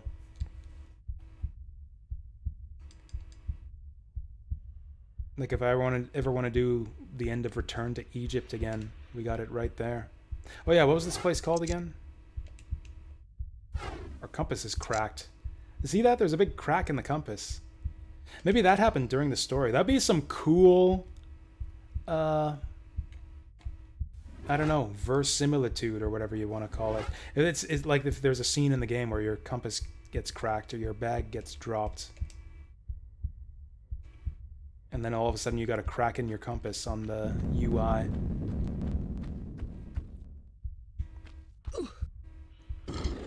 It's like how, you know, in MGS3, there's the scene where Snake gets his eye cut out or shot out or whatever. Oh, I'm dying. Fuck. And then from that moment forward in the game, whenever you go into first-person view, like there's this little shadowed part on the left side of the screen because he got his eye cut out.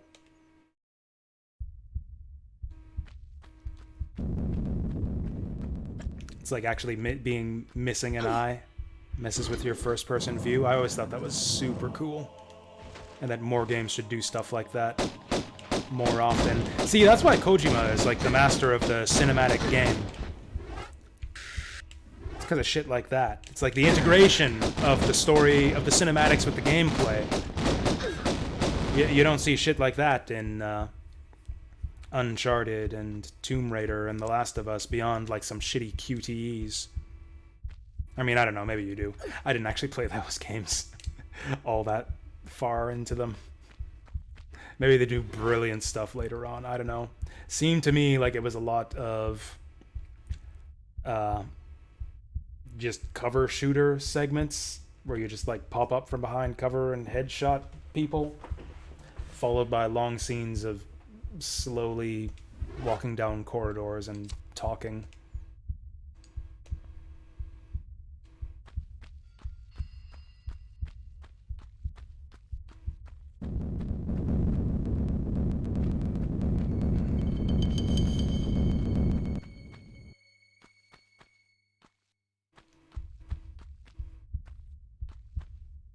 They're giving us a lot of ammo and med kits. Almost like they're setting us up for a big fight or something.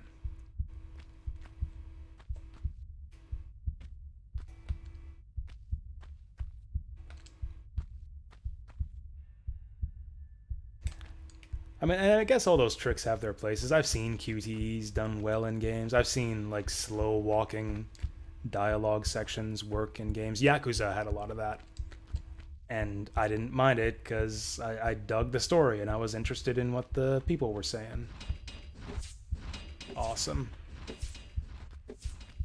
Let's try the one that's not filled with traps. Okay, everywhere is filled with traps. I should have known.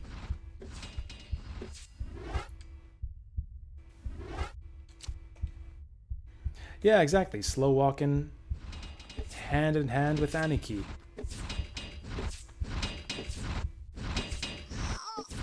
That's not how those work. Those shouldn't kill you if you run into the side.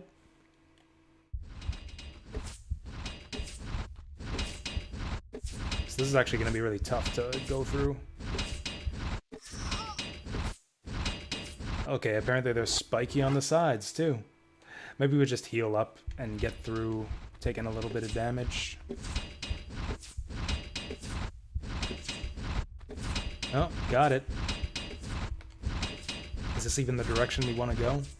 Prince of Persia feelings? Yeah, this is so much like just a 3D Prince of Persia. It's always what Tomb Raider has been. Or, you know, in the old days, that is what Tomb Raider was.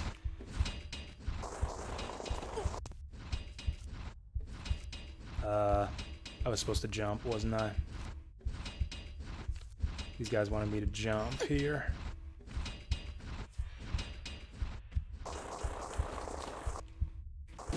Oh, we were so close. One more jump.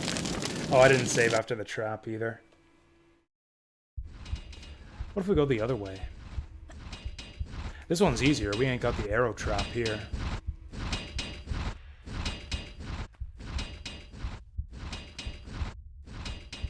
Okay, this is a little bit different.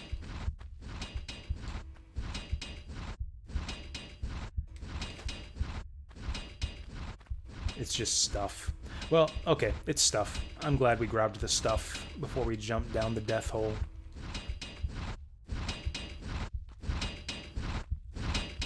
That really looks perilous. Oh! Okay, let's save here so we don't have to grab the stuff again.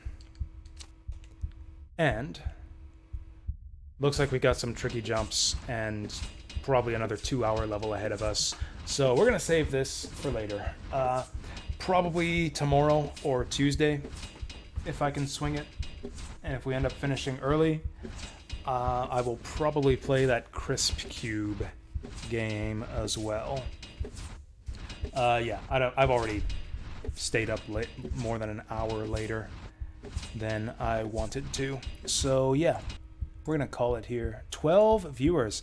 Damn, thank you all for yeah, coming to my show today. Do we have anyone live right now who I can send y'all to? Doesn't look like it. I need to find some more good late night streamers. So I guess I'll go do that now.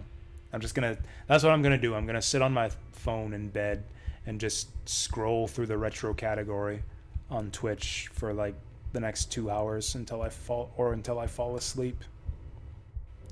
Is anyone playing any cool games right now?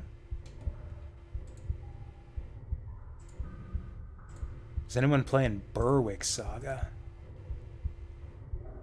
Nope. No Berwickers equals no raid. So, happy Canada Day as well. Yep. I guess, yeah, happy end of the Canada Day weekend. I will see you guys next time.